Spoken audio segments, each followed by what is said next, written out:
Hello, hello. Sorry, second attempt at doing the stream. It looks like the stream accidentally ended earlier than planned, so I'll just redo all of the presentation. We are about to do the opening ceremony for the EOS Con, which is going to be in a few seconds. So I'm going to be using the plasmas to just do the opening and have a little bit of fun. C'est toi qui tires? Non, pas du tout. Ah, c'est Freelancer. Ah, Fireworks, Fireworks, maintenant, go, go, go.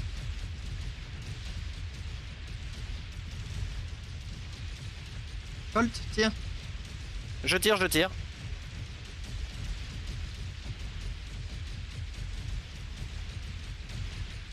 Tu peux tourner un tout petit peu, assure-toi que c'est tout doux.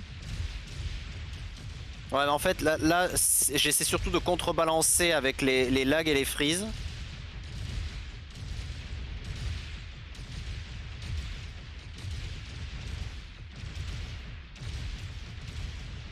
Ah, ça plante bien.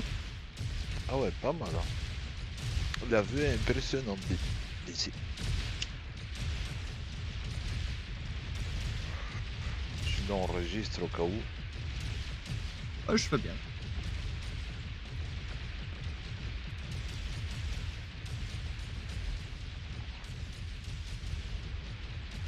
Ah, mais chez Chip qui a surchauffé. Ouais, moi, le mien, il galère un peu là. Ouais, je galère aussi. Oula! Ah bah là!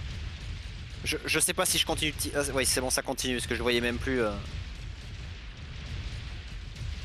Le heat transfer rate, ouais, moi chez moi, ça a l'air d'aller, c'est stable. On tire jusqu'à l'absence de munitions, j'imagine? C'est ça. Je passe en volley fire, non, ça marche pas. Si tu passes en volley fire, je fais pareil, histoire de synchroniser le truc. Non, ça visiblement ça fait pas de différence.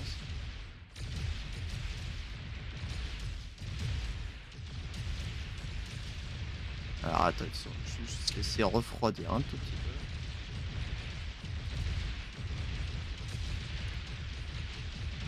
It's Firework Show. Coucou Aircock.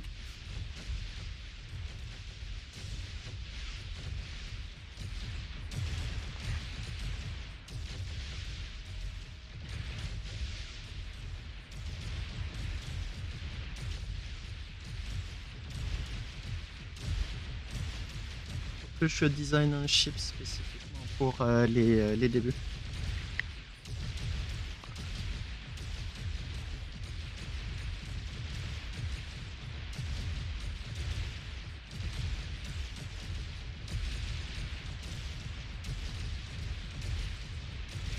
Il me reste 100 munitions à peu près.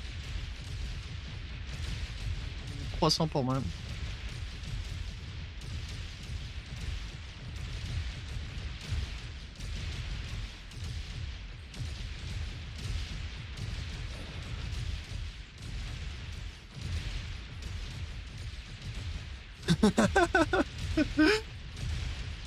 Ouais, il y en a un qui s'amuse là.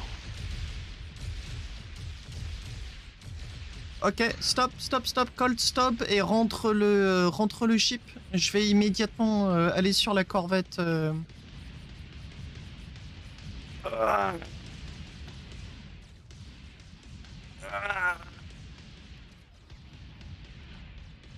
Oh putain. Ah, ça m'a éjecté. Ah putain, saloperie. Go, go, go, go, go. Okay, here's going to be the first tour. I'm just going to... Ah, wait for me.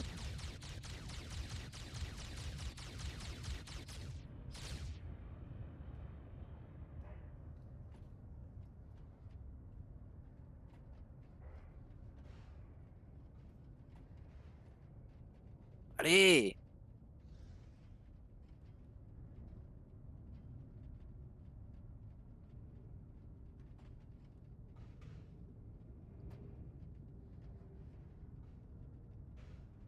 So has fun with his ship. Okay, so currently we seem to be just in front of Commander Doggo's plot. It hasn't loaded, but I do recognize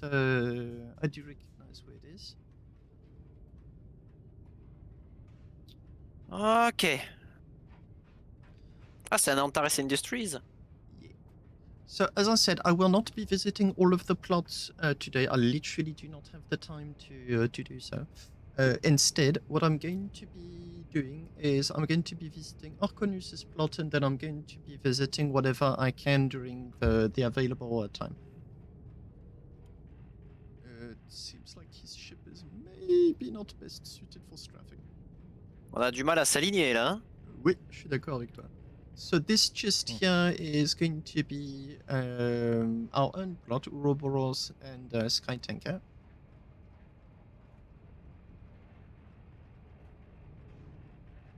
J'ai jamais vu autant de monde sur un ship sur Starbase. Ah bah, c'est comme ça à chaque EOS Con, à chaque lancement. Voir EOS, là, il y a personne là. la EOS Con précédente, il y avait plus de monde.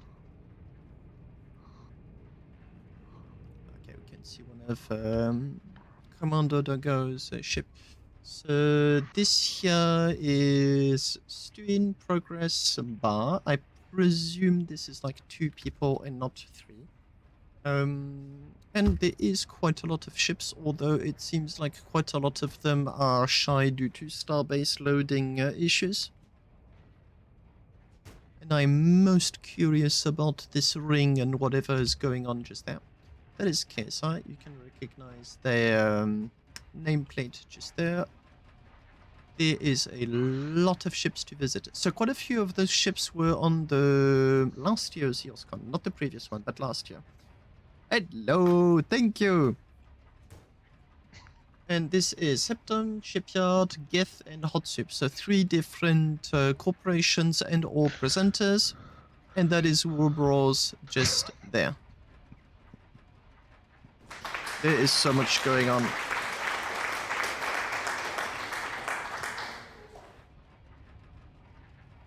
Actually, it makes, I think, for a great...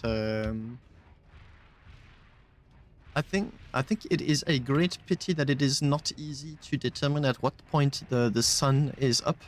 GG!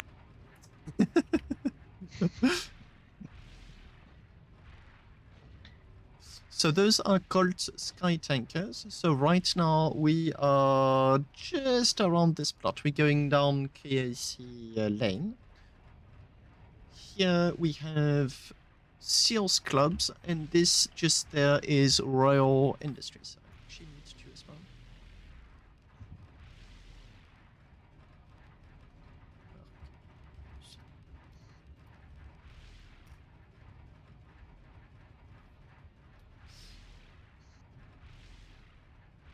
So I'm really trying to do my best not to get lost.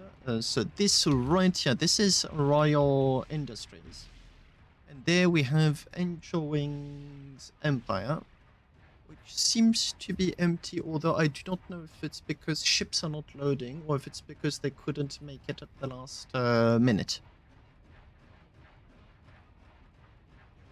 I'll repeat it again. I am most definitely going to be visiting each and every single one of those ships to make absolutely sure I'm not missing any. And given the opportunity, I will be doing interviews of the ship designers. I'm going to be starting with Arconus, and then there's going to be quite a few people. I've already got 2 planned for tomorrow. Well, Angel Wings, as a matter of fact, and someone else of which I do not know yet the corporation name, and possibly Armor Mercenaries today after Arconus. It's a bit of a mess. I'm just going to be doing everything as they get available or not. So this is Freelancer's stuff. He's got a very fun pseudo obsession with durability. I do think I have my durability tool with me. Yes, it's always very fun to visit his ships with it. So both of these plots are Freelancer, the right one and the left one. That there is his towing boat, I recognize it. Towing ship. And that is a hauler, if I recall, I'm not too sure. Gosh, you actually do not realize how noisy endos can be until 10-ish of them start dancing at the same place. Ah, j'ai baissé le son moi. Ah, je suis pas tardé à faire de même, je pense. Ah, ça rend fou. Hein. On our right, we have Haywire, Dynamics, and Ocel Works, so 2 different presenters. Hello, hello.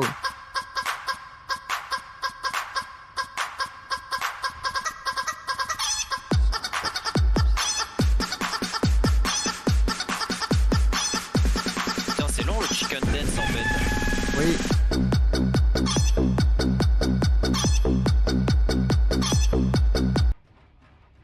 I may want to change a little bit the sounds, the level of the sounds. Anyway, as I was saying, on our right, this is Haywire, Dynamics, and Ocel Works, and on our left, we have GP Tech. I'm not super familiar with GP Tech, although I'm fairly certain I already visited them once or twice.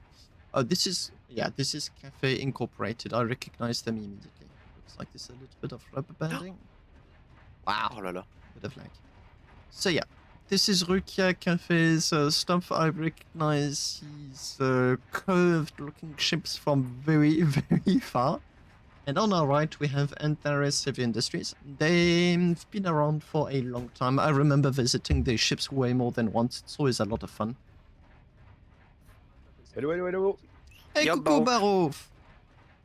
So this slot is also reserved for Cafe Incorporated. So just 2 ships in the corner. I'll most definitely be visiting all of it soon. J'arrive. Oh, attends, Barov. Et là, je suis en stream, je suis en train de faire la cérémonie d'ouverture. D'accord. Donc quand tu parles en anglais, je parle sur Twitch, tout simplement. Comme ship. Je ne sais pas du tout, mais il y a du nouveau. Ah! Okay, I was wondering why everything was on the side. Turns out it's the big sphere. Now, if my understanding is correct, Vega gave a little hand. This is not the same sphere as last time. Yeah, you can actually see Vega's thrusters just there.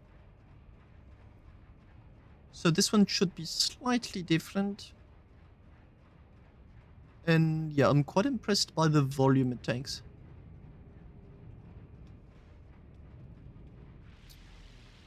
On our right, we've got a lot of different players. It seems to be a big max.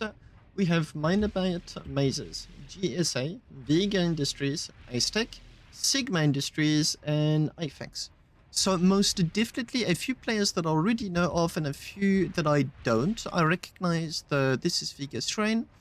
And those would be the mazes. The big one I have already seen and visited on the previous EOS Con. This one here, however, seems to be new. That is conveniently named Vega, so I know who did that.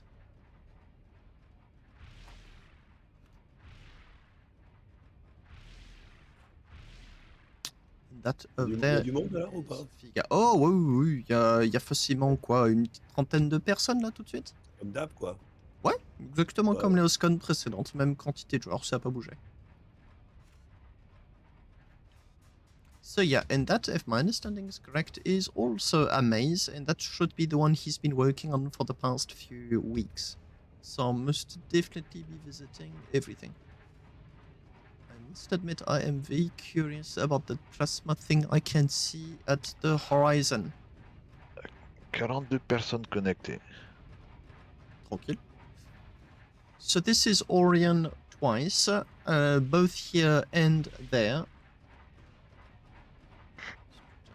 And this is Jeepetech, which we've seen at a glance very slightly. That is Arconus, which I'm going to be visiting right after.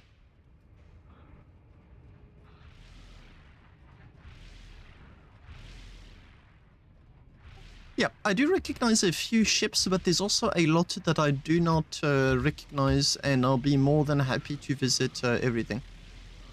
Masto, c'est très brillant. Je suis en train d'essayer de faire ma présentation là.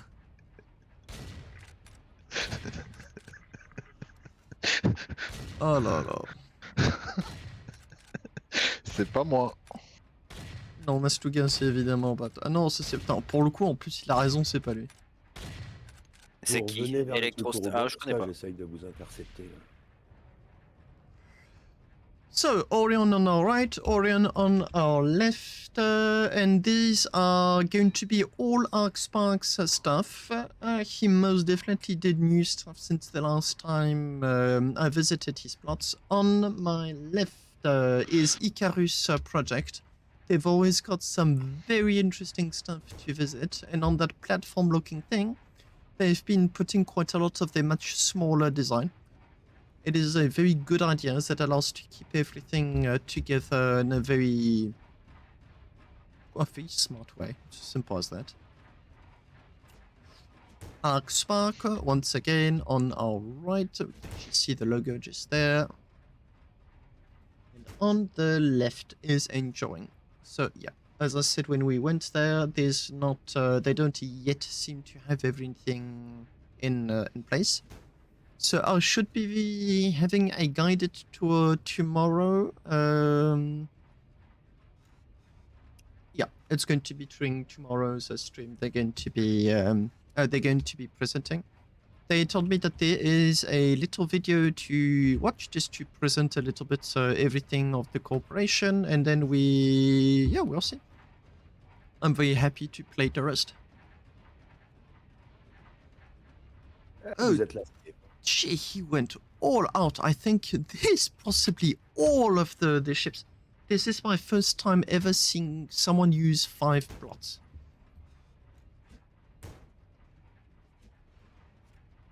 I'm very curious about that thing. Vous avez pu faire un feu d'artifice? Ouais, Ouais, le feu on a pu, d'artifice c'était rigolo. So this here is Royal Industries. So they're the one that owns the ship. I don't remember who first did the logo. Possibly Ark Spark, now that I recall. So Arconus. But since then, myself included, everyone started to do so.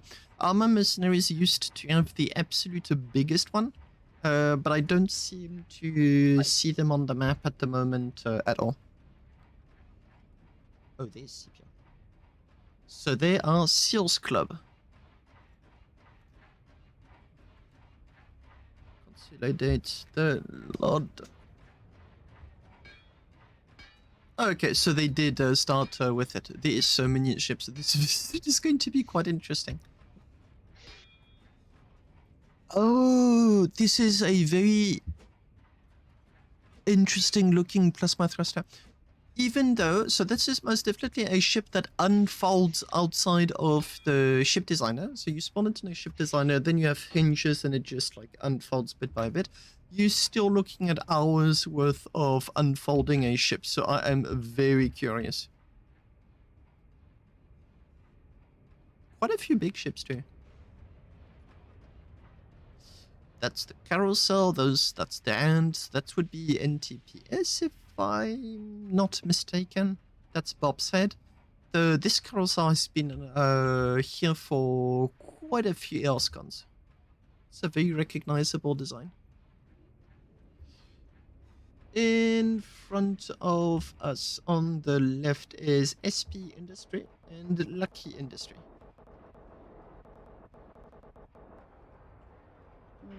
The game is not enjoying the big ships.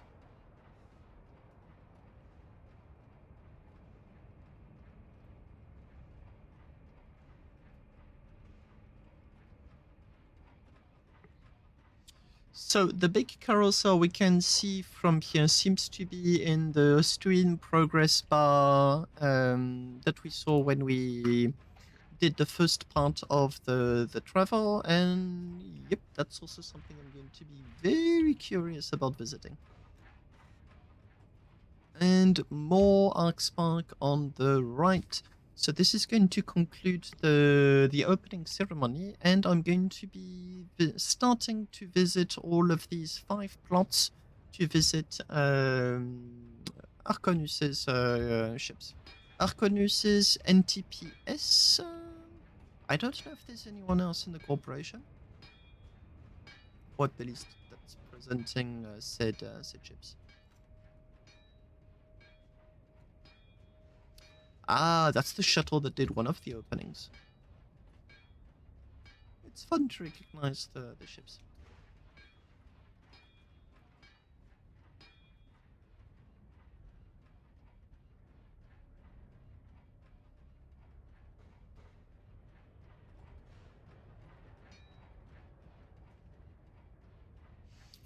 Okay, I'm just going to download this picture, save picture, and then I'm going to be opening it with Paint in order to have a to-do list of sorts. Okay, that is not working as intended at all.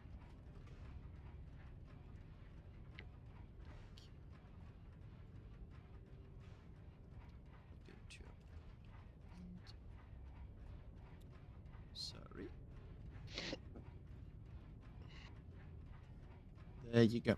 And I'll be using Paint in order to be able to tell what has been visited, what has not been visited. It also makes knowing if your plot has been visited yet or not considerably easier. Paint has got 100 or 200%. There's nothing in between. What a waste of time. En train de préparer l'event, c'est pas évident. Okay, and back to the entrance we go. I do not seem to see that huge plasma ship that there was on the way there. And that there is going to be Stew in Progress Part 2. Okay, I'm going to ping Arconius to see if he wants to present his ships now, and then we're just going to get going with all of the presented ships.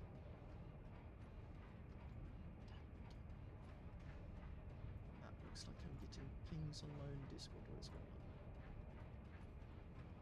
Oh, right.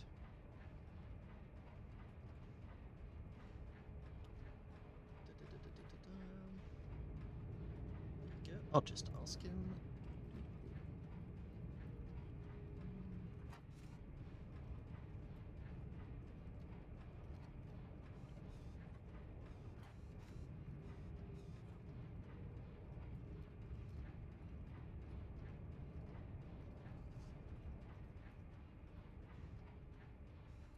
Okay, I'm not sure if the tour is getting extended or if this is the end of the tour. I'm not seeing any messages on the topic.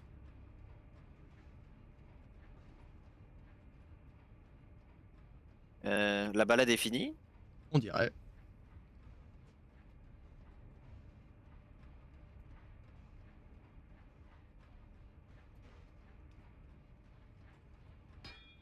Amiral Arpazak. And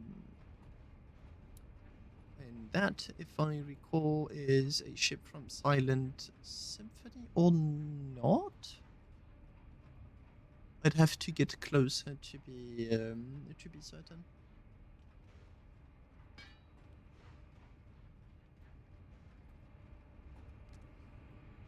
Finished. Oops. Finished.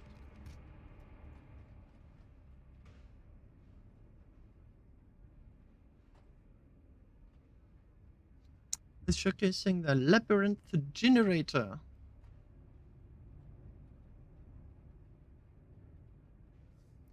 Okay, that I am very curious about. Antares is in the corner behind our own plot. I'll most definitely want to check that stuff right after. I put a 5 credit bid for the cap ship.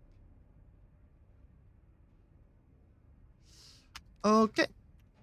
Let me see if Arconius is available. Whisper.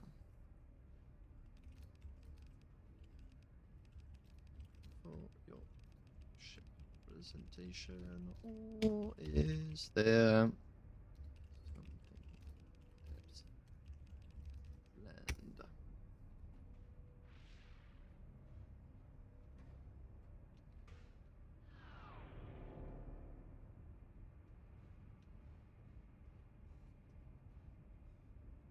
Bon, je vais lancer l'event, ça sera fait. Plutôt je m'en débarrasse, mieux c'est, parce que franchement, ça va me... Ok, ok. Keep in mind I only have one new ship. Tu fais quoi là, comme event? C'est l'event alien avec le Skytanker Ah oui. 1.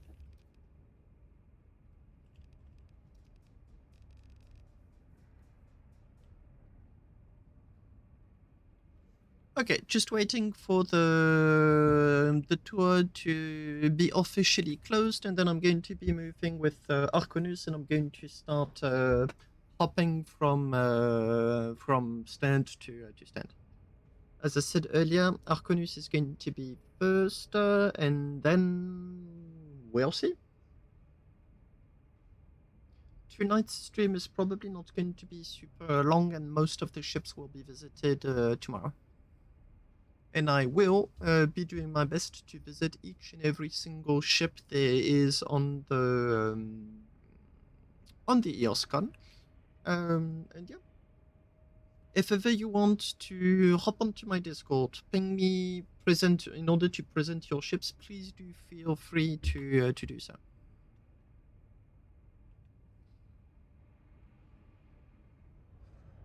Oh, I know what's going on. They are on. Most of the people here are on another Discord call, which is why there just isn't that much chatter on the station area.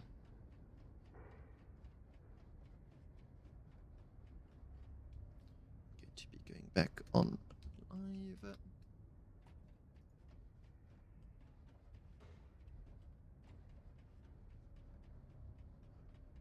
Ok.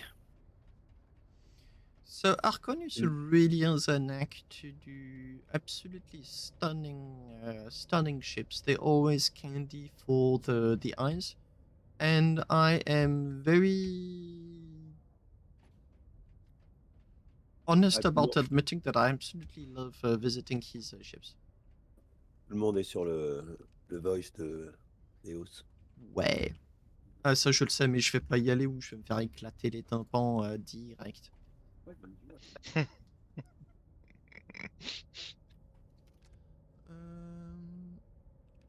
Okay, I'll just wait for him a few moments. For those of you that do not spend their lives in the ship designer, which admittedly is quite a lot of you, doing a design where there are no visible bolts is absolutely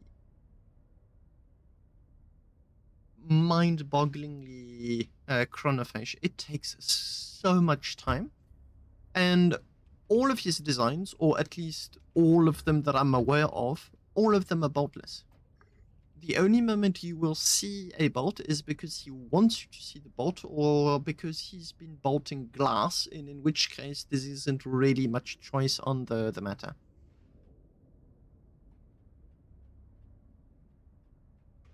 I will admit that only the newer ships are like that. Hello. And hello. Hello. Hey Arconus. Hello. Hello. What did you say? Sorry, I only heard half of your sentence. Only the newer ships are boltless, and many of the industrial ships are. I keep the bolts anyway, just because they're more industrial. Yeah, but it's not like you do like auto bolts. So even though the bolts are visible, it's still a crap ton of work. Yeah. So even though you said like most of these ships have been around for a few EOS cons,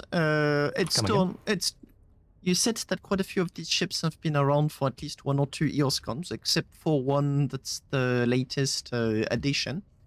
Yes. It's still nice to at least like revisit them, even if it can be quite fast. Since it's going to be ending on YouTube, and it's always fun to then look into detail, look at like the nooks and crannies of each and every single ship. Hello, everyone. Hello. How's it going? Good. Hello.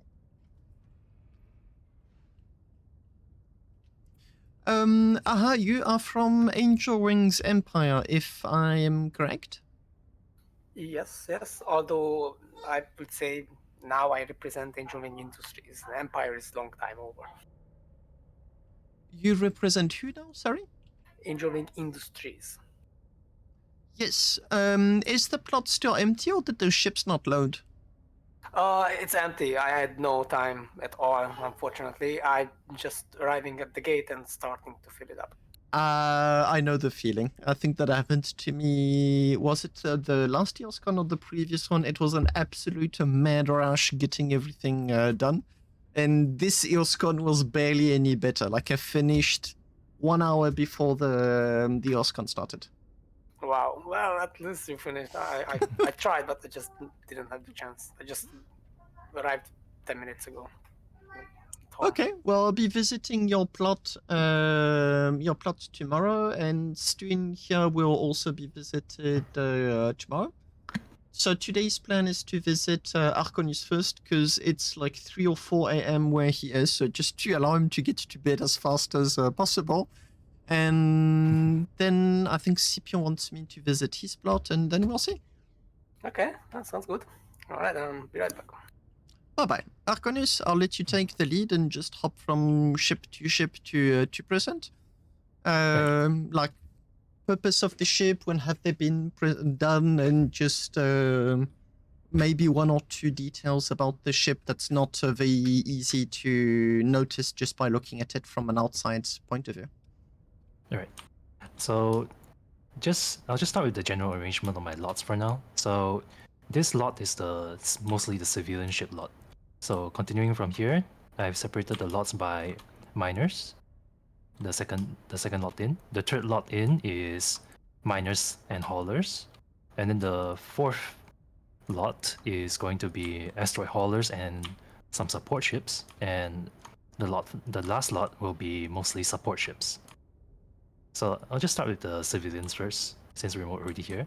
So this Spatz is basically a motorbike, a space motorbike. Just a everyday station hopper. How many hours did you spend on this one? I think maybe about not too long. I only spent about 10 hours, I think, on this. We don't have the same definition of not too long.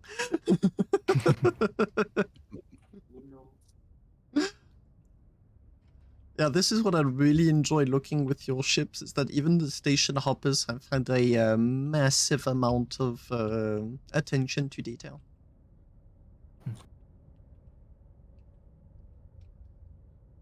Generator on the bottom. There's a spare fuel rod tucked in the middle here. I'll add And, that you are the one that inspired me to go boltless too. And then bitterly regret it, considering the amount of time it takes.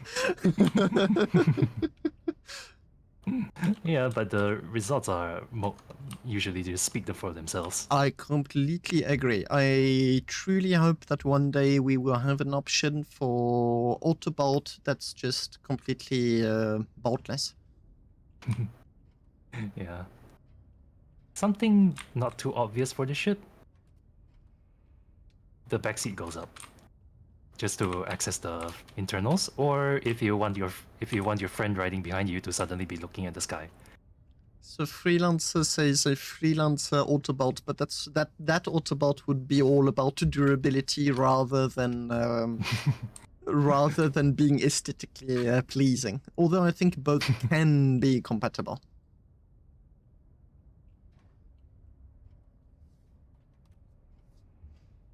That Okay. ship has been around for at least a year and a half, if not 2 years. Yeah, around that long. It's quite an old ship by this point, but at least it still works. Still looks nice. And this one is even older. This is another single person station hopper, though of course you can have a few more people standing on the back.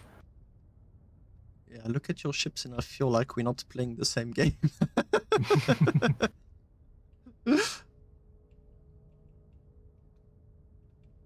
Just designed from the outside, from the very beginning to be sleek.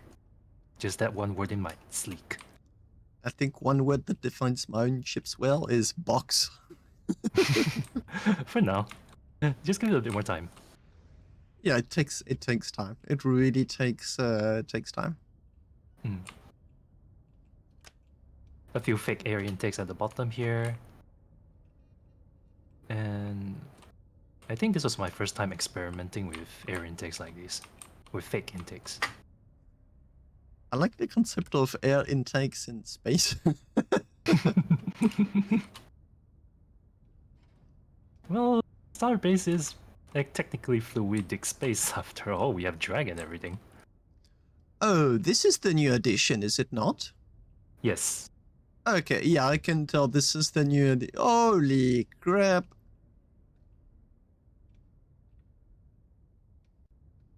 This is basically a yacht. Just to carry a few friends along and cruise in style.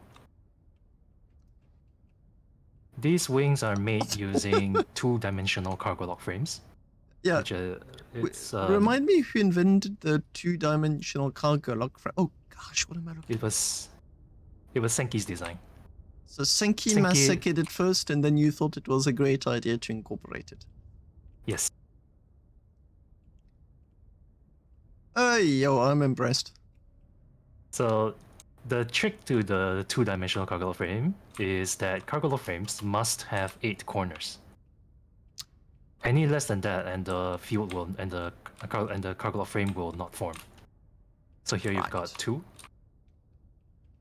And there are the 2 at the. And there are the 2 over here. Right, all of the corners are on the same plane. Yes. That's why there's this jank curve structure over here. Right above where I'm standing. I am now wondering if you just didn't invent a shield asteroid. An asteroid shield. I mean, we've considered that, but it looks like it would transfer stress to the frames, to the cargo lock frame corners, at least from what I've seen from one of my other ships. So I haven't really done much experimenting on that. Haven't had the time. Considering how many hours one ship takes, yeah, it's fair to say that time is always a very scarce resource in Starbase. Mm-hmm. As a side note, the wings on this ship, they can be set to sweep automatically as the ship accelerates or as the ship yaws. Of course they do. It's just that for this particular ship, I have welded them together, so just to avoid. Yeah, EOS I mean, Con. yeah, this is EOS Con, so anything that Yes. moves will break. Yeah, and with the wings being such a defining feature of the ship, I figured it best to just keep them static for now. Okay, yeah, damage tested it already, and the frames are the one that takes the impact. So Starbase already manages that situation by saying, hey, the frame itself can't take the locked part. I don't know what it's called, the blue part. Since it can't take any damage, the frames do. I presume your ship does a nice 150. Yep, actually. Oh, I That's locked fine. that door. Give me a sec. Arkonus, why didn't you take a large lot? Because he Take a needs what? 5. Ah, okay, and the large one is like 4 only. That No, and to be I fair, wanted go on. I wanted a large and a small. But then there were. It looked like someone else wanted the large lot, so I figured I might as well just take 5 smalls instead.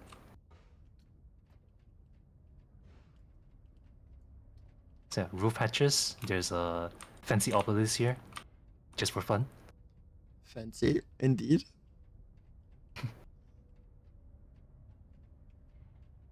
This ship has multiple levels, and I can say they were hell to design. Just because of the shape and the Arconis, transition between I do not know any of your ships that doesn't take tens and tens and tens and tens of hours. Pretty traditional cockpit for my style of ship. You didn't paint the glass black. Oh, did I not? Oh, dang. I don't think you did. I mean, that's a Missed it. small detail. Yeah, probably so, because this ship was a bit rushed for the con, so I may have slipped up here and there. I know I'm gonna have to go back and adjust the blueprints Indeed, later. you only spent 300 instead of the required 310 hours to finish the ship. I mean, to be fair, on your ships we really do see where all of the hours go, which is really really pleasant.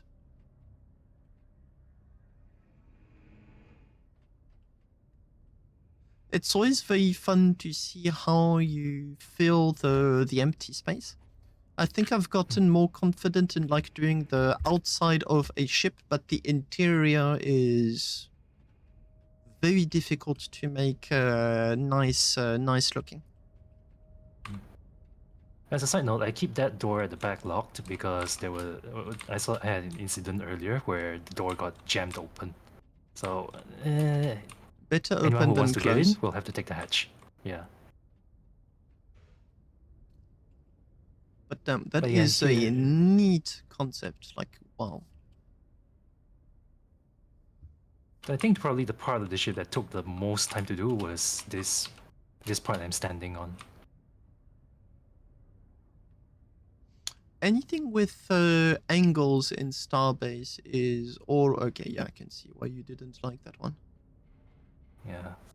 I wish I could have closed off that hole a little bit better, but not much I can do given the circumstance, given the plates available.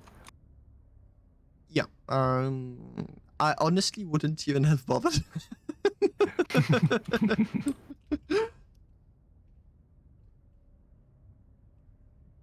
Well, at least it turned out great. It sure did. It really sure did. This was also going to be the backup tour ship in case anything happened. The alien one? The energy wing one. Ah, Mine actually, the deal with it is finished. I just completely forgot about asking you again about it. It slipped my mind, and then when I realized that I'd forgotten, I'll be, you know what? Next EOS Con. I tested it. Well, just to tell you how late I tested everything, but I tested it the day of the EOS Con, and it actually fits very comfortably on the beams. Right. Ah, In that case, that piggy is in that from... case, Gone? yeah. In that case, you're lined up for the next con's tour shuttle. With pleasure. I'll have to update it though, since I'm probably going to get quite inspired. That little piggy is from the second EOS Con, if I recall. Yeah. Minor Bat is holding a maze race in 20 minutes. If anyone interested, just said in the chat. Maze Race is Minor Bat, and Minor Bat is... Yeah. I think I go check it out. Which plot is Minor Bat? Uh, Oh, there you go. Okay, I can see it. Minor Bat is in C3. He's in the corner all the way down there, after all of Ark's plots. Oh, anyone want solar-powered cart for free? Angel Industries special EOS Con golf cart. a golf cart. Yeah, you know, like a EOS cart, EOS Con cart. I'm Solar-powered, I'm interested. self-lining sun. I'm interested, but that's going to be much later for me because considering the time it's going to take to visit like Ark's plots, the longer we take, he may not even fall asleep before the sun rises. Let's avoid that. Oh, okay. Good luck. So continuing on, this ship was the tour ship used in the first couple of EOS Cons before I decided to go with the policy of having a different one every con. Which I think is a very fun policy because it really pushes players to try and go completely crazy with designs and try to really aim for the top. Mm-hmm. And it can't all be it can't be me running the show all the time after all. I want other designers to have their chance to shine as well. And what better way to shine by having them do the tour shuttle? So just to answer to my stream, I've got Zombie asking when am I doing a brand with energy drinks. To be considered, because just for the anecdote, currently, well, I'm working like full-time work, just like most of us do, but I'm also doing studies at the same time, and I'm 2 months late on it because of the work. So, if not even for the EOS Con, that's a brand of energy drinks may come sooner than later.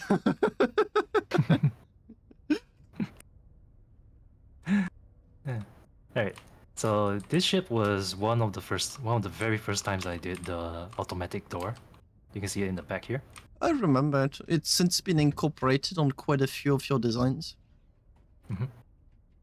Very simple design. It works really well. Surprisingly well, by the way, considering the lag of all of the ships around us. Since then, though, I've started hiding the rangefinder under some floor panels using the micro gap trick. Yep, which I've since been using quite a lot since I first saw it on your ships. One cool thing about this ship is the wings. The wings on this ship also contain the generators. But the way you refuel the generators is kind of special. So the entire fuel chamber actually pops out. Yeah, you've been using that on quite a lot of your ships. What I like the most about your ship is the way you did the propellant. That I think is what I enjoy the most, like the creativity that goes behind using the armor for turrets. I credit NTPS for giving me the idea to use this particular piece actually. And then it just turned out so well. In case you're wondering, there also used to be a warp core on this ship, but it's since been removed. I couldn't remove the frame itself though. I discovered that I have 3 entire intact warp cores in my inventory at Origin. I think I created them not for ship crafting, but for research purposes. So they date the very early days of Starbase. I mean, I suppose I was about to suggest they might work well as decoration on a cap ship still. Possibly. I haven't decided yet how I'll be using them, but I've got 3, so I may have fun with them. Alright, I'll move to the floating head, the floating bob head first.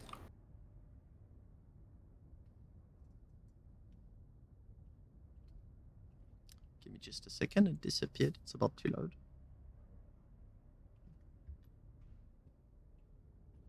What inspired you to do the head? I got bored.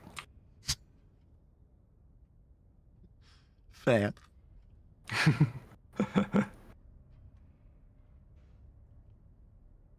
All I can say is I got bored one day and just decided to do it. So image stabilizer on that camera. What about this one? If 100, 400, that's a good lens.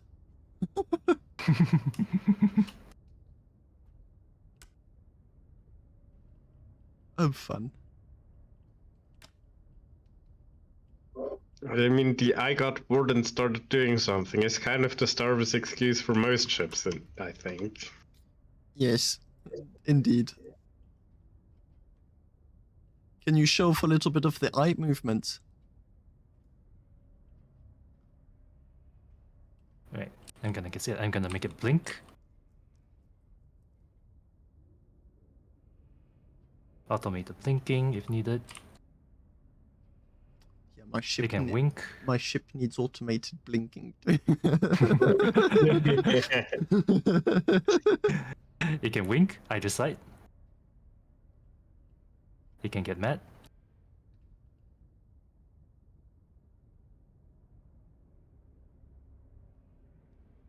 You can just open the eyes wide. You can do uwu.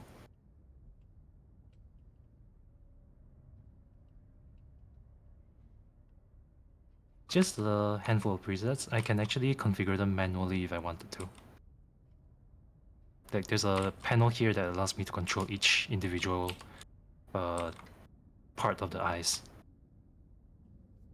You spent a lot of time designing this.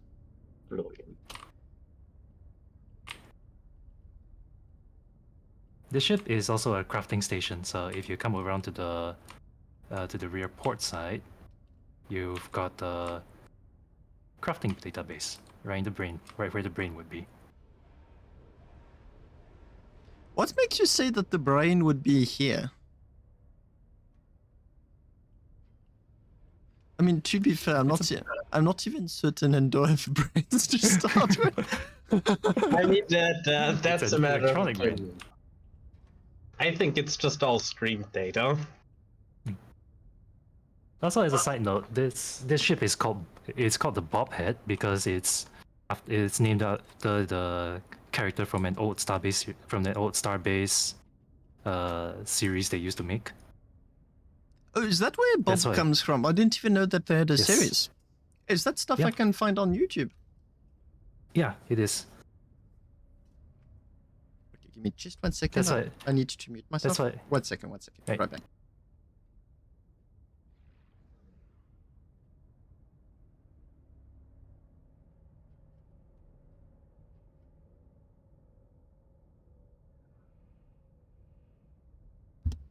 And back, sorry. So you tell me I can find that Starbase. Bob actually never ever looked for him. Bolt Crackers episode 6. Oh. Wait, that's Bolt Crackers? Yes, bolt crackers. Mm.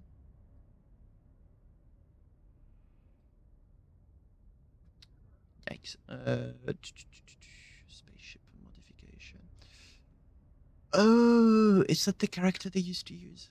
4 years ago, so this is closed alpha. Mm-hmm. Video. Lots of Trine stuff. Okay, I'll be checking that out after. Looks like I already saw a video or two of them. I just wasn't aware that that's where the character was coming from. Mm-hmm. I tried to match the bob head as much as I could. I honestly think you did a really good job.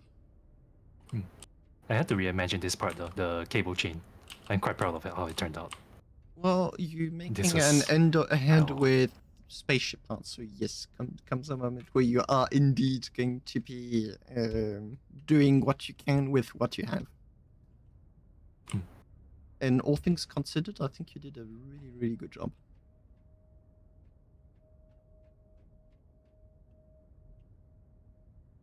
Thanks. Alright, next up will be the hand. So that is Where is the hand? from... It's right, there it is. That is from NTPS, if I recall. Which one? The hand. Or is that from No. you too? That's me. The You hand is did on the me. hand too. Yep. I love how it's in the category Astro Tolerance on your Discord. Oh, hello, Gradient Reality. Thank you very much. Much appreciated. So you did the hand too, on top, on top of all of the rest? Yes. Yes. That's where the control system for the head came from actually. Because I built the hand first.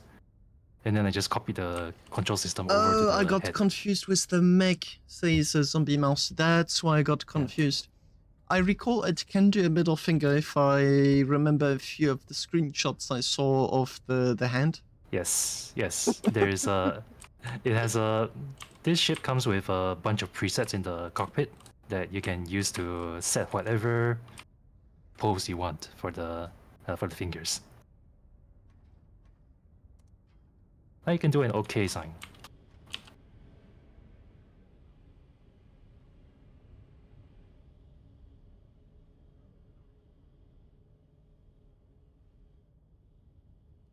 It's honestly, I can't even fathom the amount of work that goes into that hand. Seriously. I still have to do a left-hand version. I haven't been able to get around to it. I You mean, can make a fist. I mean, yeah, at this point you can do pretty much whatever you want in Starbase. You can make a fist, and then you can fly the ship at someone to rocket punch them. Thank you, Death Son. Much appreciated. Did you print 2 hands and have them fist bump one another? I have sold this blueprint is for sale, so I have fist bumped it with other people who have also built it. Good, I see there are other men of cultures out there. You can do a thumbs up or a thumbs down, depending on whatever angle you're looking at the ship from.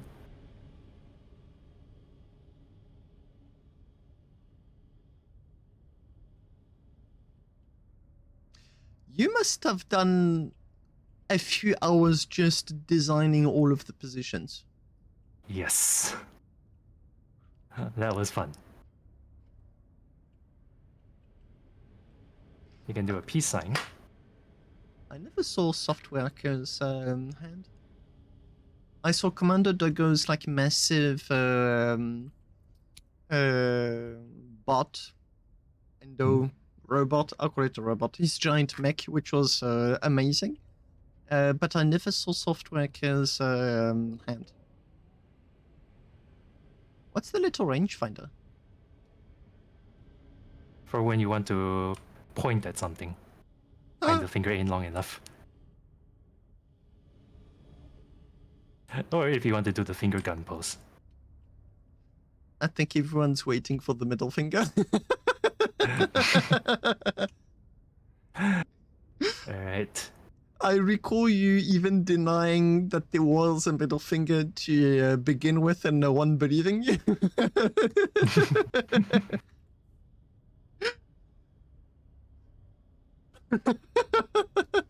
Amazing. Nice one, that one. I honestly think this is like the absolute best grief ship there is in the game. You just park it in a safe zone in front of someone you don't like, and there's nothing they can do about it.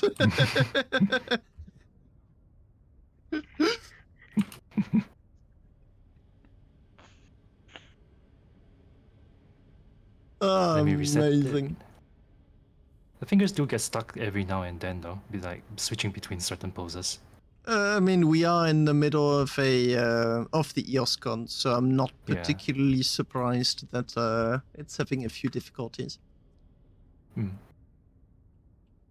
As I note, the fingers have full range of movement. You can even twist them from. You have all the joints, and then you can even twist them at the bases, and you can splay the fingers outwards as well. Yeah, I could see That's why that. there are so many turntables on the thing. The amount of work. How many times did you look at your own hand while doing this? I lost count. Thought so. It's as anatomically correct as I could get it. It is. It really is. I mean, considering it's a Starbase ship, it's really impressive. This is what I love so much about Starbase when I compare it to Empyrean Galactic Survival, when I compare it to Space Engineers. It's just how detailed you can get with ships. So you need like 10 times the amount of time, but the sky really becomes the limit. Yeah, that's one of the things that keeps me in Starbase as well. The sheer possibilities for building.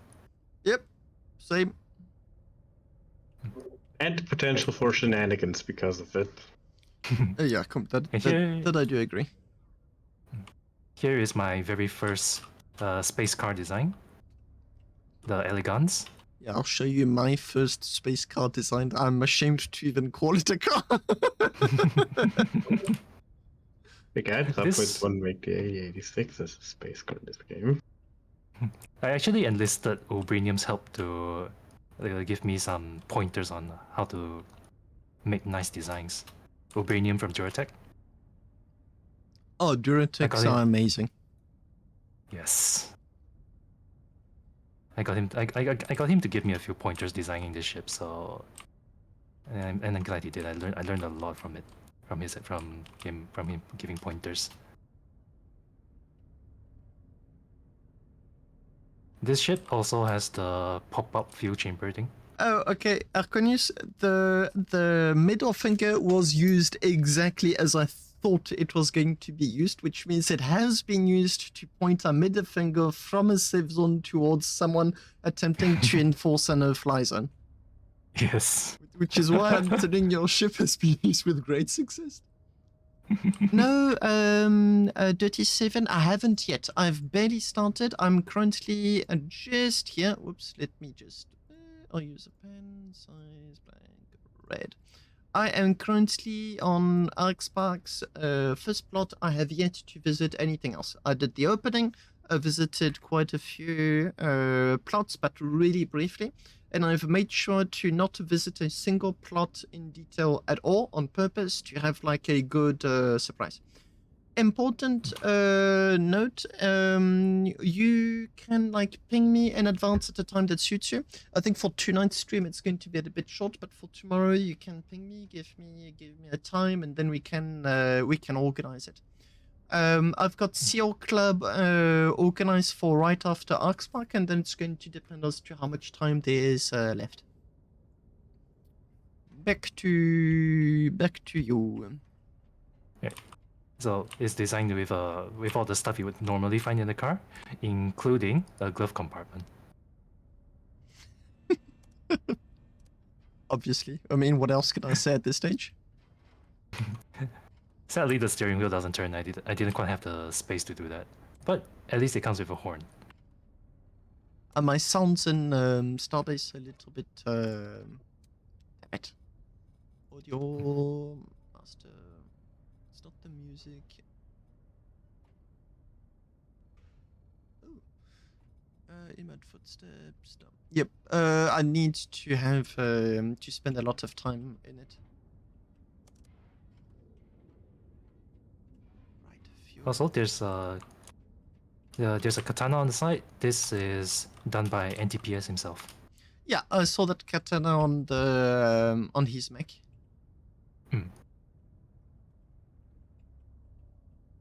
This has been here for a while now, but because of how it's built, it's impossible to get it to get it happy with the durability. So is it always below 1? Thing. It is always below 1 simply because of this katana. Yeah, maybe you would have had to orient the katana so that the tip touches the hull of the ship. Yeah. But, well, I've stopped using this as my daily driver. My daily driver now is... My daily shuttle, at least, is now this one. Also this is my second space car design.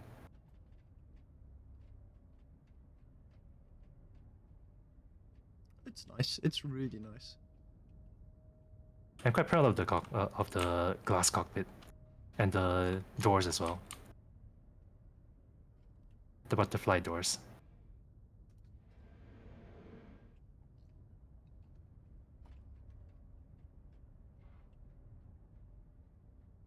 Oh boy, you spent so much time on this.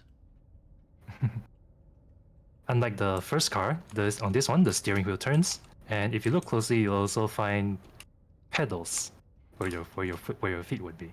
Yep, and that's probably going to be, if I had to guess, yep, FC backward and FC forward. Mm-hmm.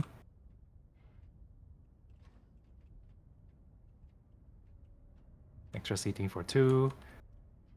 And pop-up fuel chamber.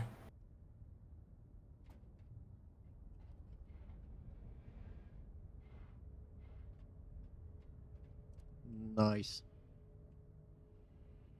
And as a side note, the fuel chambers will automatically pop out when the rod is empty, and they will automatically go back in when you put a fresh rod in. That's cool. Have you ever designed anything combat related? I tried, but chasing the meta is not really the way I like to do things. Have you ever tried something with makeup armor? Nope. So that's a concept I've been exploring with my gladiator, which is one of my new ships. So you do the meta box, and then you put makeup on top of it, and it works. It actually really works. I'll show it to you just after if you want to. Maybe in a bit. I mean, Okay, if you've got the time, because it's going to be quite late for you. This one is one of the first shuttle designs I did with my current style of building. So this is where I developed the triangular cockpit that you'll see on on a lot of my ships these days. Yep. The cockpit shape is just when I first did it, I was holy crap. It looks nice, but it was a pain to get right. You can tell from the beam structure underneath.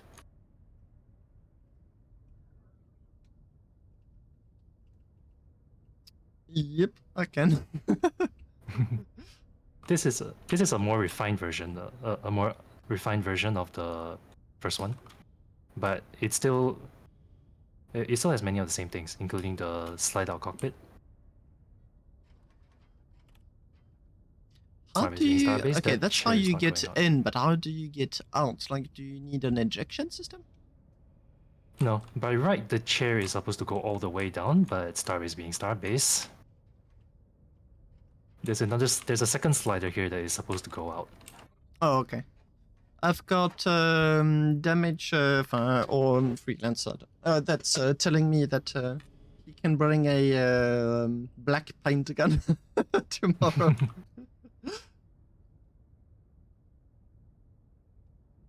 Appreciate it.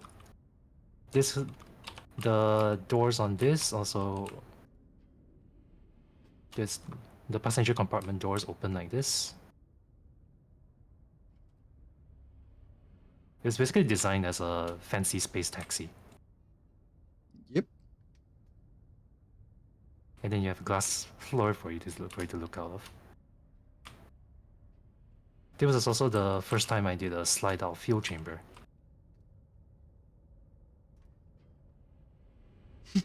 Slide out. This one slides out, it doesn't hinge out.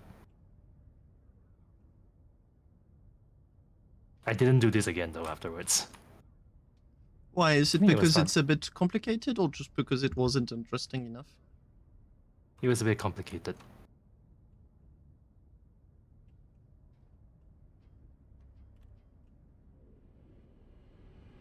But again, same principle as the swing out fuel chamber. It slides out automatically when it's empty. Maintenance hatch at the back here. I like the way the shape of the doors turned out. All of those small plates. Oh, la la la la la la.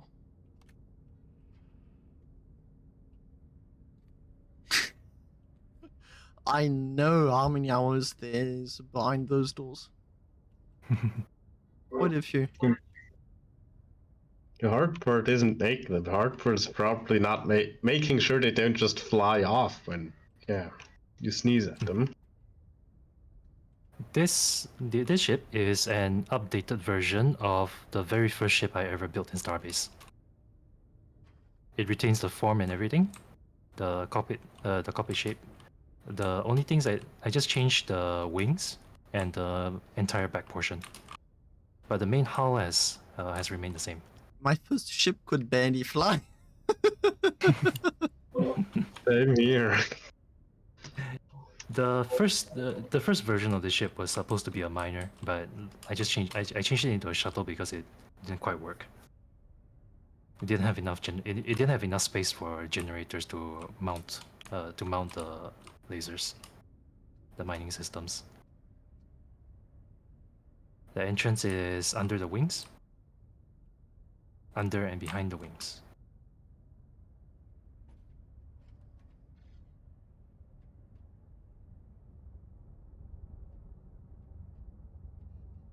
Thick interior, labeled fuel chambers.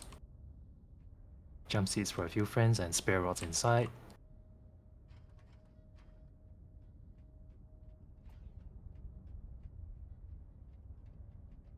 And back here, there's another exit. I've staggered the fuel chambers so that you can actually get out from the back. Sorry, I've staggered the propellant tanks to provide access to the back.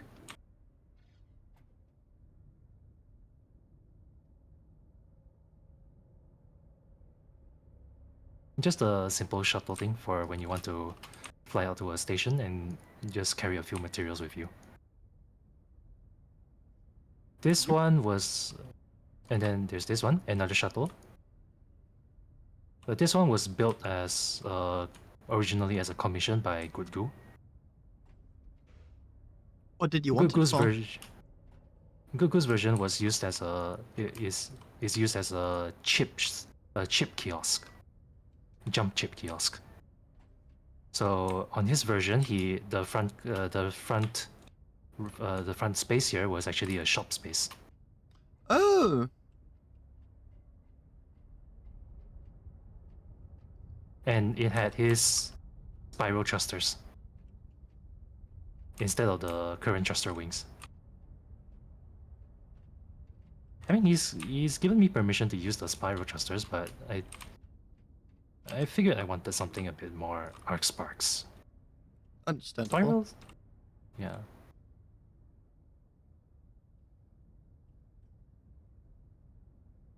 Thruster wings like these are more Ark Spark style.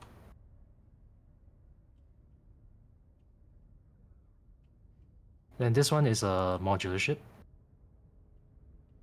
What makes it We should- modular? The back end of the ship can be swapped out. This one has a crafting module attached to the back. There's also a version with propellant. There's also a tanker version you'll see beside it, and a cargo crate version. But they don't really haul a lot. This one is usually I usually just use this for the crafting, and it's also got a few trinkets from the previous EOS Cons inside. Yeah, I saw the dart plane, the kitty, the pig. Yep. Oh, a donut. Put the spy thrusters on a ship, it will never get finished. Yeah. Ah, that's one of Colt's ladybugs. Yep. That is... Was it Angel Wing? Angel Wing. Aha's one, That and was this one from- is from Brain.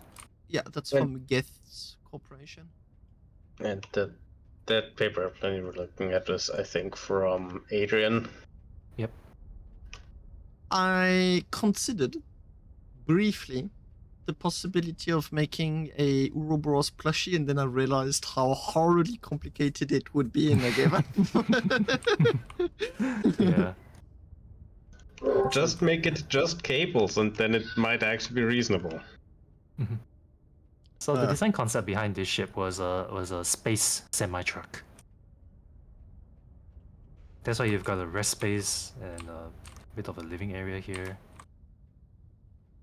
I mean, you just imagine a semi-truck, but a No, bit you more went, luxurious. and you went space. roleplay. Mhm.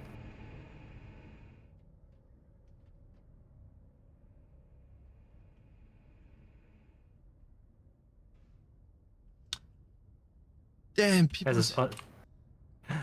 As a side note, this ship has a solar roof, but it doesn't even generate enough power for the furnaces. So later on, I built a generator module to be added in between. It's not on this particular printed one though. It was too late for it. And here you can see the exact same front, but the back of it is different. That's the tanker version. So that is how you use those weirdly shaped plates.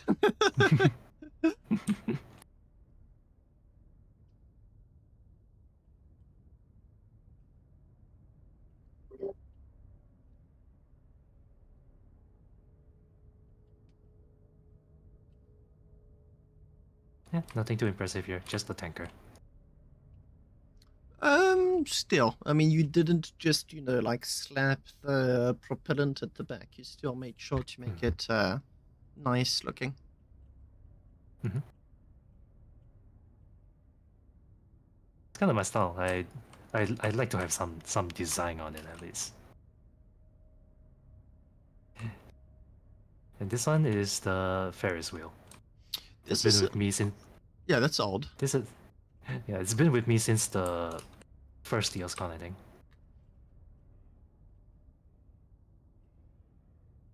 That's why the tag on this is different.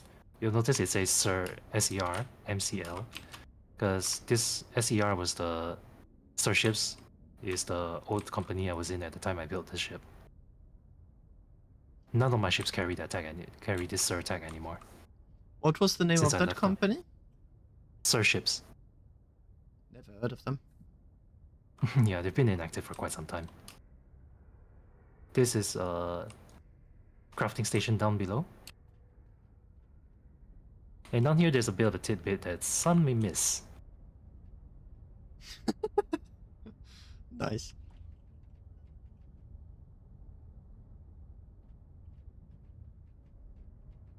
Up here is a staff room. Manual door. Nothing too impressive in here, just generators and batteries, that kind of stuff.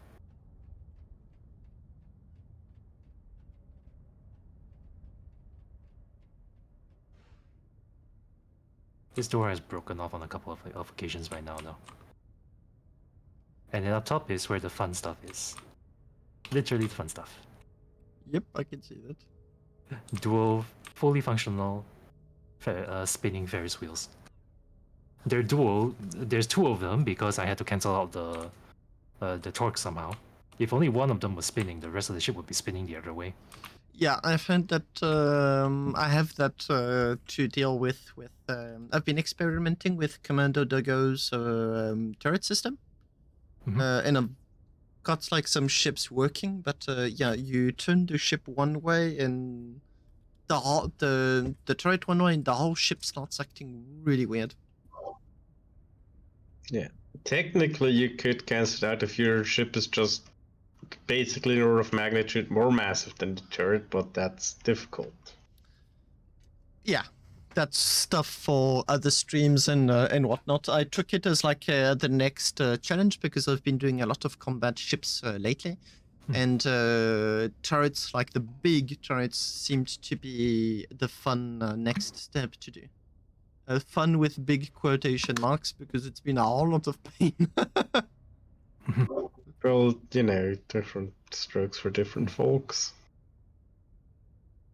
The Ferris wheel spin, but I usually don't turn them on during EOS Con for fear of them just falling off. Don't. Not fun. Yeah.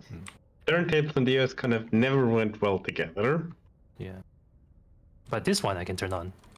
Why is it called vicious? Imagine if you're sitting on the spinning carousel while you're flying through space. Vertigo, and then ×2, because you're spinning at the same time. You may want to have a word or two with Commander Doggo about stuff that moves at horrifying speeds. Like way over 150 meters per second. But yeah, the giant arm with a Yeah. You'd be horrified as to how fast things can spin. That may be for a Mark III of this ship then. If it wasn't so damn time consuming, I actually would love to do a vertigo inducing ship. Right. One thing you might miss with this ship, the cockpit flips. Ah, nice. And the controls with it. So when you flip it like this, it flies like any other regular ship. Yeah, I can Vertical see ship. the control. And then when you flip it down, it just flies like a helicopter. basically. EOS Con 2, I think there was a big plasma towing ship that flew with that concept. Where the chair rotated on 2 axes, if I recall.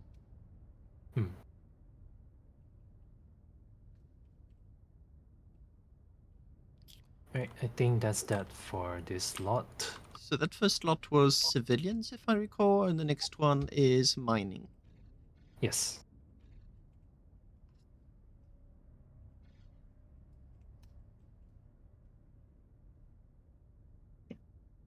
I sell these ships as well, and they are among my best earners.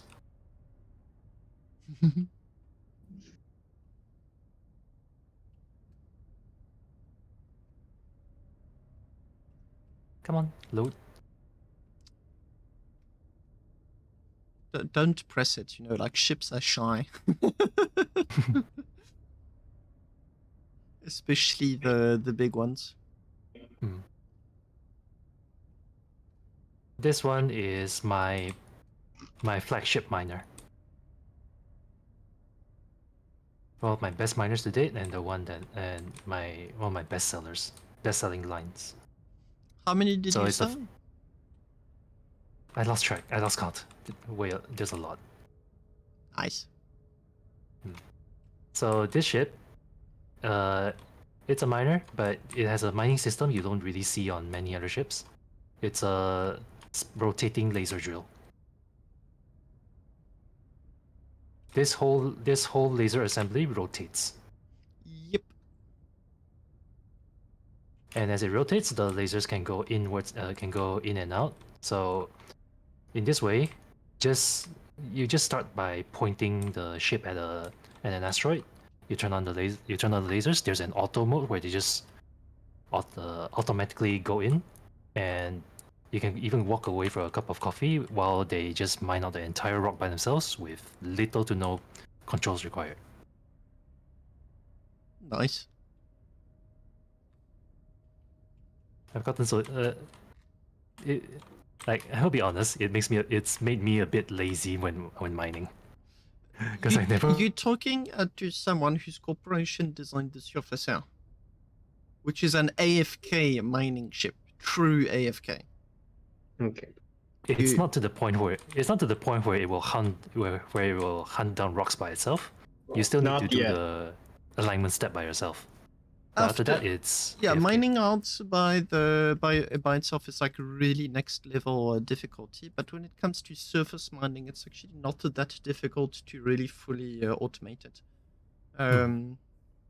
Just make sure it's in a safe zone because of pirates. Most of the losses of the Surfacer were done by pirates. Yeah.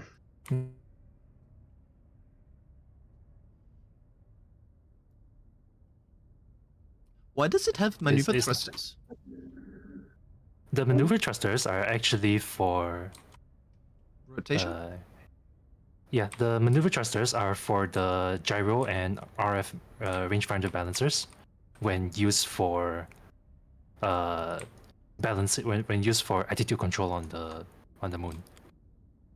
So it's like they're used to keep it straight, to keep it pointing straight down when it's on the moon. Surface mining. Yeah, Damage tells me that he has an automated droid on his plot, so I'm most definitely going to be paying a lot of attention to that. And Galtra, bloody pirates, but ultimately, people have been forgetting, but Starbase is PvP oriented first. To the extreme, by the way, it used to be considerably worse. I remember the first days of the Open, but going into the belt was terrifying. You did not know what was waiting for you. You were shot left and right at a moment's notice. Yeah, I remember that. I lost one. I remember being extremely annoyed when I lost my first manatee to pirates. I've seen some players have self-destruct capabilities on their ships. My old corporation used to have a fighter ship called the No Salvage, which was designed to blow up entirely if it received any critical hits. I was about to say shush, but details.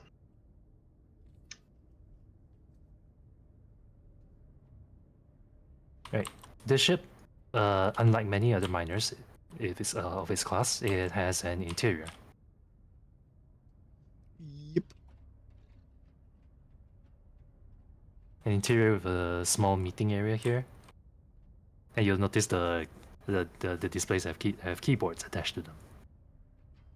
Oh wait, those the mats for how they called in the designer?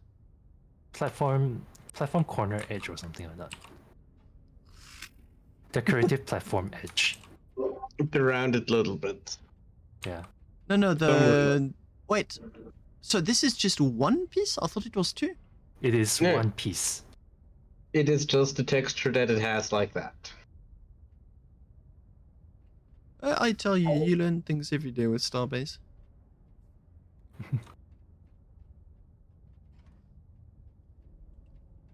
In the interior, you'll notice that the generator assembly is actually rotated. The generators are facing one way and the fuel chambers are facing the other. I just took a horrible idea. Downstairs here, there's a crafting area and a reconstruction machine. And as you go to the front, you can actually even crawl under the drill and see how it actually works. Yep, I've seen a few of Doggo's charts, and I've spent a lot of time on my stream incorporating them, so I've got a fair idea of how it works. And the difficult part is that you are not allowed to use beams for these turrets at all. No, all plate on plate. Yeah, which makes them really difficult to do correctly. This is I've since designed a newer version of this drill. So newer versions of the ship, new prints of the ship will come with a more lightweight drill. Yeah.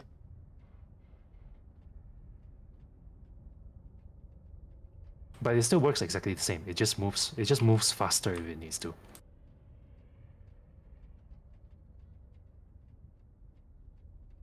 Then on the back of the ship, you can see some angled thrusters helping to give it that boost up to top speed, and a towing station all the way at the back. Turret the towing station, so you can rotate it. Help to aim the towing beam.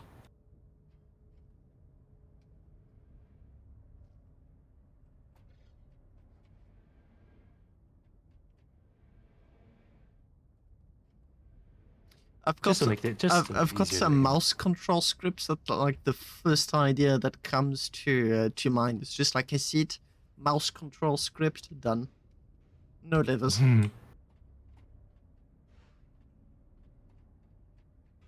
Yeah, I kind of didn't want to. I didn't want to spare the YOLO for that. It's one YOLO. Yeah. One. That's it. One. That's still more than zero. Yeah. This ship Although already has I can't claim that is a significance because says the guy with too much YOLO on his ships. Because the YOLO on this ship is already crazy enough as is. Inside the ship, there is an entire wall dedicated to YOLO.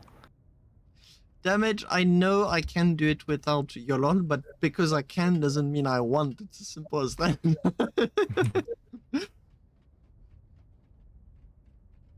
Like, the entire central wall here is just for YOLO. On the other side, this YOLO is for controlling the ship, is for controlling the laser drill alone. One entire wall of YOLO just for the laser drill. And then the other wall is for the rest of the assorted systems and some other some other systems like the balancers. Balancers, avoidance. all the miscellaneous stuff, and there's some more here as well.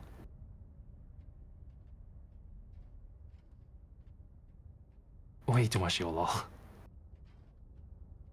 I love the fact that this game has got yellow. I just regret that it's not a little bit more advanced. Yeah. But I'm very, very honestly being picky about it. Like, it's already absolutely amazing that we have it. It's more that this was a game made about space dogfight, right? And what are we doing? Yeah.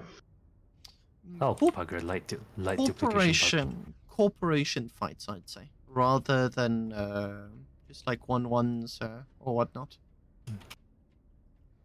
Something really annoying. This one is a slightly smaller miner compared to the big Fafnir. This one has less crits, but it has a plasma, a short plasma, and so the Fafnir is about 800 plus crits, but this one is about. That one is about what? Your voice died? It can punch above its weight because it also has the ability to cargo lock an asteroid to bring home. Oh, it has the voxel volume required to allow it to do that. Yes, it does. Huh. It can bring a tier 10. It can bring a tier 10 back.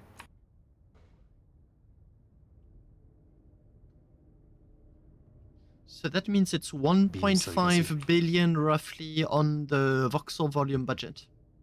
Mm-hmm. How many I've turned crates on did the you say it had? 400. 400 plus.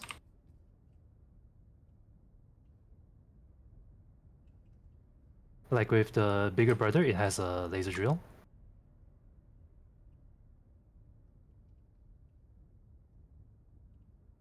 So yeah, the cargo frames just intersect roughly in the middle. So you carry the asteroid back on the front, but because it's on the front, you can't use the avoidance system while it's active. Yeah, to be expected. Another defining feature for this ship is it has a full avoidance system, even though you don't really see it on some parts of the front. Yeah, that's your micro gaps. Was this one of your first usages of micro gaps? It was. Yeah, that is something I took. I borrowed from you. I'm glad to see it helped. Oh, it sure did. Let me just turn on the rangefinders just to illustrate the micrograb technique.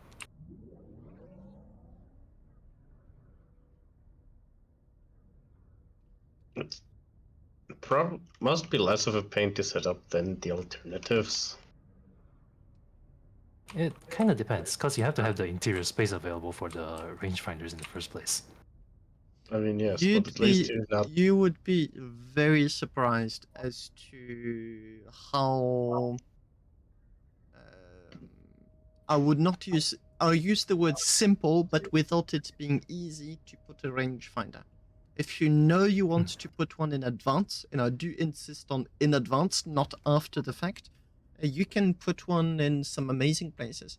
My Imperator, for example, has got one in between like all of the laser cannons. It has one of those. It has a rangefinder. Yeah, you need to know in advance where you place them, otherwise, forget about it. Mm-hmm. Yeah, if you do the alternatives, it's kind of a pain to do all the math, and then okay, they need to angle this much, enter it all in, and yeah. Did your vertical mining ship decided it wanted to leave the EOS Con, or did you just not have time to put it on the rest of the plot? No, it's outside there because apparently Proxy Mine was having some issues, and he was suspecting it might be due to some very heavy YOLO going on nearby. That's why you can see it behind these ships. It's actually outside the gate area. Wait, what plot is Proxy Mine? The one just behind us. Yeah, you can see him standing there right now. Wait, I pressed F3 proxy. Okay, I was wondering if it had to do with. So he's with Sion Club. Okay, okay. Yeah. Did they split from Armor Mercenaries? I have to ask the question. You're gonna have to ask them. Oh, proxy. Hello, proxy. Sion Club.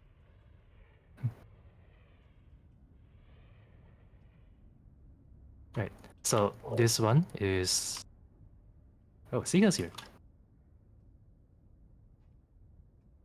It's a shy ship. I'll just let it load.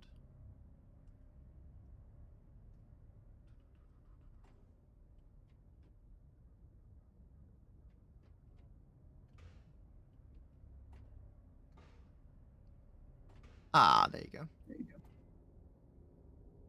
Skullbell. Oh, Siggy here. Yep, Siga's here. Let me see how many. This ship ships- is. This ship is called the Scalpel because of its unique way of mining. Like the other two bigger ships the other two bigger miners we just saw, this one is also capable of both belt asteroid mining and surface mining. Surface But mining the- too. Yes. Normally you wouldn't think that of a 4 laser ship, but this one does it by digging a hole first. A small pilot hole, and then it sticks the nose into the ground, and then it swings the lasers outwards 90 degrees to either side. And it just mines by collapsing the ground from the deepest point. Oh, I love those side thrusters. I was also experimenting a bit with crate arrangements on this ship.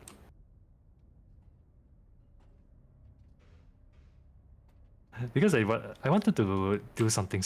I started this ship thinking I wanted to do something special with the crates. So I decided to try this kind of angled arrangement. It worked so well, and Yep. you'll see it on some of the other ships as well. So this is only a 200 plus crate ship. It's just designed to be small.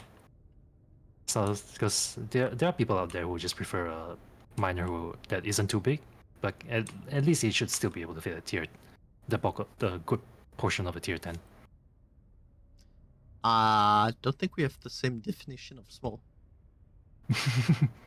Just saying, like, I've got an Echo 2 with 250 crates. You could fit 3 of them in that ship. Are the interiors hollow? Yes, there is an interior to this ship. It's entered from behind the cockpit on the top. Yeah, okay, that explains. Yeah, it's kind of narrow in here because of the shape of because of the way it mines. It needs to be able to stick the nose into the ground, so that's why the nose of the ship is so narrow. At the back here, I still managed to squeeze in a reconstruction machine. I think a reconstruction machine is always important to have when you're surface mining, because of the potential for accidentally walking into your own lasers. Yeah, except that I always forget to link myself to them. The only moment I remember to link myself to the reconstruction machines is for the EOS Cons. This ship also has the ore scanner inside the cockpit because it shoots out through a micro gap in the glass. That's also why the seats are staggered like this. Scanner, yeah. You can see here it's kind of going through the glass, but there's actually a micro gap there. Nice. Yeah, that's son, we've all done that. All of us. And those that say they didn't are either lying or never have mined anything.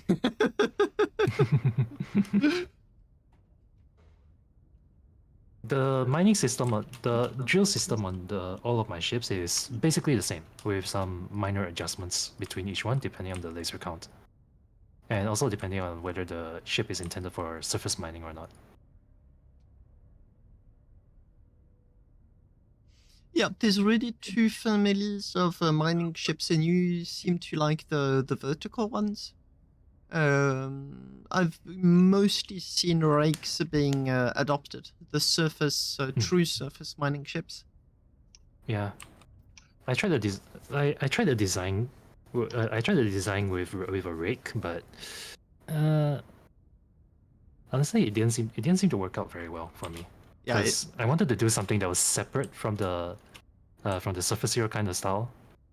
So I put mine on turntables instead. But I don't know. I think I still need to do some more work on the idea. Right. This ship is basically an all-purpose ship. It can mine. It can haul a bit. It has a nav logger on board. You can actually see it sticking out of the rear deck. yeah, I remember. I had quite the fun experience seeing it for the first time and not realizing I was walking on one when going down the ramp. Very fun. Yeah. This is the first time I did that. I like the idea of integrating the nav logger with the ship so much. I decided to just do it for every nav ship I build in the future. It's not easy to integrate due to how big the damn thing is. Yeah, but it has a lot of interesting design elements on it that you don't see and that you cannot replicate with any other parts. Yeah. Inside, you've got some large generators. You've got a fancy programming area in the front here. Crafting stations off to the side. A bit of a bit of a passenger area in front here. As a side note, you can also see from the sharp nose. Damage is This saying that was- in the future you can in fact paint your cables. I didn't even know it was God damn possible. it. I did not know that was possible either. It is possible now as well. You just can't do it in the SSC. Yeah, but you're talking to two SCC bugs, you know? I mean, I know that. It's just some were told that hey, it was doable, and they did it on what was it? Aztec, I think, told me. One second. Minerbet, with great pleasure. I don't know how much stuff I'm going to be able to visit today, but I will be, like, there's going to be another stream tomorrow and another one after tomorrow. And I'm very intent on, like, visiting everything.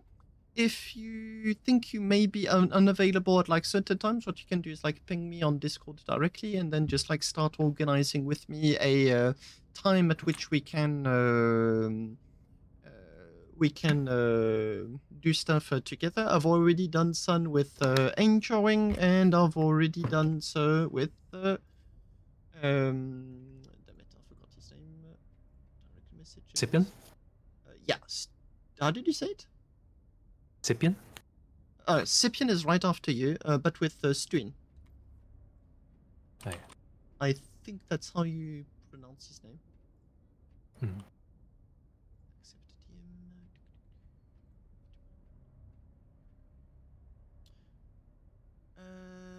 10 to 12 a.m. Okay, he already started. Thank you. I just saw your messages.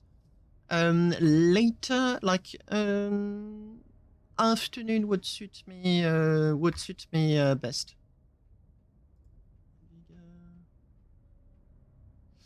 Okay. Yeah, I'm just going to do like a parenthesis, like to continue with Arconus, and then I'm going to be doing the back and forths on Discord.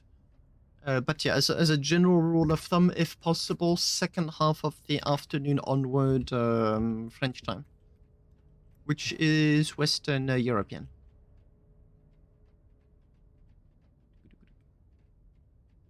So, another part I'm proud of on this ship is the bridge. This isn't just a cockpit; it's an entire bridge, where you can have multiple people sitting, controlling different things. Some of them useful, some of them less useful, just for fun stuff. Yeah, I spent an entire stream building my a bridge on the deal with it, and it doesn't compare. The front seat has everything, has controls for everything. but and then some of the side seats just replicate the controls. You've got one guy monitoring the thrusters here, one guy monitoring the generators, and on the other side here, you've got a guy watching the doors. Very important. Yes, very important. And one panel here controls the mining equipment. When pirates come, they tend to very politely knock on your door, so you must make sure that they're all locked. Yeah, and then here you've got a conference room. Hang on, Siga is asking me to turn on the wings on the on one of the ships. Give me a sec.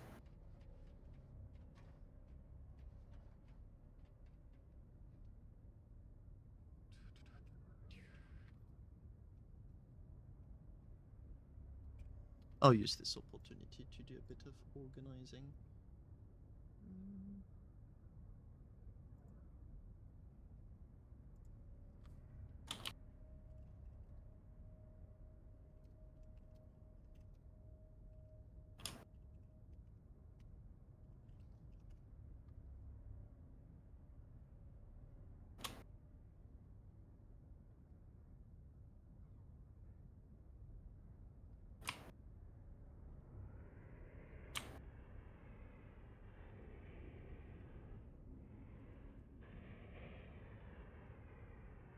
I couldn't.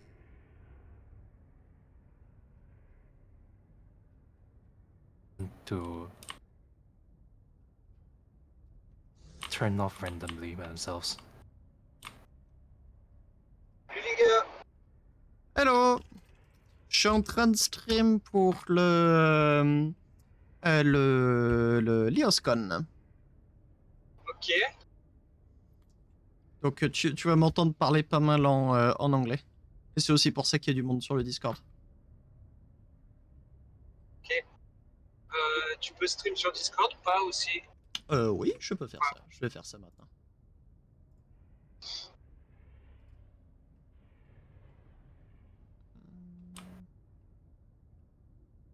Du coup, tu devras peut-être me muter pour les clignotants. Bah sinon tu peux te muter toi-même. Le problème c'est que si je te mute, tu vas pas pouvoir te démuter tout court. C'est pour ça que je veux pas le faire. Ah ok. Bon bah je me mute. Bah bonne soirée puis voilà. À Peut-être à l'heure. toutes. Right, I'm headed back to the miners. Yeah. What is that hack doing?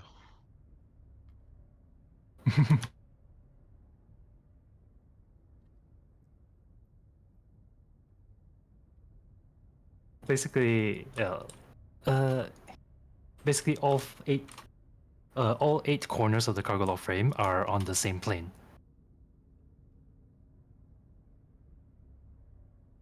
Yep. Ton stream est en pause. That's nice. Ah, les erreurs. Attends. Merci de m'avoir prévenu.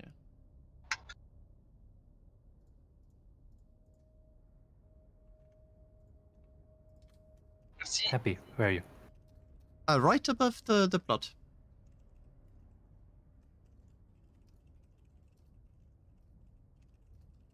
Right. So I'm on the ship with the wings right now.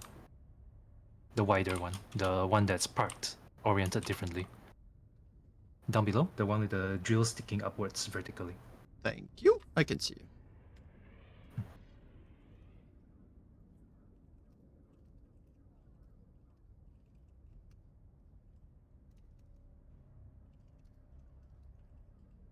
Right. This ship is it's kind of this. It's of the same size class as the Fafnir, the big Fafnir. It's got a plasma. It's got 800 plus crates, and it also has a laser drill. But the thing is, the laser drill is pointed upwards. This is an upwards miner, so you're supposed to fly under an asteroid, point the drill at it, and let it rip.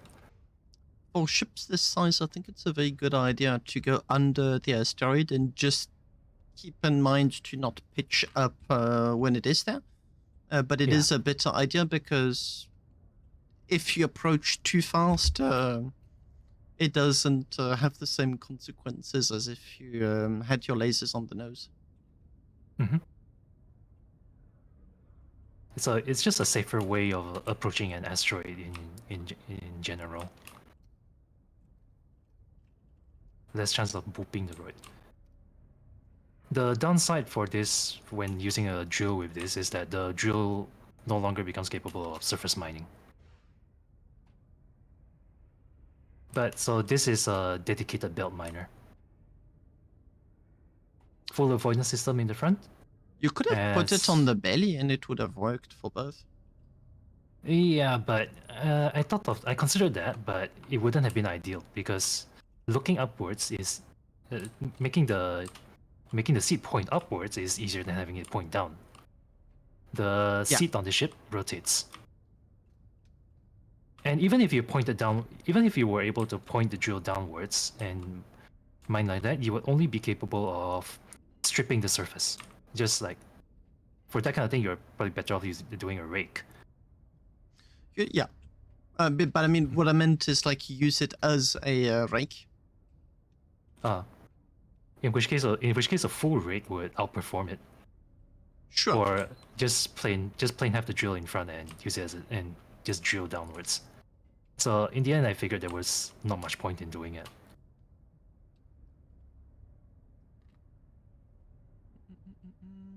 The entrance is here, beside the reverse thrusters.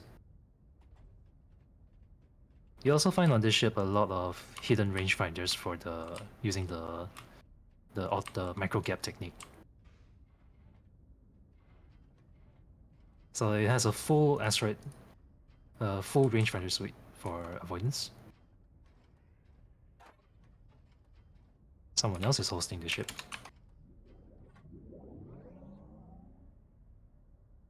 Yeah, if you look up through the sides of the cockpit here, you can already see the rangefinder shooting out through the micro gaps. Yep.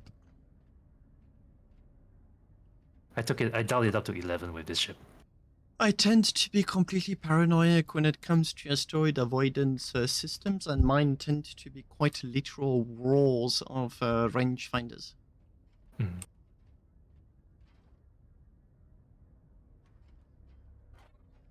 I try to avoid.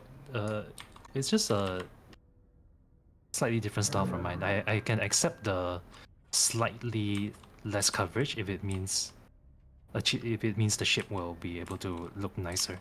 Yeah, I agree. It's just that for the needs of my corporation, we had stuff that was going in like 1,000 kilometers, doing stuff and coming back. And the difference between 99 and 99.9% efficiency could really be felt in the amount of times you had to stop and fix stuff.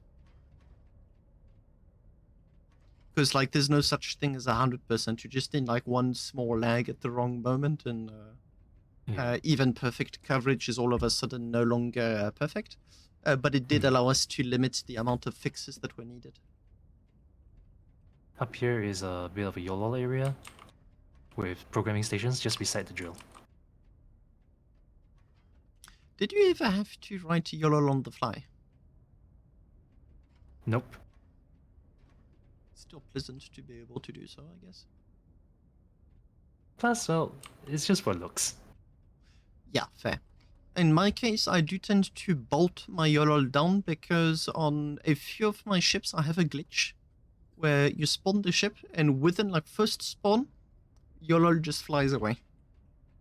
I've had that happen a few times as well, but I only started standardizing it on the last 10 designs on my last 10 designs. Bolting the chips down. So I've started doing it since.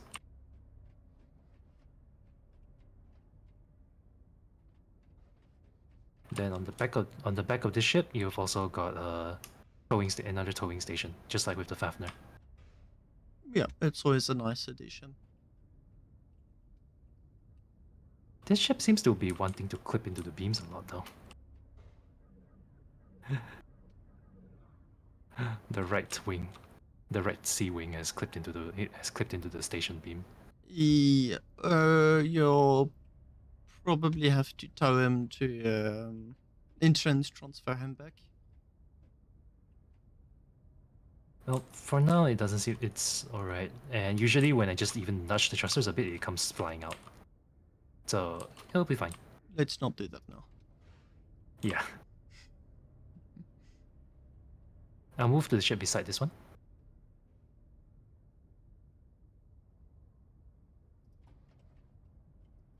I'm not sure if I brought this one to the last EOS Con, but it's basically an even smaller drill miner.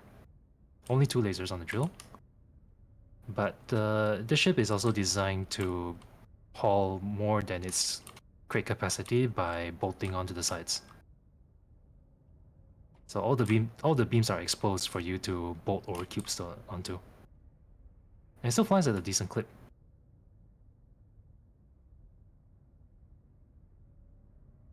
Oh yeah, and it doesn't interfere with the rangefinders.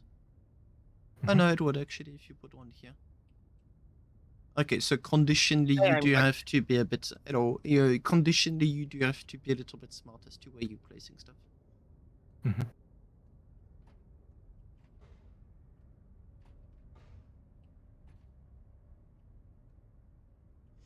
How many crates does it have? Sec. 9 times. I recall correctly, it has something on the order of 100 crates plus. Nice. So very compact. Still a drill miner. Still gets the job done. But doesn't really care. But it takes a bit of work to use, Steve. But there's someone in my corp that it was mainly designed for someone in my corp who likes to use smaller ships. But then he bolts all kind. He bolts the like he uses a whatchamacallit again. I forgot the name. Worker ant. He uses a worker ant, and then he just he overloads it with bolted ore cubes.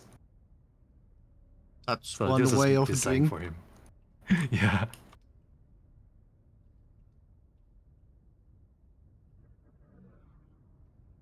Alright, moving on to the smaller ship beside the vertical miner first.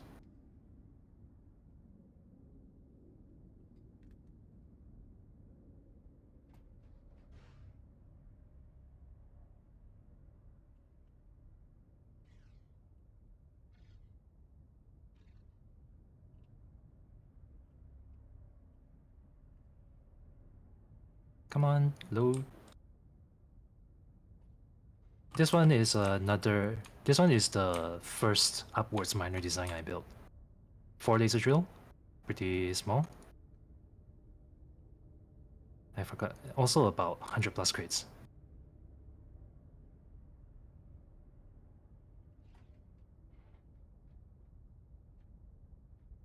Nice. Small, compact. Gets the job done. Also has a slightly fancier cockpit design.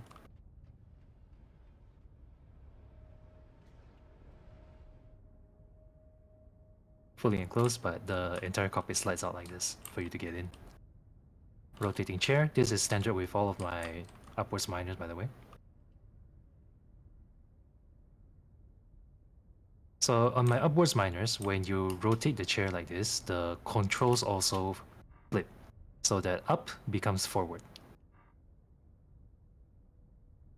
And it just becomes more natural to control like this. Because you're now looking in the same direction as the drill. All the mining controls are on the ceiling as well. So it keeps them out of, it keeps the clutter down when you look forward at least. Nice.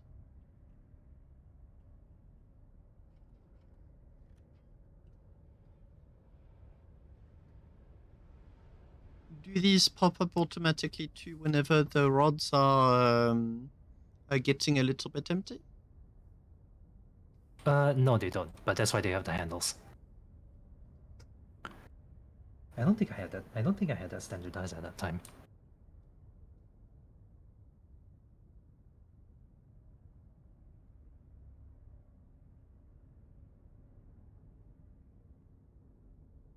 Right, let's go to the. We should probably move a bit faster, or we're not gonna finish. This is plot number 2. Yeah. 45 minutes per plot. That would be 2 hours and 15 minutes to finish. Yeah. Let's try and move a bit faster. This one is a surface miner, dedicated surface miner. Yeah, that's a 12 laser drill. Why not put more than 12? Because I want. Your microphone just died. A miner that you wouldn't grunt to lose to a pirate. So Because- your microphone died in the middle. So it only has 12 mining lasers to reduce the building budget? Yeah, because you don't need as many generators, you don't need as big a ship. So just overall, not cheaper, a cheaper ship that you won't groan and mourn about when if you happen to lose it to a pirate. I will point out that you'd groan and moan even with like a single crate being stolen by a pirate, yet alone an entire ship. Yeah, but well, it's the difference between losing maybe a 4 mil ship versus a 12 mil ship, something like that. Yeah. That idea. So yeah, this is unlike the surface hill kind of rig. This is a drill miner, so it goes straight down into the ground. Automatically, I mean that. How All you deep have to- do you go before it starts to get a little bit laggy and you have to go and make a new hull? I guess maybe around the ship's height. Is where it starts to get laggy. That's more than what we did.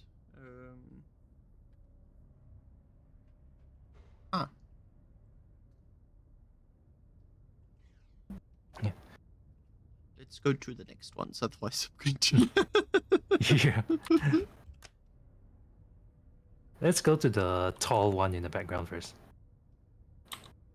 The tall one outside the gate structure. So that's another surface miner, but what makes it apart from the first one? The bigger surface miner has a 24 laser drill. The first version actually had a 30 laser drill, but for this Mark II, I moved 6 of the lasers to face outwards. Okay, it's a bit shy. Give it a few seconds. I'm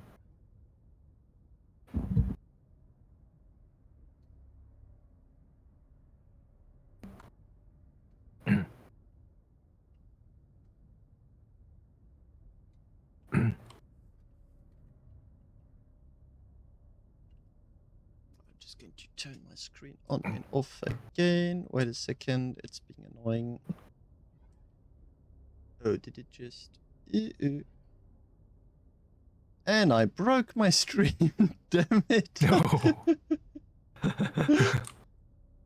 Okay, there. Come back here.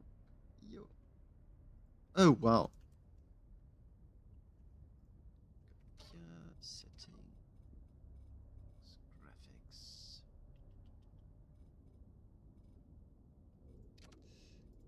Borderless window. Perfect. If the screen is on for too long, it tends to have like a small flicker, which is not perceptible on anything. Oh, and now... Oh, wow, your ship does cause a lot of freezes. Yeah, this is one of the most YOLO heavy ships in my lineup. Okay. Simply because of because on top of the drill control system, now I also need another system to control the 6 separate mining laser turrets on the sides. 24 laser drill. My most advanced surface miner to date. Yeah, you can call it the frame rate obliterator.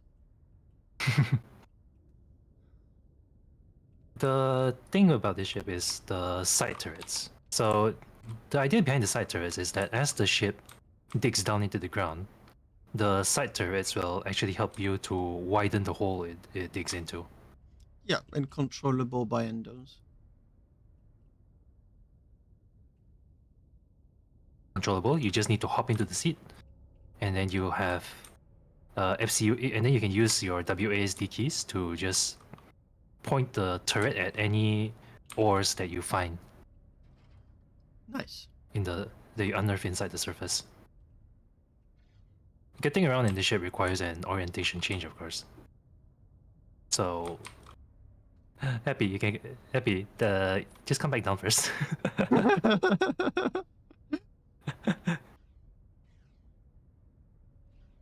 Yeah, I remember you've got a panel with change orientation. Yep. Here. Where is it? Yep. Reorient here, on the other side of the drill. Sorry, fell off. Yep. I pressed X in my computer. No, what? Wait. It's A. I wanted to press A. The frame rate is really low. Like streaming plus Starbase plus big ship is. Oh, and I'm streaming on Discord too. Is taking a toll on the Oof. computer. I have a pretty heavy focus on ergonomics with my ship designs. So I like to make them easy to walk around, easy, and then make sure you have a very wide field of view, very standard across my ships. Yep. Controls, I try to keep them as out of the way as I can. But sometimes it's just unavoidable because of the sheer amount of systems on the ship. Yep, I've got a very different mindset. Very compact. So I hope your endo folds well when you use my shit. And of course, since this is a surface miner, reconstruction machine, workplace safety number 1, PSA.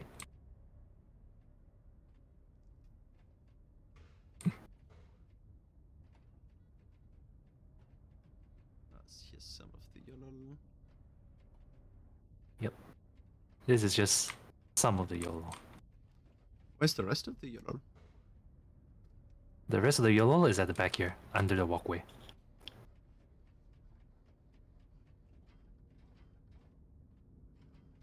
It's not as much YOLO as I thought it was. You've got something else that's obliterating the frame rate. I've seen ships with way more YOLO, including, as a matter of fact, one of my own. No problems. You may also have a combination of things causing frame rate issues.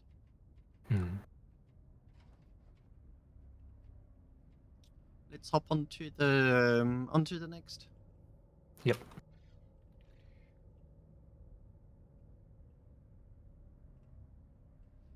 This next one is going to be mainly haulers and a few miners I couldn't fit into the lot we were just in.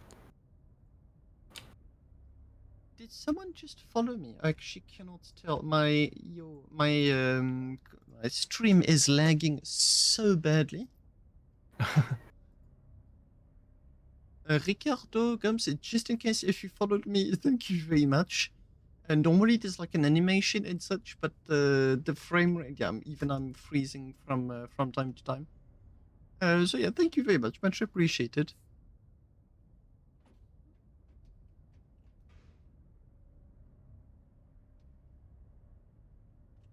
Give me just a sec.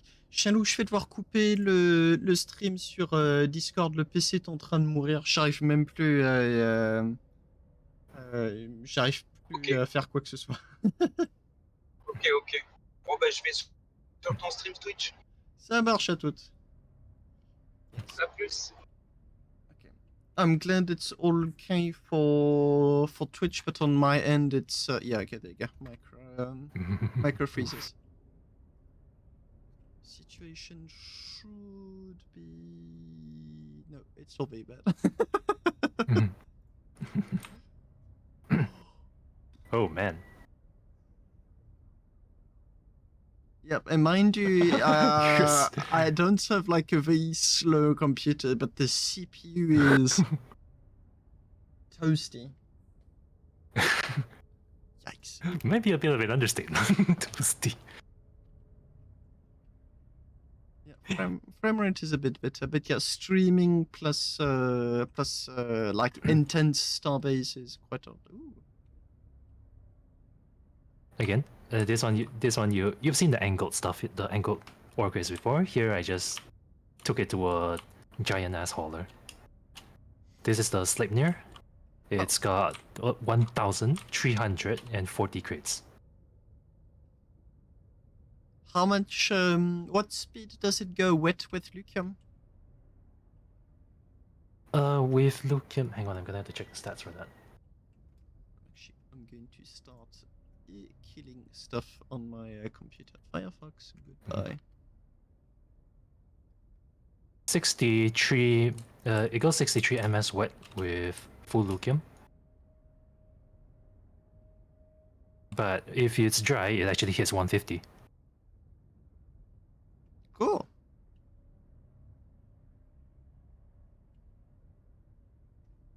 Single plasma. And with some additional thrusters at the back. Yeah, that one has no interior except for the cockpit for budget reasons. I Voxel suppose. reasons. Yeah, there you go.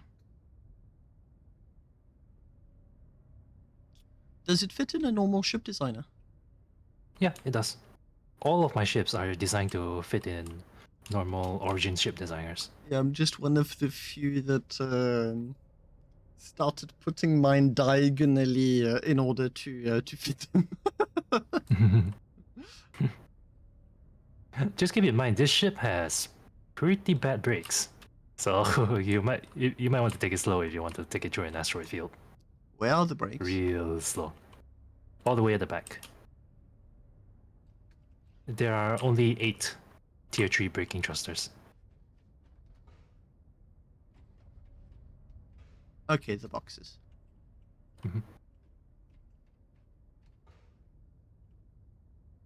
It's a bulk hauler after all. Yeah. The priority was on sheer crate count. And this one just next to it would be volume of a speed rather than volume. Yes. But it's still, that being said, it still has 1,064 crates. Twin plasma, 150 almost no matter what. And it's on the box. No, you don't like boxes. Yeah. I specifically designed all my ships of avoiding boxes. Yeah, and it's fun. It's a fun challenge as well. Makes for some, and then sometimes when you're in the middle of exploring, you just find all of these unconventional shapes that just somehow work really well.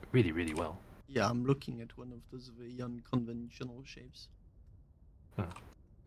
This one I will have to add was an original design by Sertzas, but I went and gave it the Ark Sparks pizzazz. I've got a member of my corporation, Shadow, that has a very similar structure on one of his ships. Like very different approach, but the cross-shaped ship. This ship is the Percheron by Sertzas. It originally, and then I revamped the beam structure. I revamped the interior, the cockpit. Just the entire ship. Overhaul. Just the entire ship. Almost the entire ship. The entrance is up top here. This is pretty much this is a workhorse hauler, so 1,000 crates. Gets the job done, not too fast, but at least it doesn't cost you a bomb buying plasmas.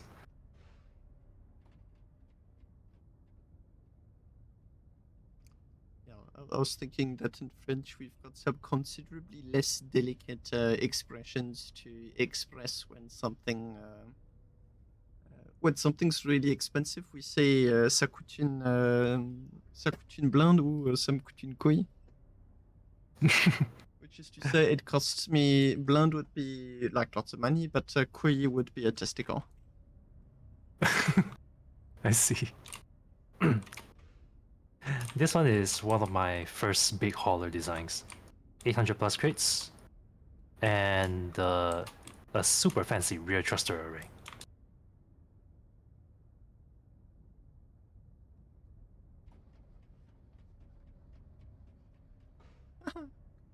Fun.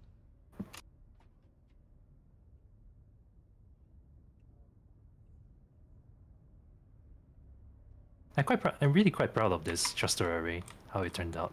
It's unusual.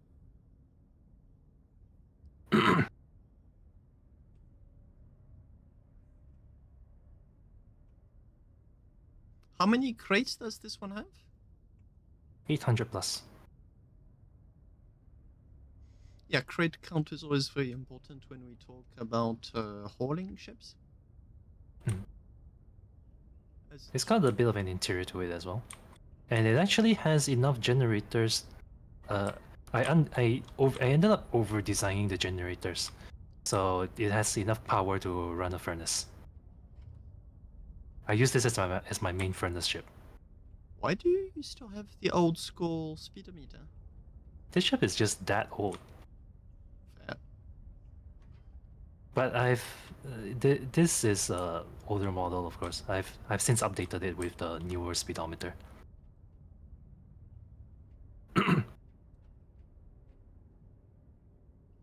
Then over here, I know this is right in front of us, but I'll go to the one in front of it first. This is my beginner. These two are my beginner miners. So this one came first, the larvae.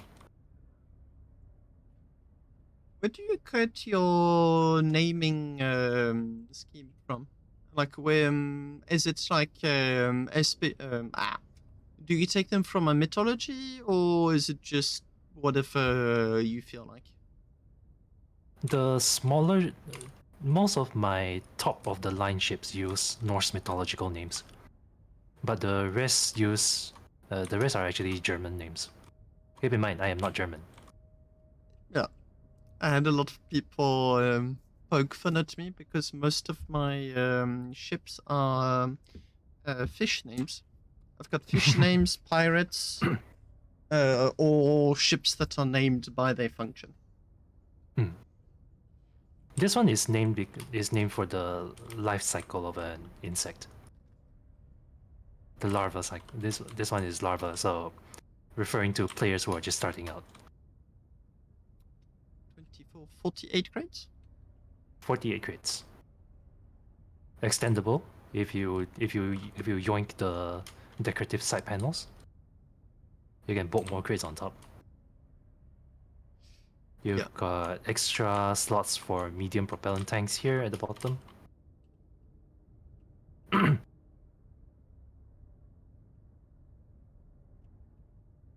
of course, you can also extend the rear wings out and add more thrusters, or replace them with tier 2s if you need to. Extendability is a little bit limited without, so that's one of the features we're hoping to have in the next update is drive-in ship designer. So take an existing ship and get it into the ship designer, because currently upgrading a ship is like outside of the real simple stuff, crates, generators. The rest is really unpleasant.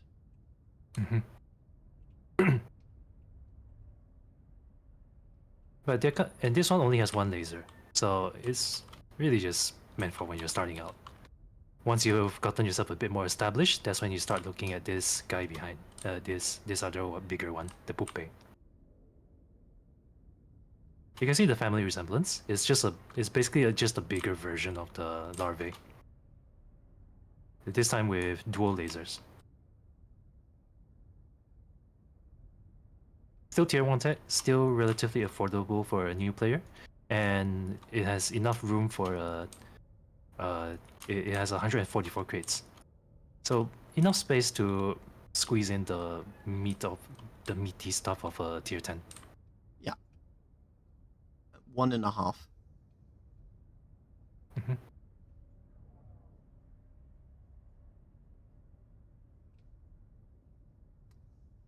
Nice. And then this really long ship in here, over here. you can start to see some of the repeating design elements I have on my ships, like Yeah. interlocked, like the alternating thrusters, angled thrusters / cargo crates. So this ship is intended as a blockade runner. Doesn't carry a lot, but it carries it fast, and you don't cry when you lose it to a pirate. You don't cry if you lose it to a pirate anyway. Relatively cheap. Carries 200 plus crates. Mainly intended for traveling between Origin and the Elysium Moon City through the pirate-infested territory. I used to use the Celia for that because it's got armament at the back that's mouse controlled. Yep. In this case, this one, all it has going for it is speed, and even if you shoot it even if you shoot the back, it has enough thrusters to. You're only going to hit crates and thrusters, so it doesn't. You're not totally losing the ability to fly. No, but if the pirate is within range, you are officially a sitting duck. Because you can no longer do evasions. You within range, and unless you've got a safe zone in close proximity, you are toast. Yeah, that's the intention here, because it's intended for travel between Origin and the Elysium Moon City. So there is all it has to do is make it through that short gap, the short unsafe space in between the gate and the Moon City.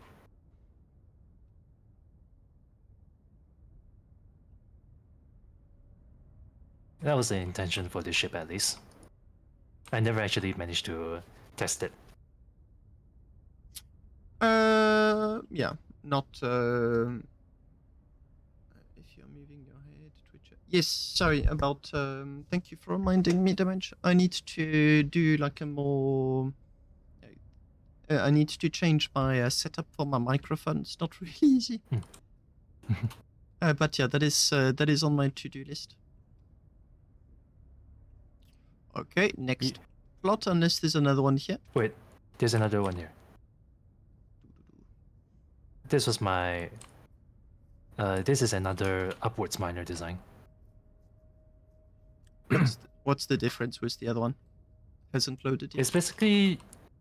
It's the middle ground between the two, but long due for an update now.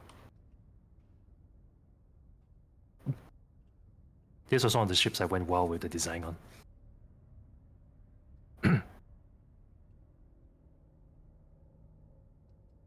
Nice.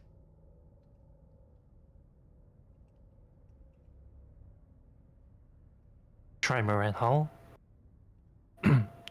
with inwards facing angled thrusters. Fancy thruster arrangement as well.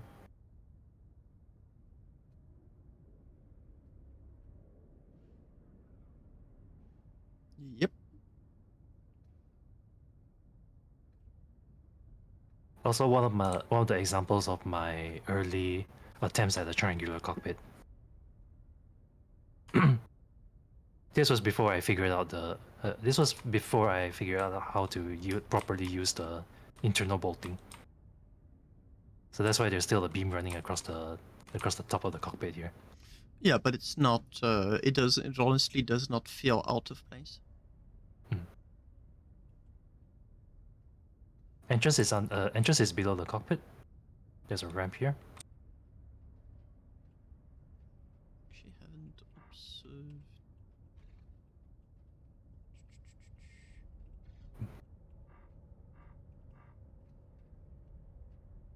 Full interior. You've got crafting stations, passenger areas, YOLO areas.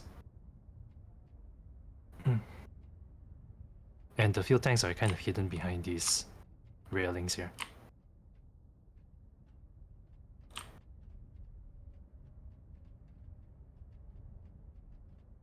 In the back, you've got ladders leading up to exit hatches.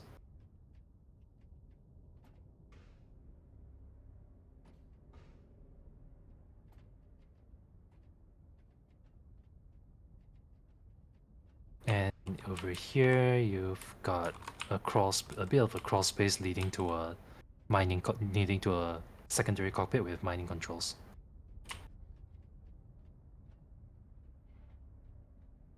Yeah, you can see a secondary cockpit over there. Yep. Bit of a crawl though. Not the most convenient to get into, I admit. Bit of a, so once the ship gets a Mark II, that's gonna be one of the things I'm gonna change. How many hours do you have in this game? Alright, let's move on. Arconis, how many hours have you got in Starbase? 7,000 plus. Nice.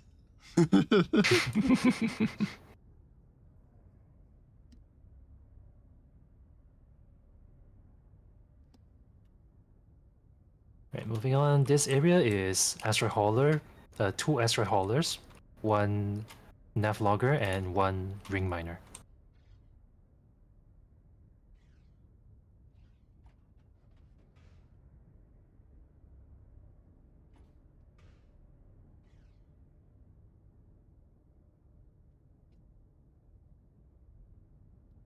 This one does what?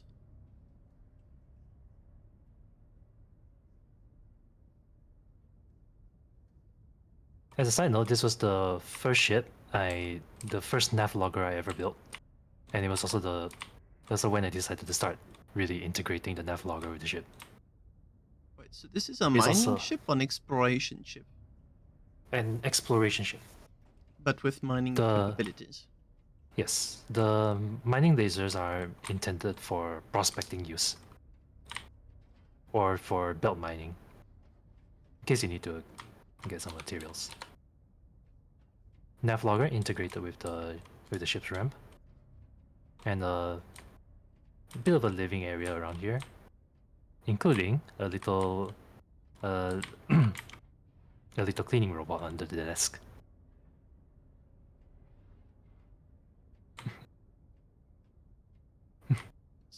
One player is almost at 10k in my chat.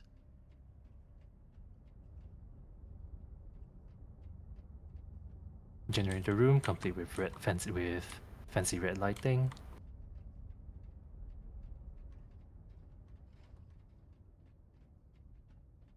And then downstairs you have a secondary cockpit used for surface mining. As a side note, this ship also had the mining system on this ship is mouse controlled.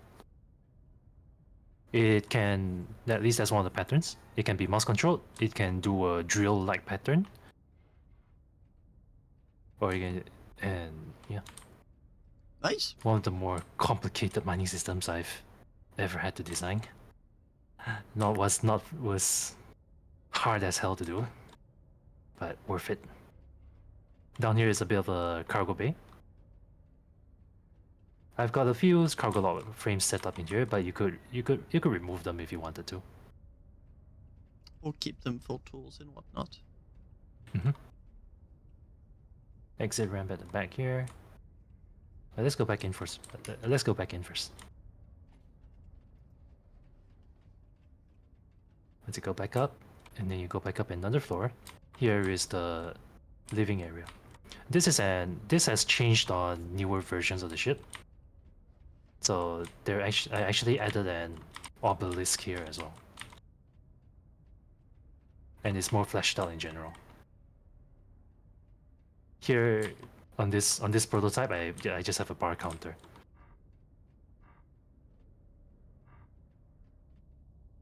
Oh, there's no glass here? There is glass there. No. Wait, what the heck? Why is there no... I could have sworn there was glass there. I've been trying What the to heck is pick that? up stuff for a while on your ship, like just to like figure out the shapes and whatnot. And then I realized that there was something missing. Oh. Let's just say this is a prototype. So maybe some stuff, maybe I may have missed some stuff. Oops. All good, all good. Rear exit. And from here, let's move on.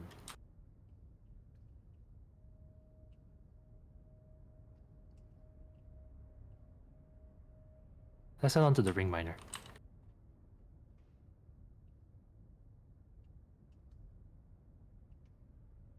And for this one, to really demonstrate it, I am gonna have to spool up the lasers.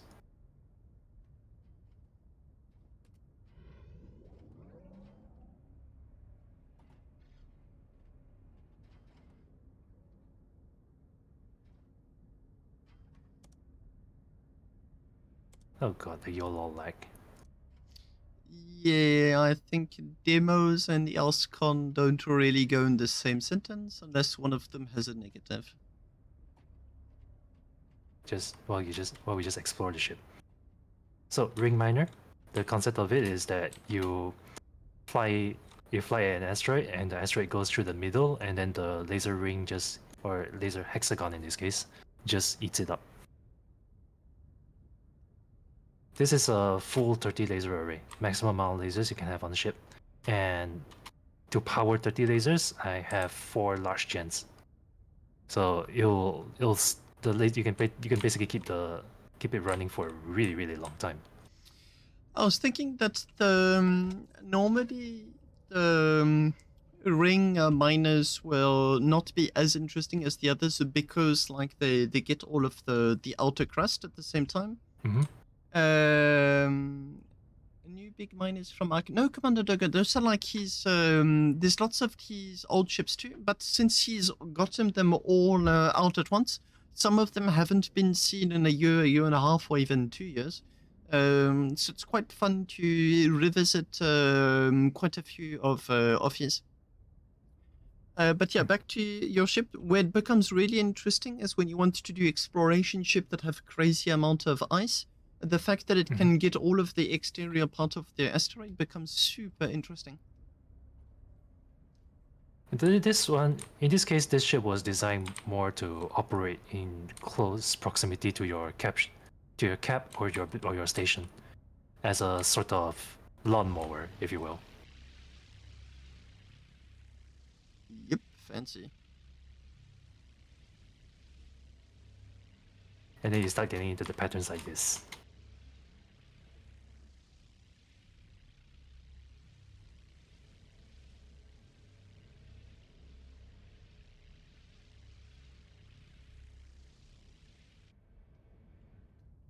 The reason the laser shuts off is they are triggered by this rangefinder grid in front of them. Of course, I can set them to ignore that and just stay on forever.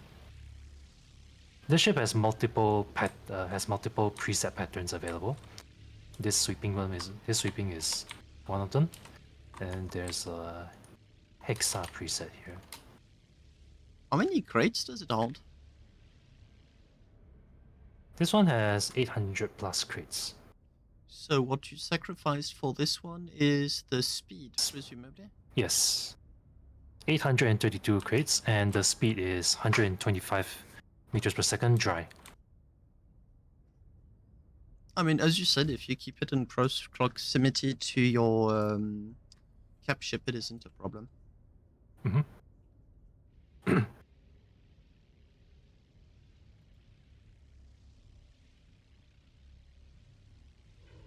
Turn it off. Back to generators, back to eco mode.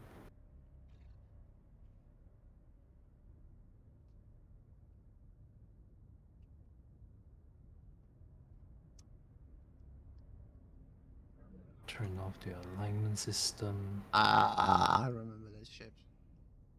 Okay. That one there's a fun one to visit. Let's do that one first, though.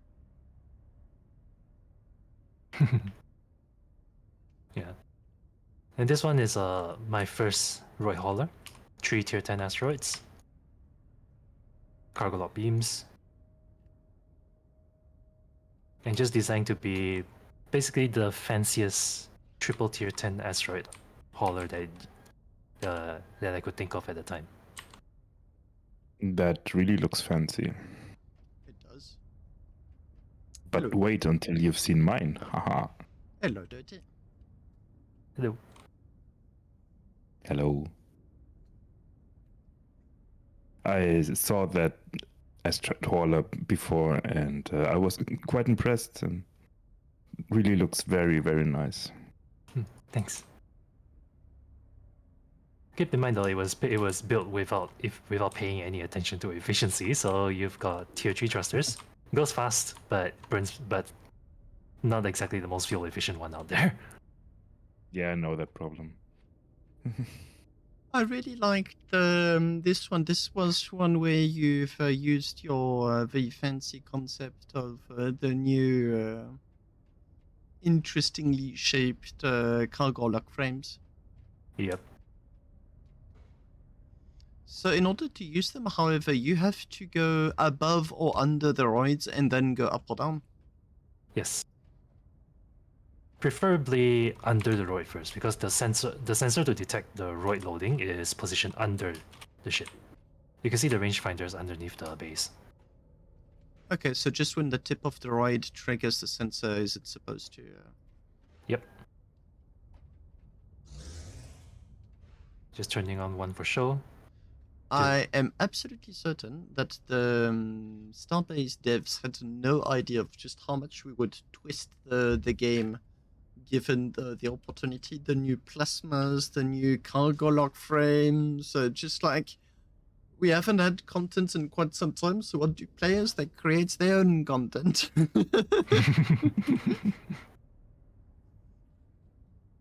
Normally, it gives an added advantage to the ship as well, because normally cargo lock frame ships are big square boxes. No two ways around it until this trick was found out that allowed you to actually bend the cargo lock frames. Doggo wants to do a torpedo force field. I don't know if you could. I don't know about like protecting yourself from torpedoes, but I do know how to do a torpedo shotgun. So God. You have 20 torpedoes that are pre-placed and all off inside of a cargo lock frame. So by default, you've got like simple plates that hold all of the torpedoes together. You spawn the ship, you remove those plates, you lock the cargo lock frame. Torpedoes are all off, locked in place, and pointed at very slightly outwards direction. You put yourself into position. You've got a laser designator that the torpedoes can see, which turns on. The torpedoes now know that they need to turn on too. Cargo lock frame deactivates and all torpedoes are let loose. Bruh.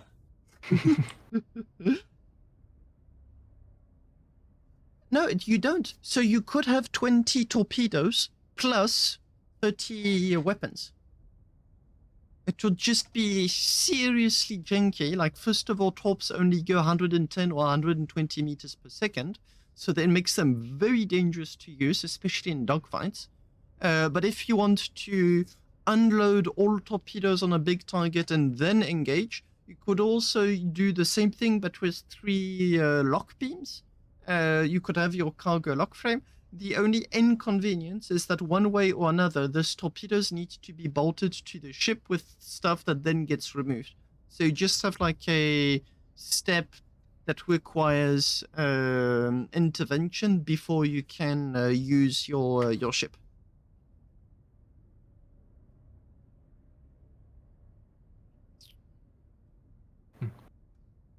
Right. So this one is also this ship also has an advantage in that because of the bendy cargo lock frame thing, it allows the ship to have a smaller profile than it normally would if it had big square ones. Yep. That I completely agree with that one. At least while the cargo lock frames are off, when it turns back on, you've got that big chunky profile again. Oh well, at least it looks nice. No, it sure does. I like to call it the bacon ship. It's a bit of a running joke, even. It's a fitting name. What about that one just there? Is it the same one as the other ones, or is it another? Oh, we saw it. We passed that. That was the nav. That was the nav logger. with the lasers, the exploration ship. Okay, on to the next one then.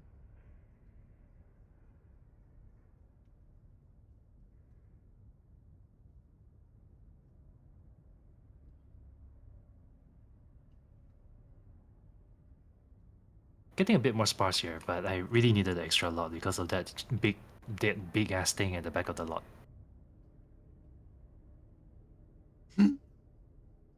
I remember that that one. That was that's your pure towing ship, if I recall, at the end. Yeah, that's my Giga Tug. In the meantime, we'll go through this small one first. This one is just a. This one was intended more as a salvage ship, a mini salvage ship. You've got crates. You've got a small cargo lock frame in the back. So just something for fun, for casual moon salvaging. I like the thruster setup. What's with that incomplete turret at the front? Is it part of like the salvage, or is it intended to have something put there? It's basically just intended to be customizable. Put whatever you want in there. You can put guns, you can put a towing beam, a tractor beam, whatever. Up to you.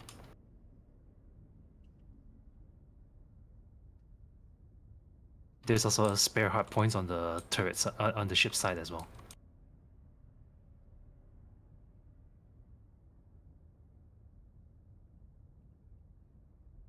Yeah, pretty simple, small thing. Yeah, still nice. Mm-hmm.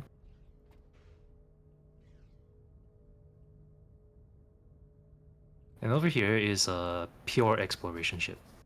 The last one had lasers, this one doesn't.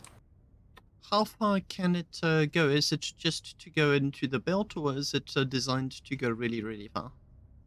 It's not designed to go for inter-moon travel, it's just designed for local belt use. So just for scouting ahead for your cap. So again here you can see the nav logger has been integrated into the ship. Yep. Side entrance. A bit of an interior, not too much, nothing, not too big though.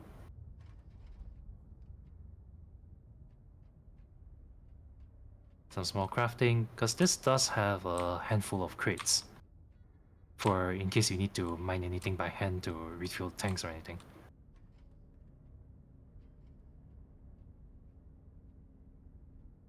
What I am most proud about this ship is the shape of the cockpit.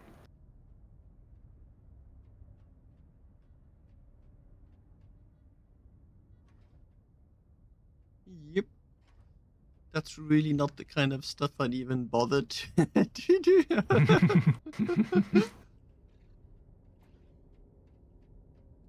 It's nicer to look at from the outside. Cause it's like it's long and it's sloped. Everyone has a good view, and it just plain looks nice on the ship.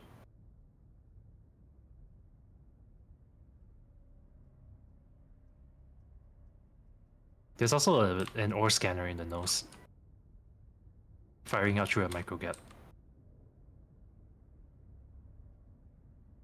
Oh, that one's one of the smallest micro gaps I've seen you use.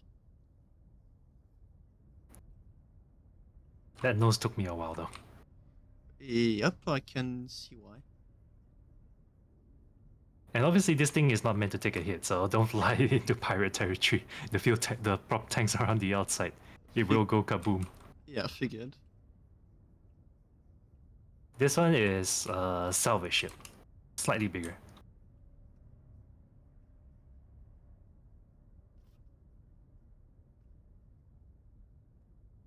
It's a pity that salvage isn't more implemented in the game.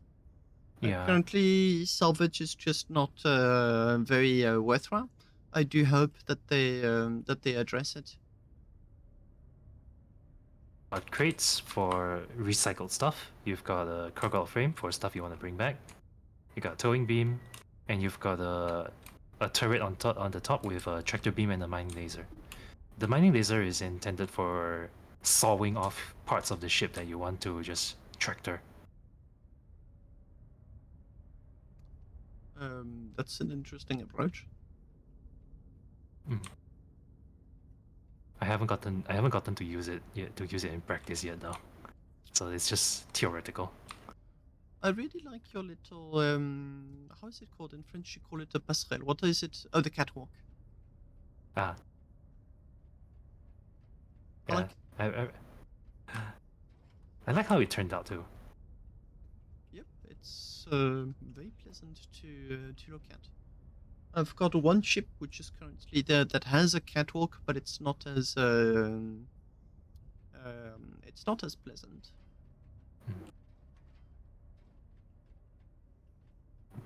Reconstruction machine for in case you run into any nasties. Though that being said, this ship is still not going to be able to take much hits. Yeah, but it's not designed for. As a general, I generally don't build combat ships.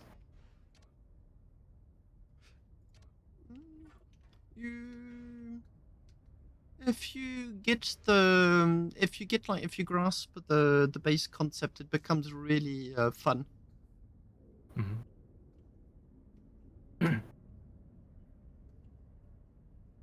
This one is another salvage ship. So you've got, and I decided to give it a unique look from the outset. Yep, you succeeded. Triangular cockpit in the middle here. You've got a small flatbed for carrying stuff. You've got a few ore crates. And the tow beam is fixed on just behind the cockpit. Right here.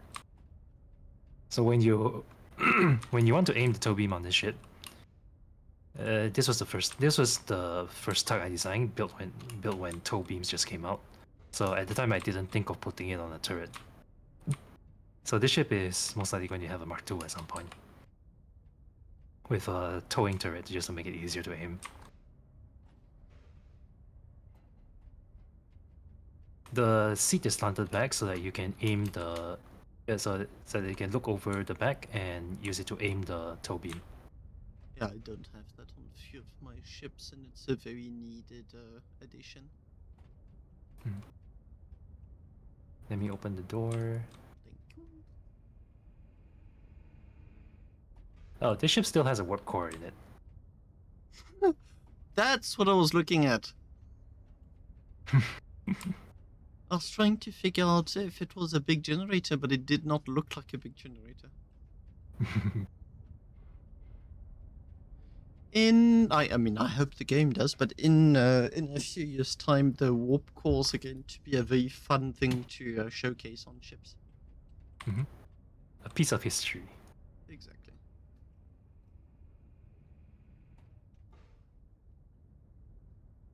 Right, and this is the last ship. The Air Gigatug. 3, 4, 8, 9, 10, 11, 12, 13, 15, 16, 17, 18, 19. 19 or 20 per plasma? If I remember correctly, it should be 19 rings. Okay, then I counted it right. Yep. Yeah. Three 19-ring plasmas. Nice. Again, I didn't want to design a box, so I made a triangle instead. Even for the large gens. Oh my word, you really did something interesting here. I did not notice that the first time. Oh, that's smart. Yeah, the processing units are rotated so that the generators can be rotated and still maintain the connection. Yep, that is a very, very good idea. And because they're in the core of the ship, it's not immediately noticeable. Nope. Unless you're specifically looking for it.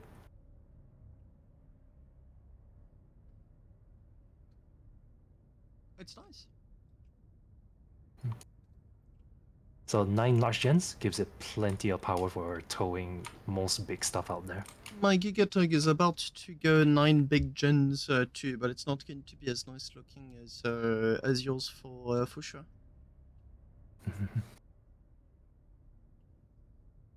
Sweet. I wanted to put a full asteroid avoidance on it, but I didn't even have the voxels to spare for it. Ah. I didn't even bother. The problem with the asteroid avoidance is that although it allows you to get to your destination, it doesn't allow you to come back from it. Because even though your ship does have it, what you're towing doesn't. Yeah. And then when you brake, if your avoidance system causes you to brake while you are towing, then the ship behind you slams into your ass. Yes, it does. Not too fun. Well, thanks But a yeah, lot. Thanks a lot for the presentation. Do you want me to present my 2 latest additions to my own ships? Because I'm quite curious to see what you think about it. The one that has the makeup armor and the other one that's just like my attempt at an completely over-the-top taxi. Yeah, of course. Let's go.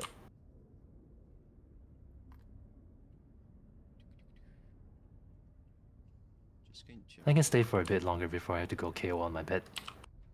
Like, what time is it? I'm not going to... I'm going to try and make it short. It's 6 a.m. here.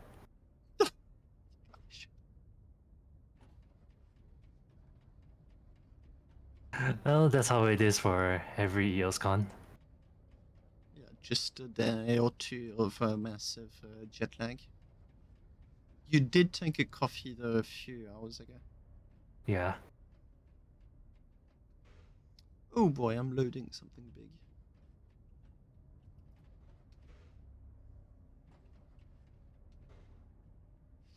That is not our stand. Our stand is more over there.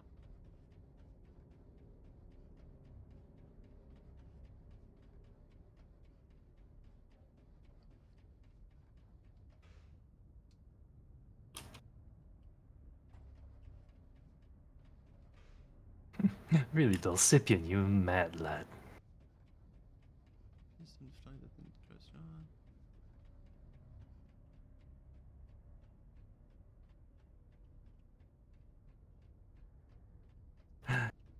That giant plasma, just designed to just be stretched out as long as it possibly can. Yep, I'm going to be visiting that right after I'm done presenting the ship survey quickly. Okay, perfect. I am on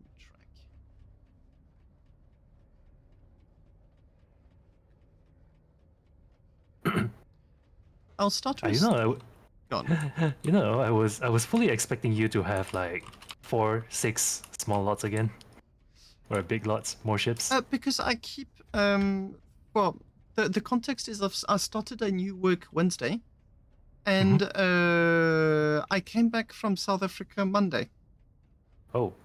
So the answer is like normally I would have. It's just that I'm badly jet lagged, and like with the new job, I just did not have the time or energy. Understandable. But otherwise, yeah, all of my designs combined, I mostly do have a lot, but I don't have all of them pre-printed. So the big one just here behind us, the EL, has been printed by me for the first time. It's been around since the last EOS Con, but I printed it for the first time. Oh. And the bigger one behind it is called the Ongi, which is in fact the French for EL. So Mr. Makeup Armor is just there.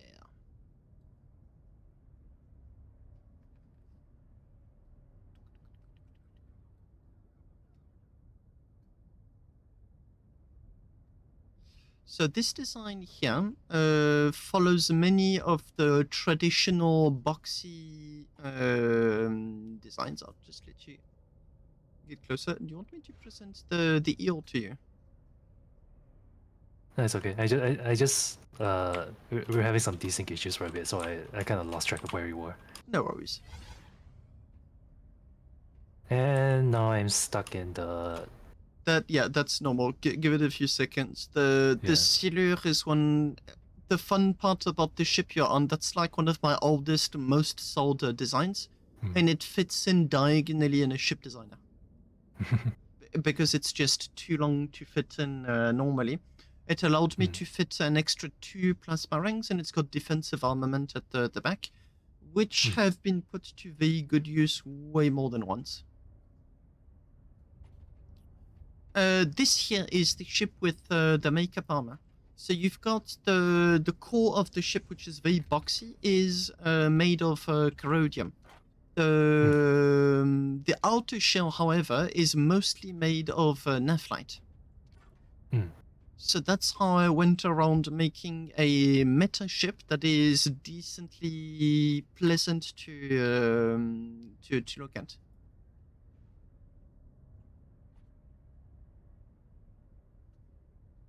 That was my approach to the problem. It still ended up being a little bit heavier than I wanted it to be. It's 6.6 kilotons right now. I would have preferred it to be down to 5, but I've since learned like better ways of designing it. You have the reactive armor at the front, and yeah, overall it's a very decent ship.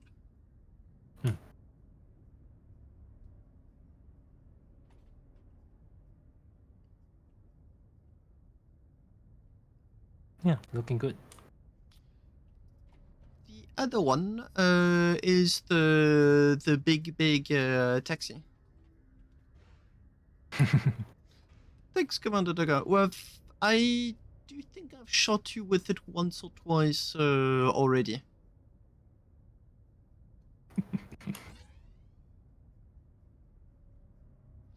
So this here is the deal with it, and it's named that way because I kept getting questions as to why it had so many plasmas with it.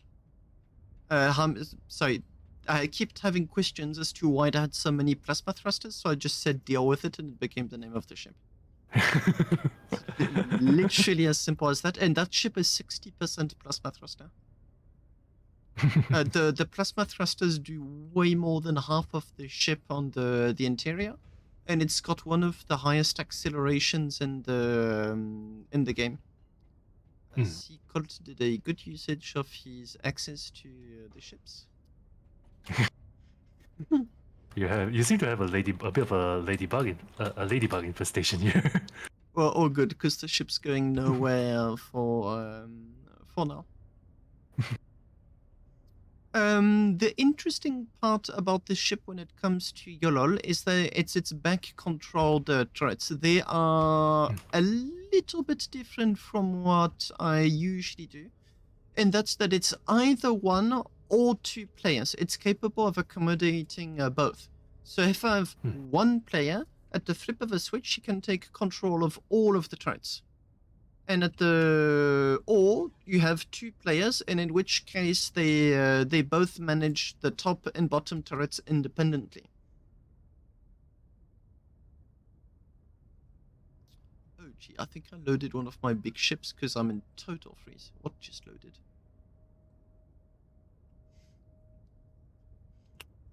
What I'm actually quite interested in knowing is, would you like to edit this ship? Would I like to edit this ship? Would you like to make it to your source? You mean make an Ark Sparks version? Yeah. Style of it? Yeah. Would you be interested? Because like all of the external parts are decent, but the interiors are just not satisfying at all. I wasn't able to get something that really made me happy. I'm satisfied with the outside shell. I'm very satisfied with the specs of the ship, but it just doesn't have a good vibe inside.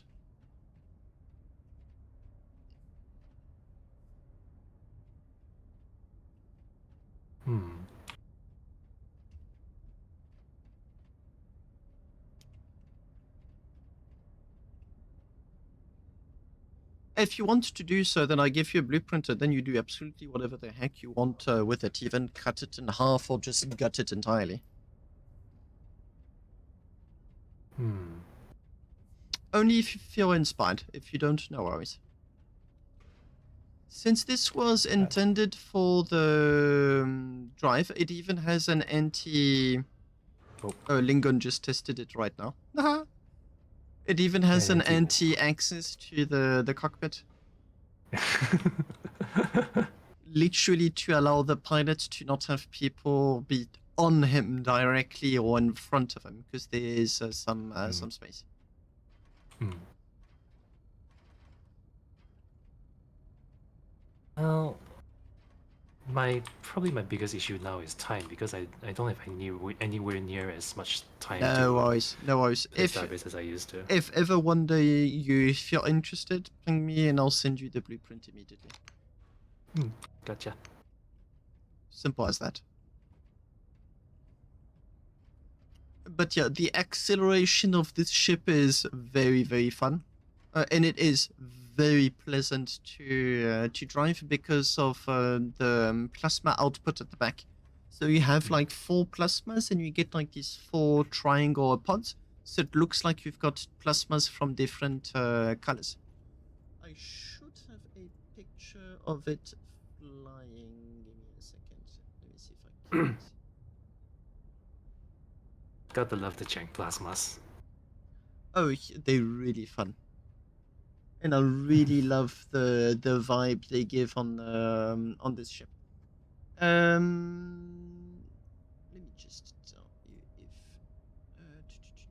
Oh, there you go. Okay, if you go onto my ship shop, there is a screen with the ship flying, and you see all of the thrust. Do you see the shops? My Discord is still a little bit big. Trying to find it. You've got Starbase. Happy Ship Shop. Happy Ship Shop. There you go. Happy Ship Deal Shop, with and it it. should be the first. Scroll down a little bit, and you'll see the pictures of the ship. Yep, I see it. And you also have a picture of the ship without its armor, which is of Oninum, because why not? And it's yeah, it's just a fun ship. I still need to do something with my toroidal plasma though. Reminds me that I should get to that at some point. Mine's janky enough as it is. Do you need to illustrate to the viewers what the toroidal plasma is? Remind me, like I've got 2 different plasmas in mind. I've got one where you split a real plasma, and I've got another one where it's a fake plasma, kind of like Vega's thrusters. Which one of the 2 is it? The one with the ring plasma. The one with the ring around the plasma. The functional ring. I'm gonna have to dig that up. Oh, yes, Vega sent me a picture of it. No, I would not want to use it. Let me see if I can find the picture. Okay, so it's not at all the ones I've just described. It is another one. And that's just a pure mass of junk. There you go. I found it. Fully functional.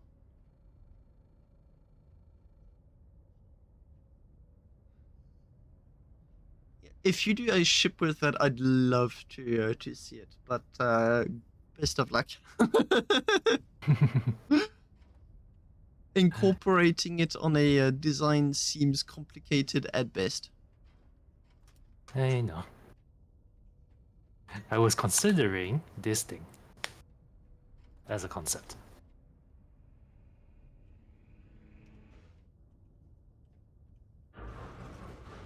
Just whoops, get out. Oh, Ladybug escaped. Run away, ladybug.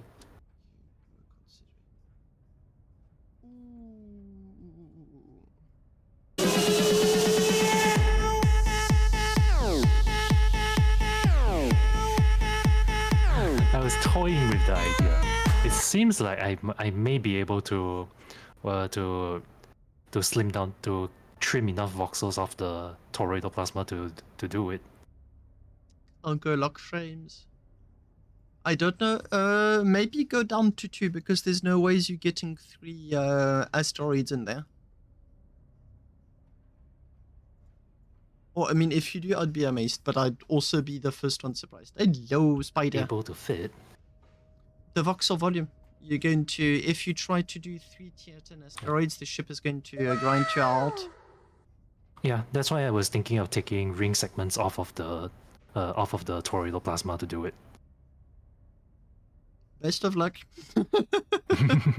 That's too much junk for me.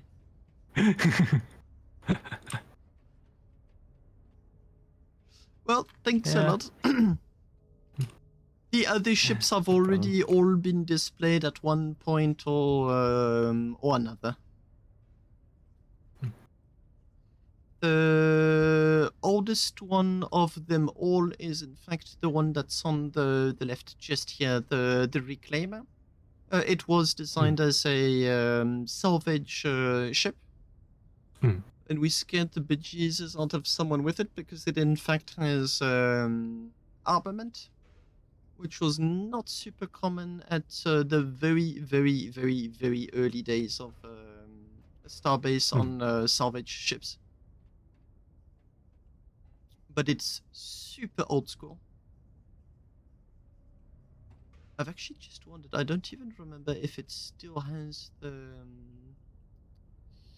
let me see how old school it is.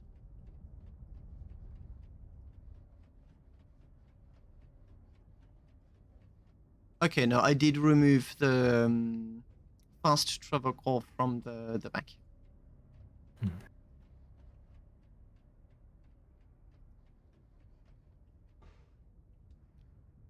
Had some fun with this ship. If you want to, we can do asteroid roller in the Antara slot. I'd be ready in 15. Aha gave me a rendezvous tomorrow at what time was it? Nah, he gave me rendezvous at the Antara slot.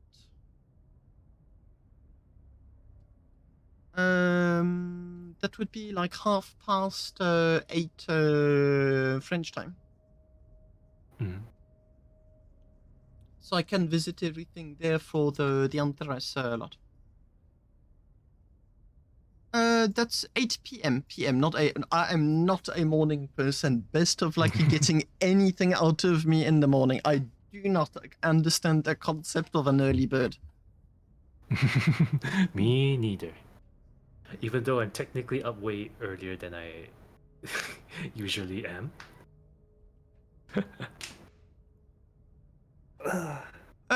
Do you need to go to bed now or not, Arconus? Or do you want me to present a little? Oh, okay. Thanks. It's 6:10 a.m. God, mate, God. Thanks a lot for the presentation of all of your ships, and I wish you a very good night. Thanks again, for helping with the organization. I know NTPS2 contributes a lot. I don't know who else I should be thanking, but yeah, thanks. Thanks a lot. It's really, it's very fun to have all of these events, and I know it's a lot of work to get everything running. It is. I just realized that you spend that much time in a ship designer, you do your day job, and yet you still find time to do 2 EOS cons per year. We've streamlined the process down so that the organizing job is actually probably a bit easier than you think it is. Because I focused quite heavily on making sure the all the forms were in place, all the tables, all of that stuff, all the databases. It's all pretty streamlined, pretty standardized by now. Did you just get kidnapped? Yes.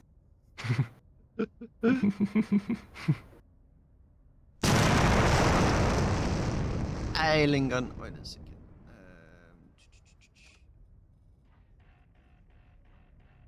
I'm getting a crap ton of micro freezes. I think there's there's something causing a lot of lag around me, and I see mostly my ships. Okay, thanks again, Arconus. I'm going to see if the SEAL Club is still around. Right. I'm just going to, and yeah, I'm good gonna night. See you around. See ya. I'll be headed back to my lot if Colt is willing to take me there. He's trying to get as many passengers as he can. Oh. Thanks, Arconus. Your ships are awesome. Thanks. Oh, this is my stop.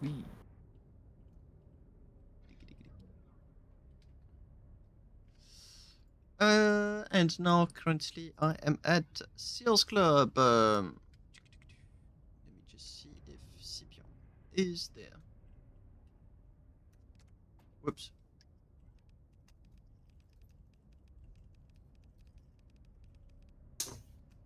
Hello, Pete. Hello, hello. How are you? How are you? Well, so let's immediately address the elephant in the room. Did you have to compensate for something? I know quite about compensating myself. So wait, let me send you something. Let me send you a meme I made, which is no. This was just for the lulz. Did my afterwards. own compensating ships inspire you, or is this sort of another inspiration? Check Discord.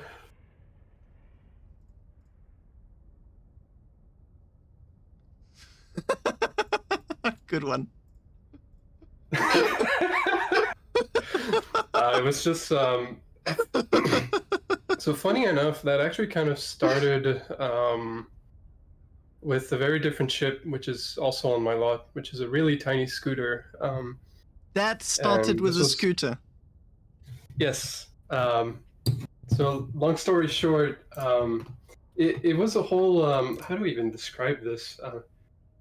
It started as somebody said, I can make I can make this little scooter go X speed, and then that got into like, well, how fast can you actually go in the game, and how can you go further than, like, can you do 160?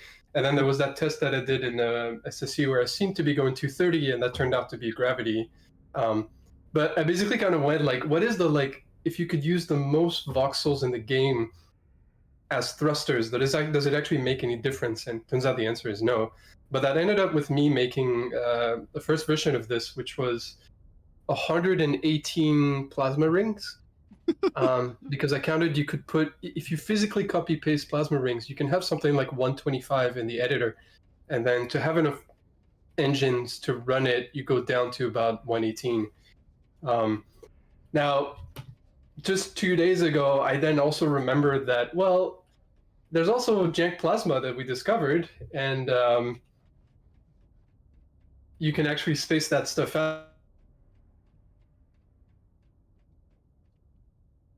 Scipion, your It's microphone. 456. Your microphone died for a few seconds. I think the automatic reach and override is not working as intended. So can you repeat the last sentence? Sorry, can you hear me now? Yeah, I can. It's Discord. It's not you.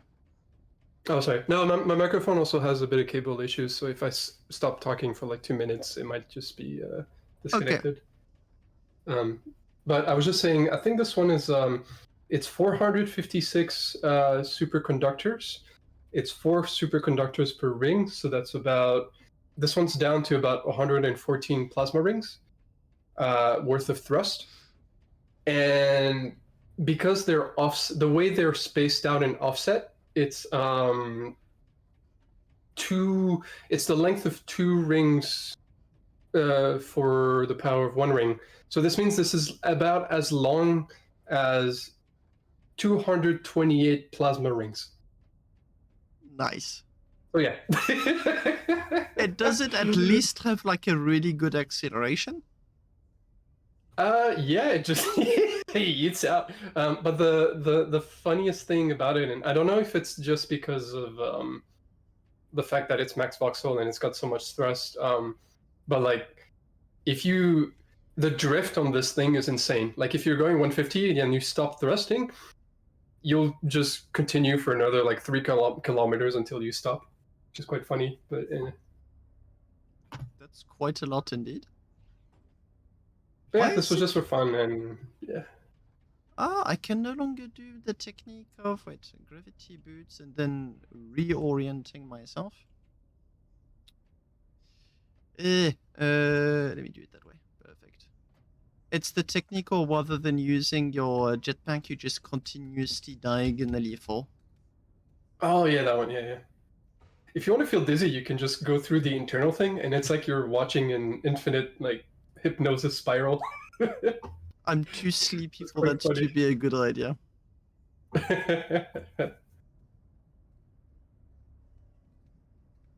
Yeah, so I haven't measured it on the side exactly yet, but I think it's something like 600 or 700 meters long, and I think it's about 4 to 5 small lots, if not more. It might be like half the length of. You should Con. have like, obviously it's not as fun if it lays flat rather than up, but it would have been very fun to just go from one plot to the other. Yeah, although I think at that, like, because I would have to put it on a beam anyway, and it would like, oh god, I'm being abducted by somebody. Yep, Colt. Oh god. Yeah, most likely. Thank you, Lifeline. Fun. So yeah, Doggo is right. This is probably the longest ship in the game. No, actually, don't think it is. No. No, Well, it depends on that's the thing. It kind of depends on the definition of ship, though. Yeah. Mine, for example, is the longest, I think, non-foldable ship in the game. It's just one piece. It comes out as is. You, on the other hand, most definitely have the prize of the longest thruster in the game. That is, I think, uncontested.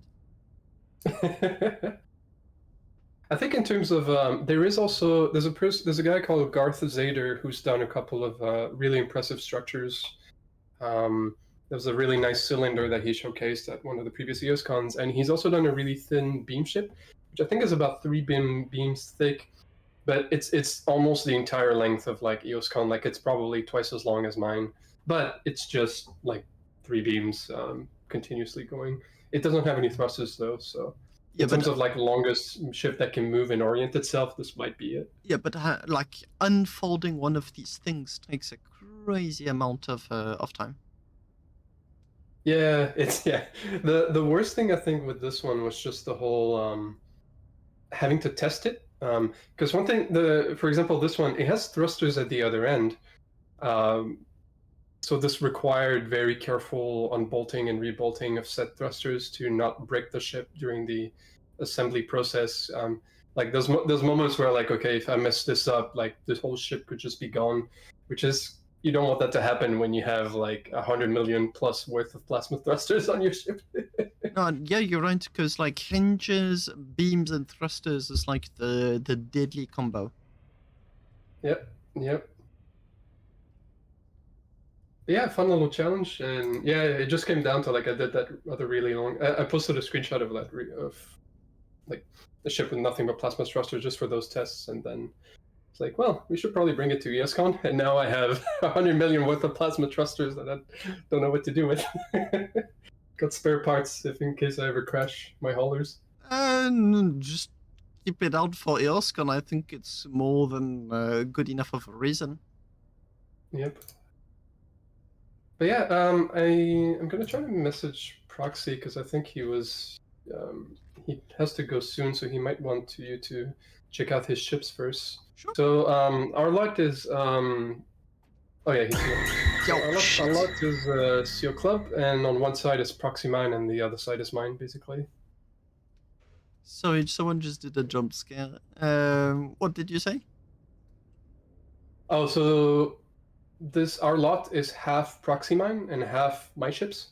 Okay. So you're looking right now at this is the Stag. This is a plasma surface miner that Proxy did.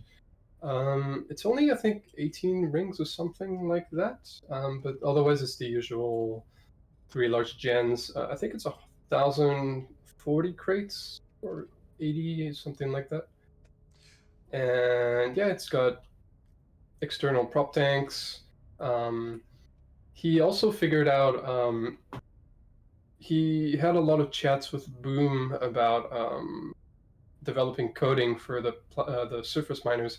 And so he developed a progressive advanced script at the same time as Boom did. So basically when you start mining it, it will progressively slightly accelerate so that you never stay stuck, because the heavier your ship is, the more thrust you need it to go. You have to move really slowly when you're advancing for surface mining, but it doesn't take that much weight to then make the ship unable to move. So you don't have to like continuously remember to adjust it, or you don't have to Why not have something like a PID that just uses the speedometer? I'm just gonna say I'm not a coder and I'm too dumb for that stuff, so he will probably answer that for you. Like he says he wants to have a constant thrust. You just told me that it increases the thrust, so why is it now constant? Did I not hear correctly?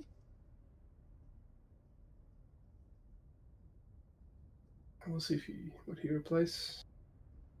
Oh, also another the constant thrust that increases with the speed.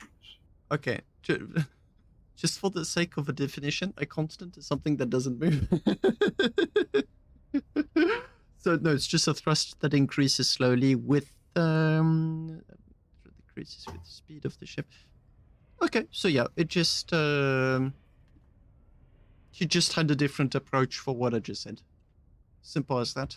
Oh, there's also the it's like I think there's elements that are it's an equation. So there's something about like basically if you stay I forgot exactly how it's ordered, but there's something like if you stay at X speed for too long, add a little bit of thrust, and then if it stays a bit longer there, add a bit more thrust until you reach a new threshold, and then if it stays there for a little bit too long, then it adds. So that way it's not like just a linear thing. But I mean, I'm guessing at the end of the day you can just achieve the same goal multiple ways. So. By the way, knowing armor mercenaries, I'll take a wild guess and say that the propellant tanks can blow off independently without causing a chain reaction. Yep. Yeah, I recognize the design pattern. Also, an interesting thing with this one, I don't know if you've already noticed, but it's got the mining lasers on the side. Yep. And the goal of that was because one issue that's happened quite often is surface miners crashing into the ground or stuff disappearing. And one of our guesses was that it was due to the center of gravity of the surface miner and how the crates and everything fills up. So if I remember correctly, this puts it so that the weight of the ship is off to the side of the trench. That way it doesn't end up like getting dragged into the trench and there's no risk of it crashing. Yeah, so the worst you can do, like the absolute worst, if I wanted a mining ship that crashes as fast as possible, you make it long and narrow and then you point the trench device at the front. That's like the fastest way. So usually players will put the trench device at the end of the ship, but I think that putting it on the side is quite a good idea. It means you avoid... it's easy because most of the ship then gets used for the... actually, no, I don't know if it's most of the ship, but it's for the hovering distance. Like your ship hovers at less than 20 meters, but I don't know if it's a center of mass or just like the area of the ship that determines what is used to know how high the ship must be. Because the definition of ground varies a lot depending on where you are. Yeah, I can't fully remember the full conclusive things that we decided, but this was a test to fix that, and this seemed to do it. There's also for us, we felt like having the mining lasers at the back also seemed to do a good thing, which is what I ended up doing on mine. There's also what was it? There was I know there's something about also the if you what is it, like Acid Junior from HLA was mentioning something about there are certain parts that if you have something under the mining lasers, that's what, like lower than the mining lasers, that's also another thing that can cause issues with it going further down to the ground, I think, something like that. How many crates does it have? I want to say 1,040 or 80. I'm sure he'll reply in a second. Proxy mine, you can reply written. I presume if you mute it, you don't want to chat. Oh yeah, you can actually chat in the game. It works also. 1040 and 1080.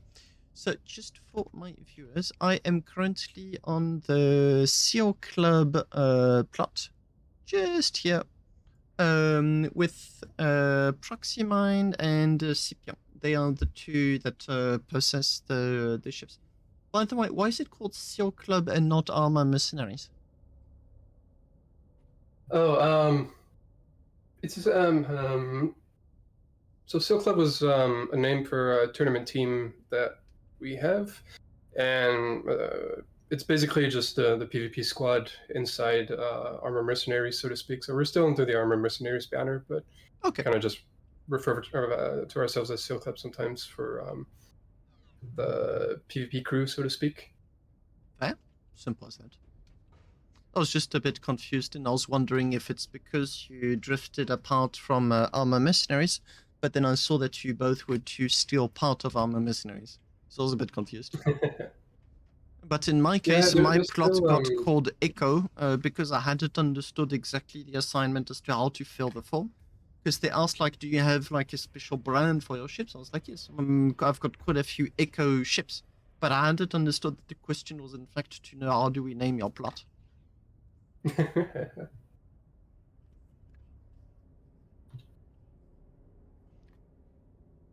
Yeah, nice. Sweet. Since Proxy Mine wants to... Did you have amazing for the mining lasers? Well, where... Oh, the blades. Oh, it's on this side here. You can check the... Quite easily see it here. Well, there you go. That's the... That, by the way, I'll just add, is a very nice decal. So just 6 plates of lithium. I'm just going to press F3. If you say something, Scipion, please do read it. I've just pressed F3 so that I can check the decal. Yep. He says it's 6. Well, the last thing he said was just it's 6 plates of large plates of lithium. Yeah.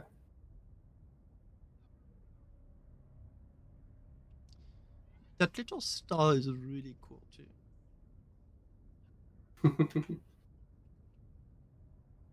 Yeah, Proxy has a lot of fun with decals and painting ships. Yeah, I don't. So I've always got like all of the appreciation when people like put in the time and effort for decals. As a matter of fact, I hate decals so much, I made all of my logos out of plates. That's how much I don't like decals. They are so difficult to use properly.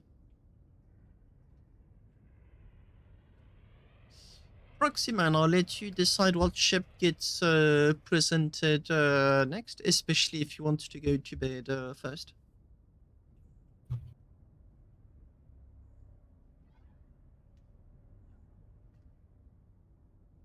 Boltless designs, always a massive increase in the amount of work needed. So this is pure role playing. That is a crazy amount of thrusters.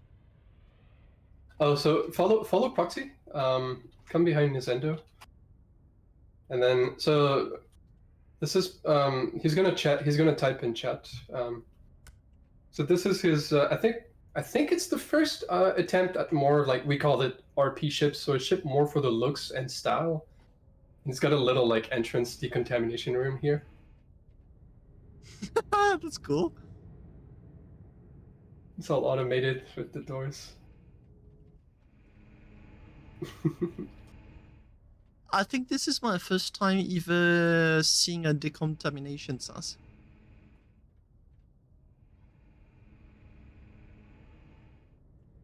Fun.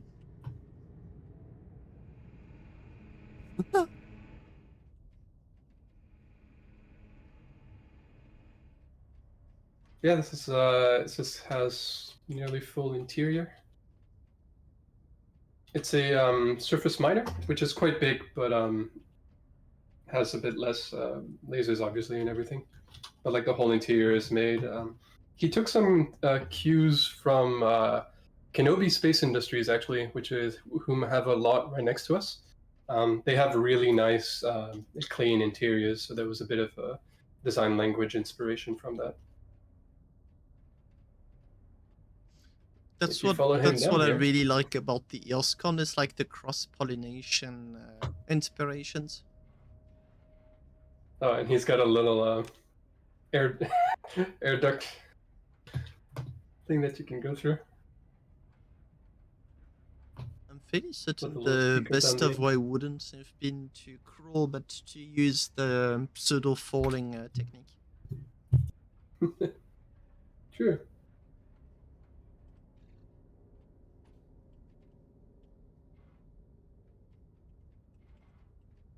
Oh, actually, at the end, you can just do that. Oh no. Foxy, you need to stop eating donuts. And he's got a little, I think he said this was it was originally a panic room, and now it might be like a disco or something, psychedelics room. It's a little ship secret.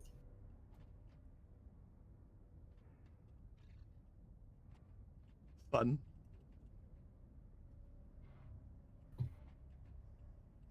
Oh, come on, Endo. There you go. Mine's been eating too many donuts too.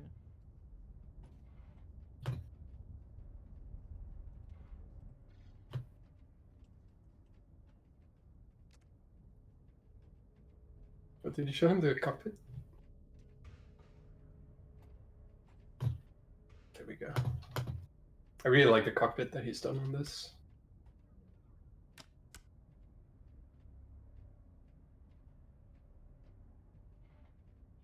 Oh yeah, and it's all boltless and everything. I'm looking at bolts as you said that, but yes, I understand what you Oh. mean. Oops, yeah. I had my face against them. It's a boltless design. Oh, this is a new form of gaslighting.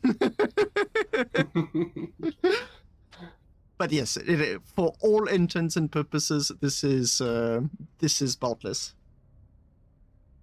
You can do boltless on the displays, but I mean, come on, it's way too much work.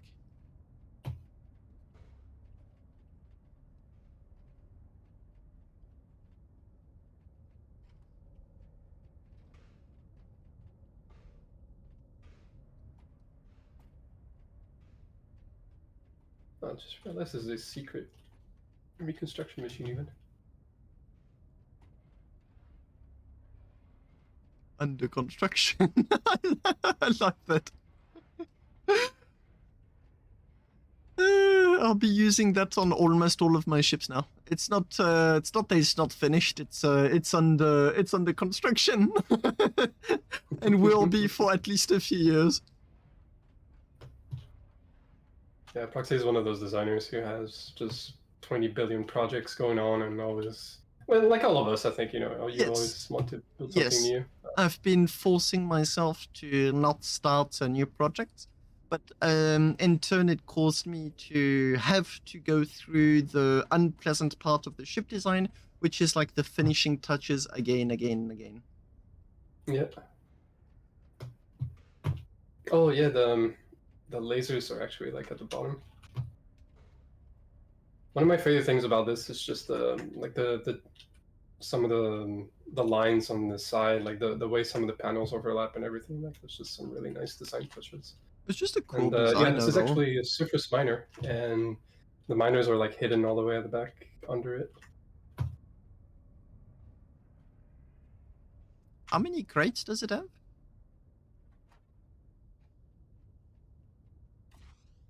Oh, sweet. 200-ish in enough light.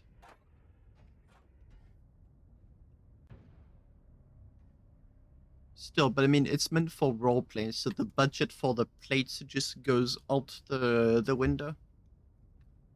Yeah, this is really just, let's make something that looks cool and really nice. Yeah, and I think it nailed that well. If you want to do roleplay, the budget for plates, the shapes and whatnot just eats at everything else.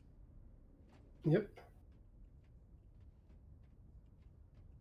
Yeah, Proxy is really one of the greatest compliments I can give to Proxy is that he's extremely good at keeping the proportions of elements. He has like the proportion of all the elements and all their correlations in mind, saved in memory, and basically everything just lines up. So like his designs are just extremely clean. Like everything just lines up properly, and that creates really nice flowing lines and proportions. And that's just, yeah, an extension of using that talent. Because there's so many things, like, you know, most of the elements are something like 96 or 144 centimeters. So there's a lot of stuff you can do if you remember the ratios and proportions of elements in the designer. You can kind of get everything to line up properly, and that just when it all gels together, that's just like a really nice feeling that comes to it. Particularly when you're doing like fighters, because it's so hard to get larger plates to all fit in together. Quite often you're like, ah, shit, I have to extend this part by 24 centimeter or something, and then it all becomes a little bit apart. Yeah, I see what you mean. So that was one of the things that kind of like came from just learning to design fighters, which has been really useful for him.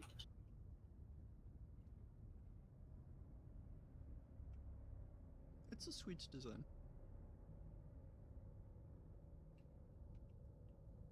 And that kind of led to, I think this ship here. Proxy just let us know. You say fun, but what I see is also a lot of time. That was not a fast ship to design. Even if you copy paste a few elements, I'm looking at. You know what? I'll take a guess and I'll say, I don't know at what speed you design, but that for me, if I wanted to design that, I would have needed at least 150 hours, maybe a little bit more.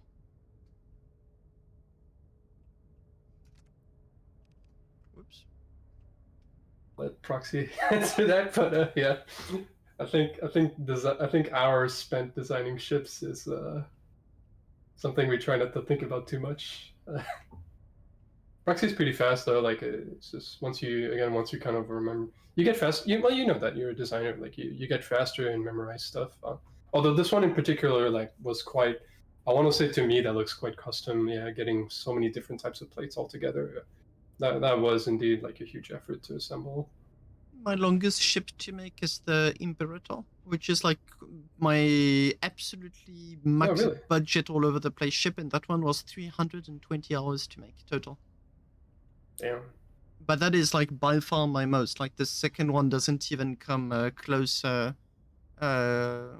Second one immediately goes down to less than 200. It's just that the Imperator was over the top, all over the place. Yeah, particularly designs that you end up needing to iterate a lot on. It's just because sometimes you'll assemble a thing, then realize there's issues, and you have to kind of redo the whole thing. So it can be a very long process. Oh, this one was a racer that he did. I think this was for Silent Symphony had planned to do a race, like for the racetrack thing he's done on the Elysian Planet. I want to say I think this was kind of his design for that race that he would have done. It's a bit of that same design language, continuing from the surface miner. Nice. It also looks really cool. That's got a really nice, like, I don't know, 70s sci-fi aesthetic. Well, you know, like. Yeah, Star Wars. Yeah. Ish. The fake intakes and all. Really cool.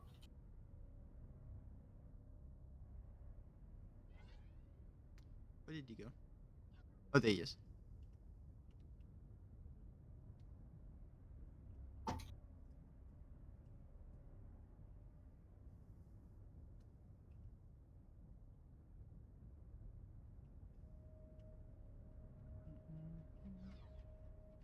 Oh, he has to leave in 10 minutes. That's all right. I can talk about some of these rest if needed.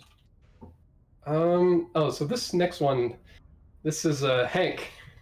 Hank the Tank. So this was a more recent design. So we've kind of yeah, Proxy's saying I've seen him make 99% of his ships, so I can comment on some of them if he needs to leave for the other ones. But yeah, this is a 16 laser. This is partly I've been pushing Proxy to try larger ships for a while, and I think there's been a bit more activity on the PTU recently. With I think Chimash was active for a bit, which made all the other Russians be active for a bit, which made everybody come and fight. And Chimash had some very heavy ships. And NHR has some pretty heavy ships as well, so it's kind of been a bit of like, all right, we might need to make heavier ships with more guns, and this is his attempt at making a 16 laser. How heavy is it? It's 3.6 kilotons, just not that heavy, all things considered. But this obviously has a lot less lasers than the Apex, but but the Apex is a glass. Apex is a glass cannon. It's dangerous for both the user and the target. Apex is like a duel. First one to shoot wins. It's as simple as that. Yep, indeed. This is also, I think he did this a couple of weeks ago, and Proxy's been on a bit of a fighter design bend for the past couple of weeks. So he's got a couple of other designs. I think he's got 3 or 4 more fighters that he's either finished or almost finished. Done after this one, which have a lot of like lessons learned on top of it. So this isn't like necessarily his, like we realize this one actually needs even more armor potentially. So that's the type of stuff we've been working on. But it's a very nice anyway, and like it's 16 lasers, so it's finally him having a bit more firepower as well, which is Before I left on holidays, I've been trying to implement Commander Dogo's turret concepts into what I wish to be a meta ship. And crap, it's complicated. Yeah, I want to say yeah, I do agree that it's one of the next. I think as designers we kind of go through. Somebody figures out something cool, and then we kind of get inspired and tend to try to do our own version with it, and we kind of go like, well, what if this is nice, but I feel like you can improve this. And I want to say mouse aim is one thing that, like, even for me, like I look at some of his design and I'm just like, I think he should do this differently or that differently. And I think there's a lot of room for exploration and design in that area. For the turrets, I can tell you in advance, there are not going to be many designers that are going to want to take the challenge just because of how constraining it is. It is so difficult. Oh. Yeah. Don't underestimate the amount of time Dogo spent on those turrets. It's insane. It's absolutely insane. I think the biggest respect I can say to Dogo also is that if you look closely, like Dogo has done, he has become a bit of the type that like also tests a lot of stuff. So he's come to learn a lot more about armor and just structural elements of building stuff and assembling stuff together. And I think that's where like I also give a lot of credits and respect to Dogo. It's not just like, let's say the first couple of mouse aim or ships that he had, from our point of view, we're more like, okay, this is cool, but like you don't know how to make a fighter, so to speak. But now he's gradually learned to do that, and that's what's also made them become very competent ships. And yeah, he's quite ahead at the moment. Like, huge props to him. Like I've got a working turret ship, and I successfully did so in less than, I think it was 20 hours of work. But if not for Dogo, that would have been 200. Yep, we stand on the shoulders of giants. Yep. This one is so we're looking at it's called the Kindness, which is a 4 laser. So it's a bit of a chaser ship, so like it's more slender, longer ship. If I remember correctly, this is a ship that is actually inspired by Spice Rub. Spice Rub ships. I don't know if you can kind of see some of the No, I most definitely do see visual the inspiration. resemblance. Yeah, so that's kind of like his own, like the proxy, and obviously made a bit for the looks also. So just like putting some the side spike things and so on. But that makes for a nice new chaser ship for Moon City and all. And as usual, this is like if you take a closer look at the plating, like this has long, Yeah, I bigger saw plates and so on surrounding it. So there's a bit of a mix. yeah, it's like you were saying, like you make a core that's good, and then you add just like lighter stuff on top to break the shapes and so on. This one is what I call makeup armor, which is a concept that I've barely started exploring. So you make the meta ship, so boxes, and then you break the shape with, just as you said, like all of those naphthalite plates, which are just there to make it very pleasing to the eye. Yeah, it's an area of the game that I still feel like, just speaking as like, hypothetically, unfortunately, even the lightest armors are relatively heavy compared to like the actual armors. Yeah. Like you're looking at something like a third of the weight, and proportionally speaking, that's still quite a, for the amount of mass, especially like the amount of mass that you're going to have surrounding the inner core is inherently going to be a larger volume. You're going to have to cover a much larger surface area on the outside than the inside, and that kind of ends up like hurting yourself again, especially with like so many of the plates don't have the angles. gladiator that I did is exactly those problematics, one after another. It's 6.6 kilotons. It's a very good fighter, but it's too heavy, and the reason why it's heavy is because I wanted it to be nice looking. And the naphthalite, its naphthalite plates and naphthalite beams are like at least 1.5 kilotons, I think. Maybe 1 kiloton, but still, it makes it really heavy. Yeah.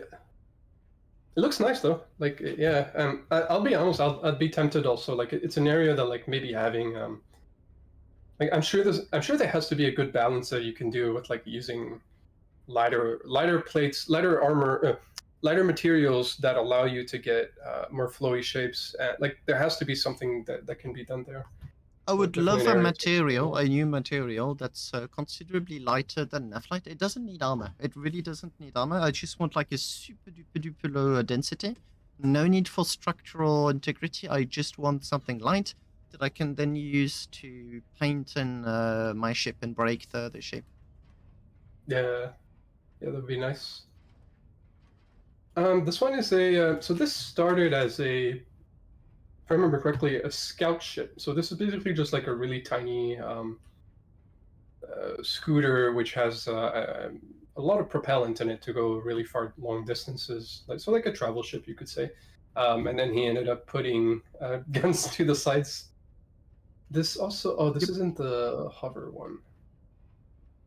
I guess Proxy, you can correct me. So Proxy has actually been working on a how do I hover, like a proper hover mode that adjusts based on what's under you.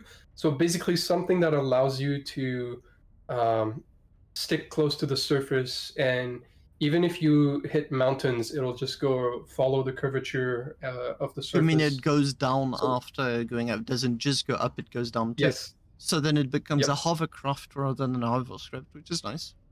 Yeah. Oh, so it's a hovercraft. Yeah, and so this is like the type of ship that like he's put a he has a version that you can put on it. So like stability, true height, hover. Oh, the kindness. Wait, he says the kindness has it. Yeah, you can see it under, I think. Yeah, it's integrated into the design of the ship. So like the previous one you saw, it's right there. So this is, yeah, so that's like a chaser that can also like follow the surface. Which the development process of that was quite fun. Yes, there's a couple of really funny iterations. I can guess there has been quite a few ships that landed identifying as cactuses, rocks, and plants. You know, things that don't move. I think he went with a much higher hover distance, but the funny one is that there's like the system used to factor roll in a lot more, and so you would end up with this feeling where like as you're going around the surface, it feels like you're riding the ocean in waves, and like the ship's like bobbing up and down and like rolling left and right. And some of them were like quite extreme. So when we would go like, it's almost like a betting like drinking game where we would literally just watch streams of his ship and be like, oh.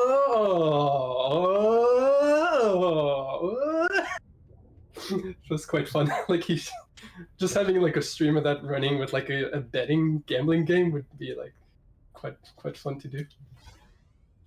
But at the moment, this one is like, I think he says like 90% success rate, if not more, for most mountains. 90%, I'll point out, is not very high when you want to reach your destination. I wouldn't Yeah, take actually, a that's bus true. that has a 90% success Why rate. did you say 90, Proxy? A bus with a 90% rate success, I am not going in it. So this next one, need a lot to load. Forgot the name. So that was just like a tiny 4AC ship. I think just like a tinier fighter for him to mess with. And he's also been, he's been having a lot of fun putting faces on his ships, so got a lot of fun with the decals. Once you know how to use the decals, you can have a lot of fun. What's this one called again, Proxy? Oh, he has to go, unfortunately. You're welcome, Proxy. It's always thank you for like showing them off. Scipion will show the rest of them. It's called Fred now.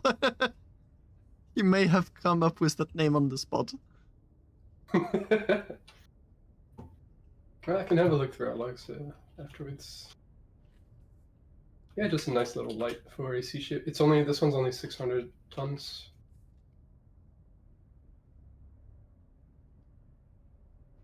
I like the shape of this one. This next one, this is very inspired by another pirate in the game, whom you might remember, called Abdominator. So Abdominator used to have a ship that was very close in design to this. I think it's God that killed him with a shotgun shot, and he never really let that one go. Yeah, there's a bit more context than just that. He wanted a fight outside of the safe zone, and one of my corporation members was on his ship and ended up shooting him.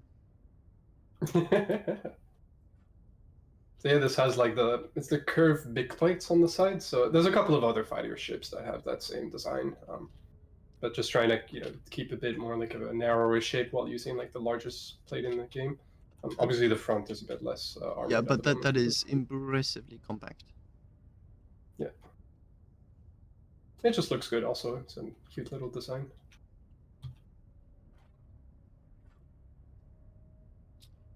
Okay, this is unusual. Oh, this is going into my section. I think there's 3 more ships we can look for Proxy if you want to wrap them up. Sure. So if you just come back over here. So I forgot the name of this one as well. Vibe check. Oh yeah, this is the vibe check. This is this is a 2 rails. Oh wait, which one are you looking at? Oh, you're looking at a different one, sorry. Looks like a small cargo ship. Yeah, this is the Clyde. It says shoot it down, but I don't see the armament that would allow it to do so. Oh no, this is the See You Next Tuesday. This is a small hauler. So for stuff like getting creative end crates, like if you want to salvage just a few minerals from that, or as like a beginner hauler, I think it's either 20 or 40 crates, something like that. And again, this was in the let's try to make a bit more quote unquote RP, like good looking ship, so to speak.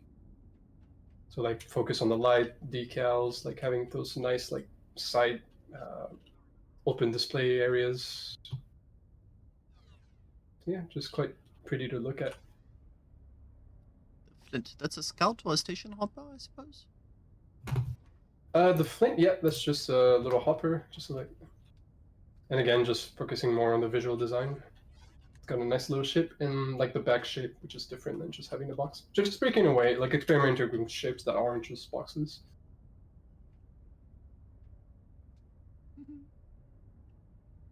Very cute. Fun. Like some more colors as well, like the blue and the light and the red. As a general rule of thumb, I did notice that quite a few corporations or players tend to have like favorite colors. Yeah, Dogo, I agree. Boltless designs really are pleasant, but he's also been using a few more techniques than just that. I think he's using, it's decals that you the metallic decals that you then paint in a very, very interesting way of putting plates. Just so you get like this line, and then you get the light that reflects off the one. No, there's been a lot of thought behind this ship. You've got little detail, like you see this line here on the, which is a decal, just to break up, but also connect the like corner edges, which is also like we know that these little corner edges. I mean, it's dumb, but like these little corner edges allow you to give like a little smooth shape here. So you just add that little detail there, just to connect things, everything together. And then you continue the design language with like the white stripes in between the plates that goes all around. And that has the lights as well inside. That just goes around. Just really nice stuff. What is this I saw? Are you looking at the vibe check? The colors are a little bit aggressive to my taste. I'm not sure what happened with this one for the color. I guess just like a palette cleanser. I think this was his version of. So I want to say when we were. That's a ramming ship. Oh, he says it's a 90s color choice. Well, yeah, that makes sense. Yeah. Ooh, you remember the 90s neon, like. Yeah. That is mean. You're so focused on the rest of the ship, you don't even notice the thing has armament. Yeah. Yeah, this was, I think, just prior to the 3v3 tournament, where we were looking at 2 rails originally, because Bentley had done a 2 rail. So Proxy had started, I think, working on this one as his version of the 2 rail. And so you've got the roll cage, you've got all, a lot of the elements that we ended up bringing. Now, obviously, as we were doing that, like the story happened, Pingu made a 3 rail, which led Bentley to do a 4 rail, which meant that while Proxy was working on this, he ended up switching over to making a 3 rail, which is the actual ship that he brought in the tournament for the fight against Aztec. And I think that ship was displayed at the last EOS Con. It was called the Raymond, which was like more of a light sand or brown look with like teeth and stuff with an eyes on the side. It was a really cool ship. But yeah, this was like a precursor, so to speak, that he hadn't finished yet. It looks a lot like, if you think about it, the Pingu's 2 and 3 rail designs. No, yeah, I must admit, I'm quite curious about those hairy balls that look like they belong next to that long ship of yours. Alright, well, now we're getting to my area, which is a little bit different. So my approach to design has usually... So I started designing more because... It started because I wanted to do combat, but then there were no... Oh god, you're freaking out because of the whole... I'm used to it. Give it a second. This ship is greeting me. God. What the hell is going on? I'm being greeted by your ship. Maybe move away for a little bit or something? There you go. Alright, yeah. But long story short, I tend to go more with function over form. So this one's a bit, it's technically skipping ahead a little bit, but this was for the race event for Silent. The goal of this ship was, how do I make a collision-proof ship? How do I fix collision once and for all? And there's a couple of things in here. There's a couple of things that I also wasn't sure about bringing at this EOS Con, because I don't know how many people know about this, but I know there is at least one person that does know about it. And also, I'll also add, if you want, above my ships, oh crap, they're bugged. I have these information panels that have a couple of details, but they might be bugged. Well, first of all, I must say I really enjoy the spheres. Spheres are such a pain to do in Starbase. So I'm always very appreciative when I see one, and I've got Oh, a yeah. viewer that completely agrees with that. Yeah. So actually, so this ship, if you look closer inside, you'll notice there's something in it, which is a bit different than the rest. So that little thing inside is actually a ship made by Satomi. It's called, I think he called it the Gnat. So it's like a fruit fly, like a little fly, you know. I'm fairly a fan of Satomi because he does very like, I don't want to call it lazy, but it's like the Efficient. What is the barest minimum that I need to make something work, and that's like, super Efficiency. efficient. The word you're looking So for. that's is like an efficiency. extremely efficient, efficiency, yeah. So that's like a super efficient little racer that he made again for the race event. So my thought was, okay, let's take this and then build a roll cage, build something that can withstand collisions. Which actually started with if we move over to the left, there's a different ship, which the lot is a little bit bugged, but you'll understand the story going through that. So it's not quite a ball, but this one was the first roll cage I did, just very spaced out, just trying to be efficient with weight. Lingon says utilitarian. Yeah, but the thing that I quickly realized is that, well, so there is the roll cage, which is meant. Let me guess, that one would not work because by the time you did your collision, you are in fact already clipping with the with whatever you collided with, especially if you go 150. Bingo. The thing that I tested especially was if you go in, you can test. Well, there's also the matter of weight, also because weight matters a lot during collisions. But the interesting thing I found was that when you're doing or going around the racetrack, you're going to be colliding against stations, which is static world geometry. It's like colliding against the surface. Infinite it's like mass. infinite mass. Yeah. So this doesn't have just to survive collision. It has to survive collisions against infinite mass, which was the other problem. And the way I tested it was like just flying around at capitals on test mode. And the solution for me was, well, I can, let's see, I don't know if you can guess what it was, but there's a couple of technologies that go into this. Well, so the easiest one that you've been using for quite some time anyway. I mean, this is not your first ship. I've seen combat ships with it. It's these little the cables to increase the collision detection, so that the clipping is done earlier. But you also do that on combat ships for shot calculation. Yeah, the shot thing we were a bit like not too sure if it still works or not, but it's it's still like that's how it started. It's like an extra bonus. But the main goal nowadays is exactly like you say, is to increase the hitbox. And the way that works is that when those cables hit something, the collision is going to be transferred to whatever the cable is attached to. So in this case, it's attached to the roll cage. Now the next thing is that roll cages are nice and all, but if you get hit like there's always going to be a point of the ship where that's too close to the rest of the frame, and even just the beams themselves, like we use small beams like this to increase the amount of parts, but that's not enough parts all necessarily to be safe, which led to my own little invention, which is what I call these suspension cubes using cables. So this was my first attempt. So my understanding, if I base myself on what Chaos Rifle did during his experiments, because he went at it to understand, you get some, like I call it damage propagation, but he counted that there's a certain amount of object with which calculation is done, past which there's no more, it stops.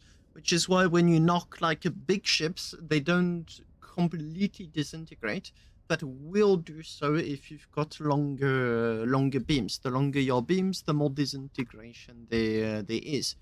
And he figured out a length that allowed him to put the beams in front of the ship and ram a station, a mountain, whatever, full speed and not have it break. Yep. Yeah, I think for a while, a long time ago, I remember hearing the number 50 was something like 50 parts No, it's which no, much less. It's oh really? I don't remember the exact I don't count, know. but it's 25 or less. It's half. Yeah. And by the Well, way, your every single cables one- do count like small objects. Yeah. But like basically every single corner that you see with a cable is 50 cable. It's 50 parts. But that's not how it If you look at propagates. everything. It's going to be using the shortest available path. That's what makes it. I've crashed so many ships. I could actually. I've got an extensive knowledge about it, but I haven't acquired it through testing scientific. No, I'm just a bad pilot, and I keep crashing shit. But what it means is that I've also got like a reasonable understanding. So you've got. I'm not going to be using computer programming terms, but it goes up to a certain depth of object count, but it's going to be using the shortest path to achieve it, and there's also a total amount of object count. I'll give you an example. If I ram first with like a needle-shaped ship with just beams in the front, it's going to snap off the first, let's say 20 for my example, 20 beams off. But it won't go any further than that because it reached the maximum depth it wants to get to. But that's not the maximum amount of objects it can break off. If I have like a cluster of small objects, batteries or whatnot, they would absolutely all detach. But if I go over a certain amount, they detach and the beams remain intact. So there's like two maximums to play with. But these little cubes, for example, with the cables that run around the cubes, would not be counted in the depth. They'd be counted in the object count, if what my understanding is correct. So they would work, but just probably not the way you think they'd work. I don't know if you can see. I'm not going to try to pick it up. No, I can see like actually... it's a big knot. It's like one blob. You see inside? Yeah, I can see. Like they're all interconnected. So, but the thought about this was that these cables only touch inside that thing. So when it's like when you have the collision, it's obviously like there's always the way I understand it is that there's always a chance that it's going to want to go through the beam instead of the objects. But the thought behind it was that you're forcing the game to kind of go like give it all because they're all touching the beam, like it could pick either another beam or it could pick any of these other 50 cables, and so you're trying to just no, it does both. Help it go through that. It does both at once. Yeah. So it's going to hop from object to object to object to object until it reaches the maximum amount of object count, or until it went. It's going to refuse to go too far from the source of the impact. So if the front impacts, the back shouldn't detach. So that's what I'm calling the depth. So it's going to go. Yeah. I'm going to go from you to your neighbor, 1, 2, 3, and up to, I think it should be something around 20, plus or minus something, but up to 20. And then it's going to repeat that process for as many parts as possible until it reaches the threshold, which is why I'm telling you, it probably works, just not the way you think it does. Yeah, I'll have to have another think about. But I can say just confidently that this setup has worked very well, and the other interesting part was that beam material also seems to be quite important, and beams because basically the testing was like if I take this ship and interconnect all of the cables and have nothing but cables, it like the whole cable thing will snap off, like it'll go through the entire thing and then snap at the base. Conversely, if you only have the beams and no cables, there are cases where it also can propagate down through if the beams don't have enough structural durability. If you use like a material that has really low durability, it's capable of just going right through a ton of part count. So what I found to be the best is to have a beam that has good structural durability. You know, the usual like Naphthalite or Bastion, whatever. and the cables together. Like you need both together to make it work. And then obviously like the construction, like these all tie back to somewhere in the ship to force the collision to go through a certain path as well. So there's a bunch of tricks, and so far this has kind of worked. Don't forget also when but- you're doing collision damage, there's two things that are counted against you. The first one is one collision is very rarely one collision. It's more like 3 or 4 small collisions in such a close, like it's bang, bang, bang, you know, like you don't crash into something once. It's oftentimes a little bit more than once or twice. And the second thing is that if your ship is flying at high speeds, and it gets considerably worse if your ship is big and takes computer a lot of computer to get running, is that as you approach something, your ship is going to enter it slightly, and that's another way of getting way more than one collision with one impact. But that is something you've already been trying to solve with those long cables poking out. Yep, and it just tries to spread the impact a bit. But that basically led to like the ball that you see next to it, because again, it was just realizing all that clipping stuff, just trying to extend the hitbox even further, and obviously a sphere is like the least surface area or volume. I forget about that stuff, but you see what I mean. Like it's the most efficient thing for collisions. So like this sphere, I can confidently say, if you get the hits right, and you're not too unlucky, you can get like, I've gotten like 10 plus collision, full 150 onto like infinite like ground or whatever, and it's fine. It'll have no issue, whatever.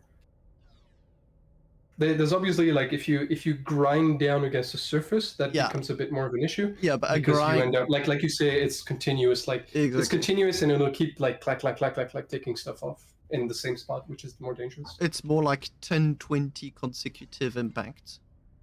Yep. But this setup has like so far, like I've been very happy with. And yeah, I also call this these Ace Crystal's worst nightmare, because he hates the spike ships because it makes the ships look ugly. Understandable. Yeah, that's the collision stuff. No, he's got. Oh, and this is the little this is the scooter I was talking about, actually. Why does it have thallium? Oh, so this scooter is just so small that you can pick it up. So just for safety, so that somebody doesn't run away with it, I just bolted a thallium cube to it to increase the weight. You could have done achetit. Why thallium? Because flex. Because what the hell am I gonna do with my hundreds of fair. No, stacks, it's a very valid answer. I've got a whole ship called to deal with it. That's a flex in itself. You've seen the big thing in the back, like this should be no surprise.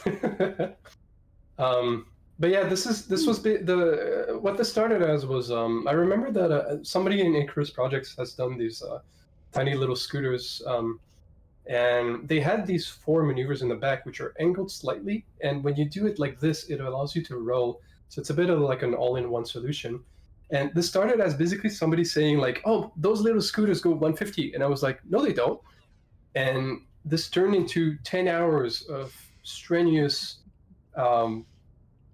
weight reduction to try to get a scooter with that layout go 150 or over 150. And so this is basically the lightest possible arrangement you can have for a ship that has all 4, like pitch and yaw and roll and a generator. So this can fly for like, more than like, I don't know, 50, 100, whatever kilometers. I disagree. It can be lighter. You don't need the speedometer. You don't need the YOLO. Actually, it's flown with YOLO. Like there's no FCU, so this version uses YOLO, so that's why it's there. No, you just need 4 levers. Well, how do you get roll then? You send 2 of the levers forward. You just need to remember which ones. Yeah, but that's basically. And then after this, I was kind of like, oh, well, there's another ship which I didn't bring out, which was what is the, how do I put it?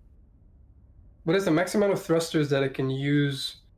So the tier 3 enhancer is the most power you can get with like in small form factor. tier 3 gen, and then you add a tier 3 enhancer. So I was kind of like, what is the most thrust you can get with one fuel chamber? And so I have another ship, and it turns out it's 6 box thrusters, something like that, for one fuel chamber. And I was like, okay, that's X amount of thrust to weight ratio. And then I realized plasma is actually more voxel efficient for thrust at after a certain amount of rings, which is something like 6 or 7 rings. And then I was like, all right, well, if that means that's the most efficient thrust ratio in the game, what if I expand that to the most possible voxel amount of thrusters, plasma thrusters in a scene? And that's how I ended up with the Longboy. So it's a bit of a, like, you know, long story, but that's how it started. I'm just going to take a note on the paper because I actually had an idea for the next calculator to add to my website. It's a graph calculator for thruster efficiency.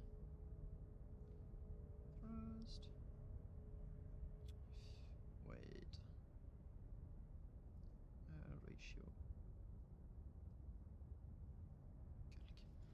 Ta-da! Perfect.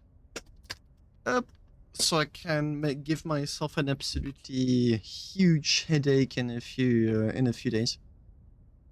Oh, also there's a useful one might be angles, thruster angles.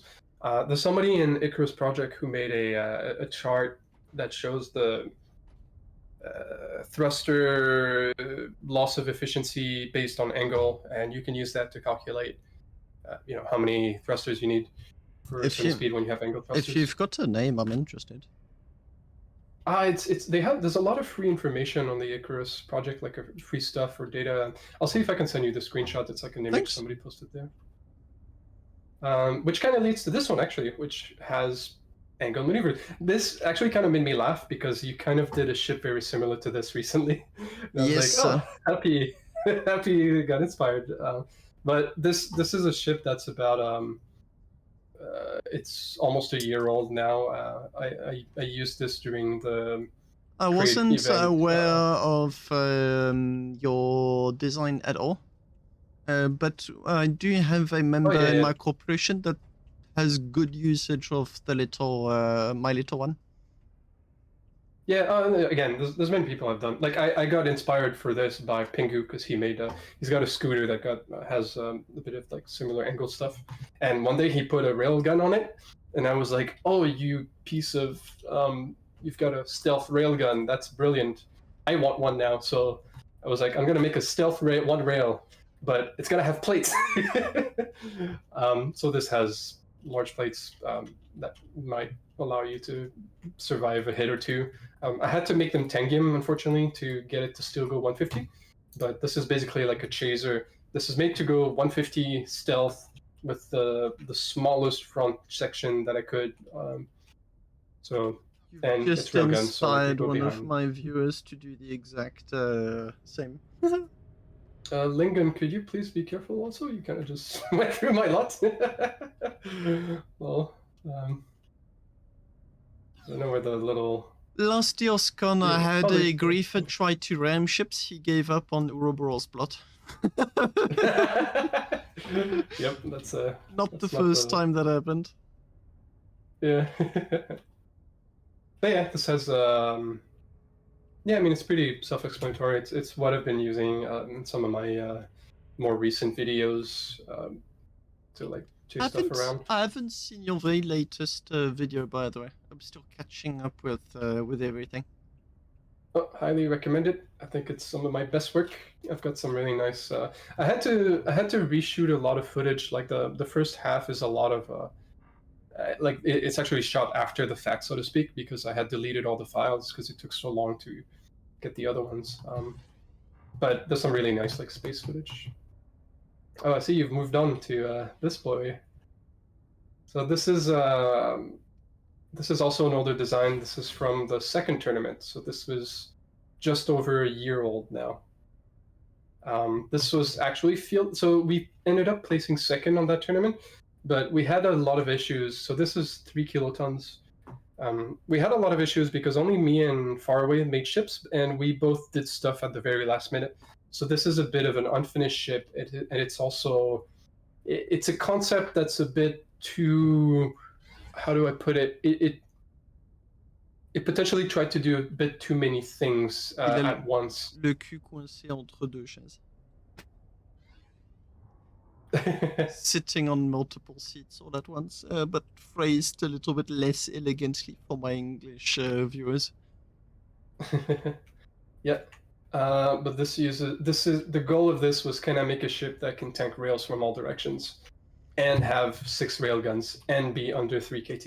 It's really a bummer that I and go was not. 150. It really was a bummer that I wasn't able to fight this using the Apex. We had the lamest of opponents that cheated without cheating to get us out, and arrived at, like, he did his absolute best to say I won, got us out. Next round, oh, I yelled. Like, dude, come on, like, seriously. Yeah, that was very unfortunate. That being said, I was also looking forward to it because it's a bit fun. I think you remember what you were using for the side, so imagine 6 railguns on your side. And yeah, but the 30 lasers, like, your armor is not designed for 30 lasers, so it's 2 glass cannons shooting one another. The one that hits the other one first wins. It's as simple as that. Both of our fronts are incredibly, like, resistant. Like, we both have sacrificial armor at the front. It really was a question of who landed a hit on a sensitive part first. So anything on the sides or the back for both of us would have been GG, well play. Yeah. That being said, these fights are actually pretty decent against laser. It's more of the, like, the Apex is a really extreme example also. Like, I think in terms of generators, it's probably... do you remember how many fuel chambers is the Apex? 15 or 18. It's literally what you need to shoot non-stop. It does not need to stop shooting. Oh yeah, it's even worse. This one is 12 fuel chambers, and this is 12 fuel chambers with 6 rails, and it only has power to shoot 4.5 rails continuously, even with 12 fuel chambers. So it's just rails are extreme. And then you want it's like you went in a similar direction, but just with obviously the lasers instead of the rails.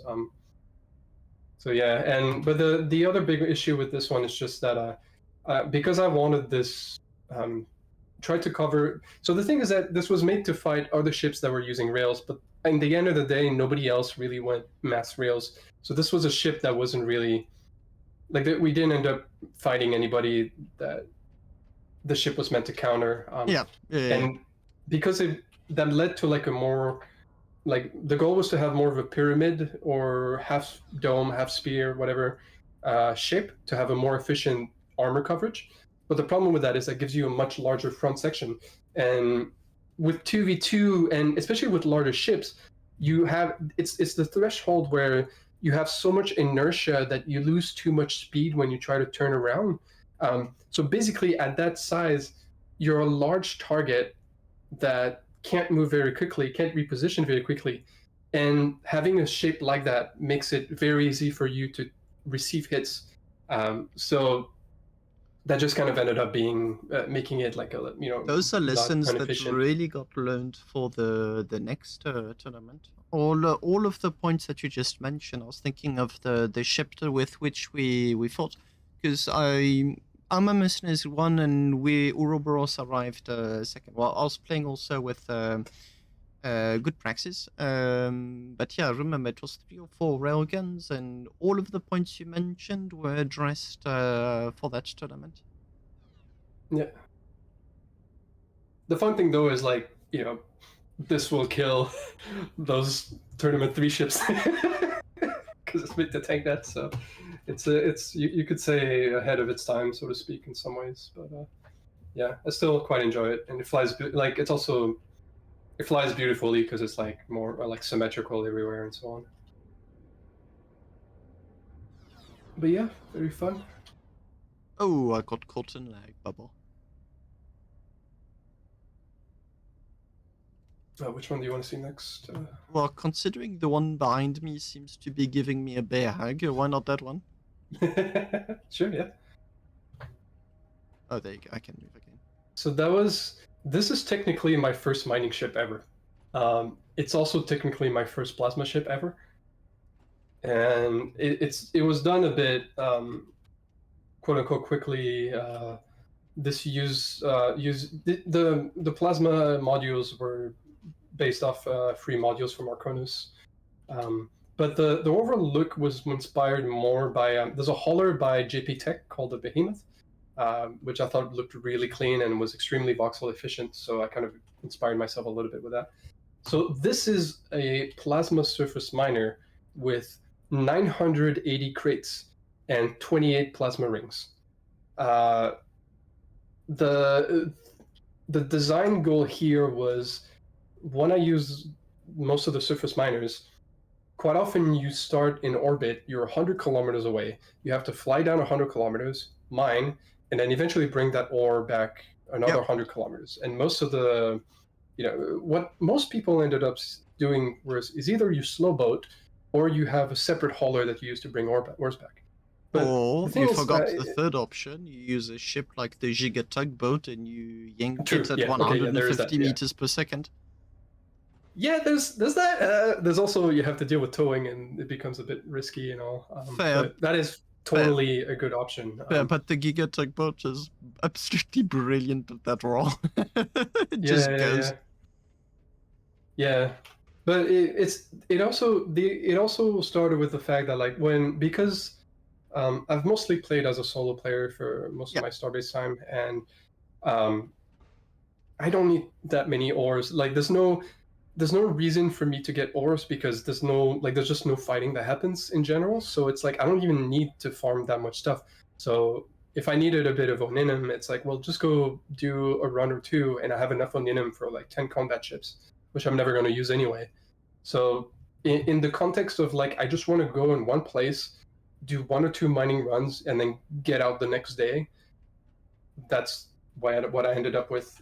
Or even cases where let's say I'm on the ground and I'm I need to, something happens in real life and I want to go home and I want to be back at my cap ship for X reason and have a charge ready to leave again or something, any reason like that. I just wanted something that also goes 150. And I also voxel optimize the ever-living hell out of it. So the Ouroboros has 1,040 crates or something like that. This is 95% of the capacity, but it goes twice, if not more, as fast on the way back. So it's just to speak about the voxel efficiency. If I recall correctly, well, first of all, the surfacer was mainly designed to be efficient. I didn't partake in the design of the ship at all. It was a work of the corporation. I think there were 4, maybe 5 members involved, 2 designers and 2 very intense testers, back and forth multiple times before they were satisfied with the design. And my understanding is they wanted to compromise between multiple things such as efficiency, price, and whatnot. They wanted the players to be able to have multiple surfacers all at once. And that was a success. I've seen pictures of 3 of them side by side, just mining the ground, or should I say, plowing it. Yeah. No, this is definitely this. First of all, this is definitely a much more expensive blingy option because you're using plasma. So it's and another good thing with the surfacer is that I feel like it was also built to be easy to repair and edit. Everything's very accessible. So. And obviously, because and it's going to be much easier to replace in case you lose one. So for their goals, again, it's an excellent option. So no, it was just that I had a different set of goals that I wanted. If you look also here, I don't know if you've noticed, there's these cargo lock things. This is a little trick that Proxy showed me, which is you just add a little thing like this. Let's say you're on the surface of a moon, and you drop something from your inventory, it's falling to the ground. Well, you need to attach it to your ship. And usually that would be awkwardly trying to let it slide and try to bolt it somewhere. Well, this is an anti. Your microphone just died. Hello, Scipio. Hello. Oh, did I disconnect? There you go. I can't hear you again.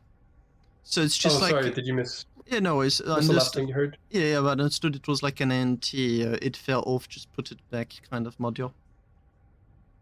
Yeah, or just if you take something out of your from another ship or out of your inventory and. Okay, if that's the case, why not have it accessible from the pilot, or just from a place where you don't need to jetpack? Because if the ship is in motion, especially this one, I'm expecting it to be 150 meters per second, and there's urgency. No. What I mean is like you know, sometimes let's say you're on the surface and like you've had a collision or something. Like sometimes there's objects that are affected by gravity, and fall down and like they slide on the ground. Okay, yeah. Okay, yes, I see what. So you can grab that, like let it fall gravity on top of your ship, and if you bolt it, it's then attached to the ship. Like it's in like the space gravity of the ship. Like if you then move it around and float it, it's not going to fall with gravity again because it's kind of like in the space of the ship. So this is like something to attach something that's not considered part of the ship, which is affected by gravity then, to then be like in the space of the ship. So now it's not affected by its own gravity.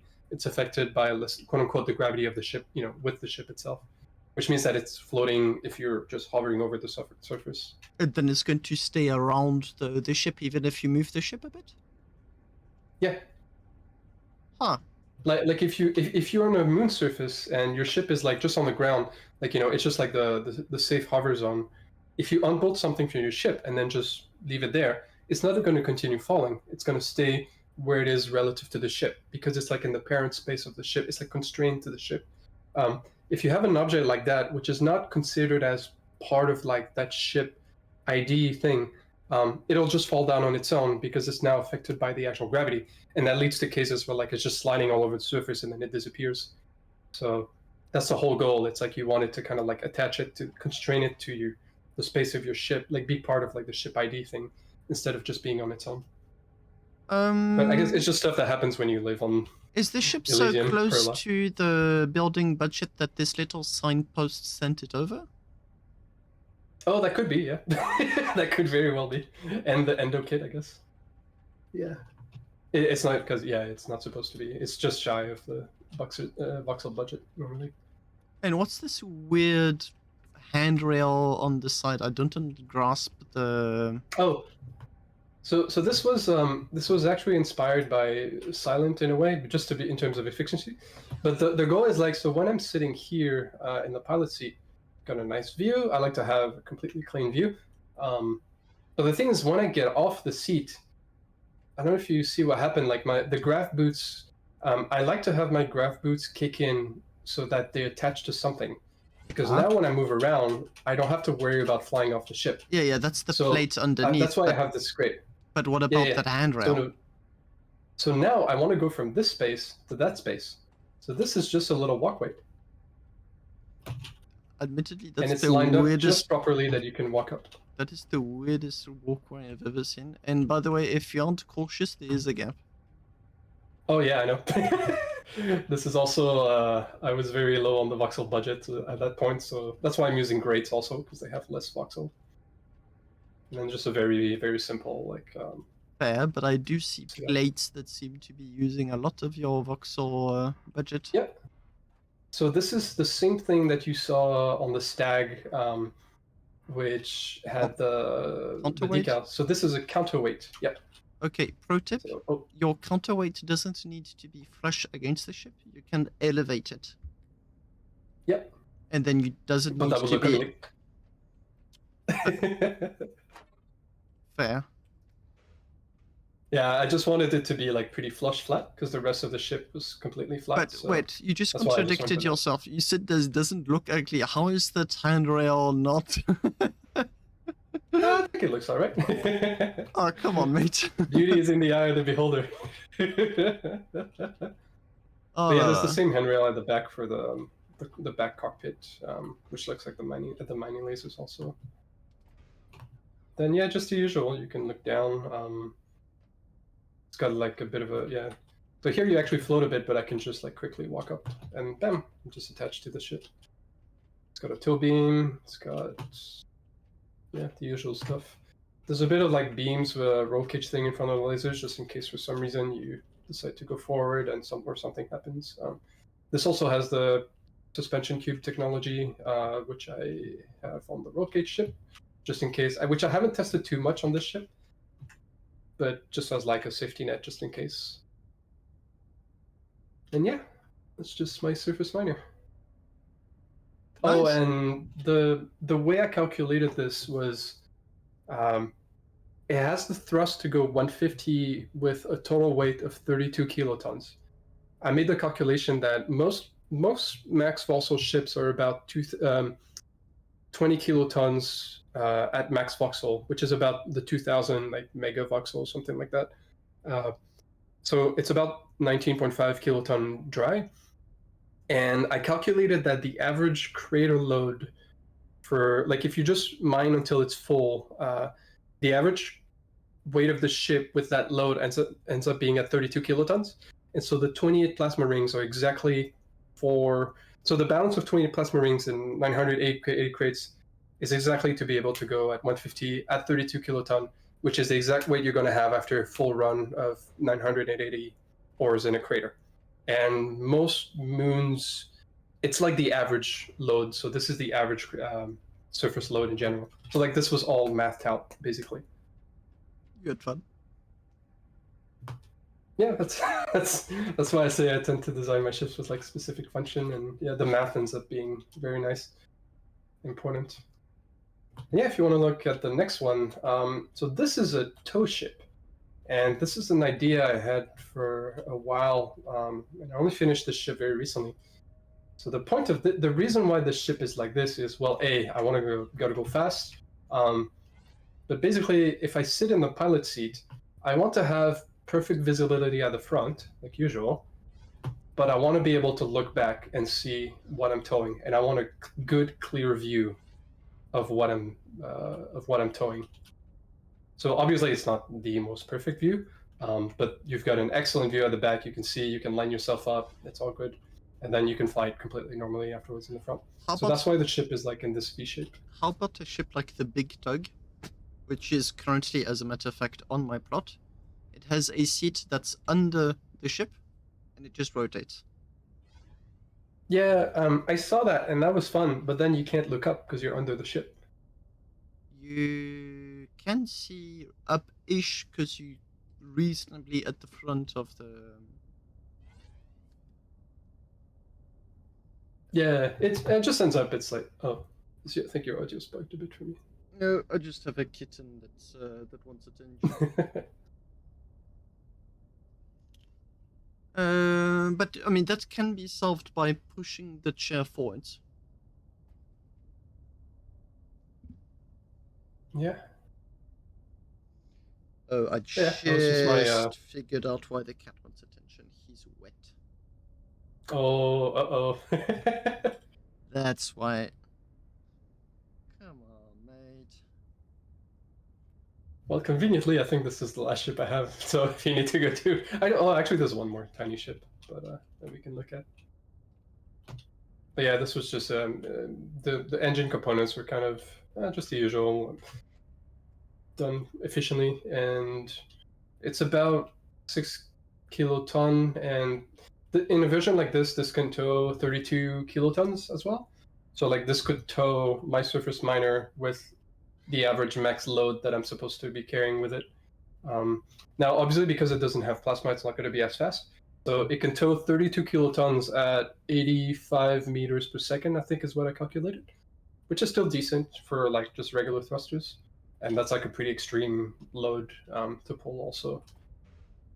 So yeah, it's just, and the design is also quite modular also. So like I can just copy paste. I have made like a smaller version of this to tow smaller loads. So you can like adjust it if I need more or less towing power as well. Yeah, just my own take on the tow ship. And then the tow ship at the back extends quite further as well. The tow beam, sorry, just to be safe in case.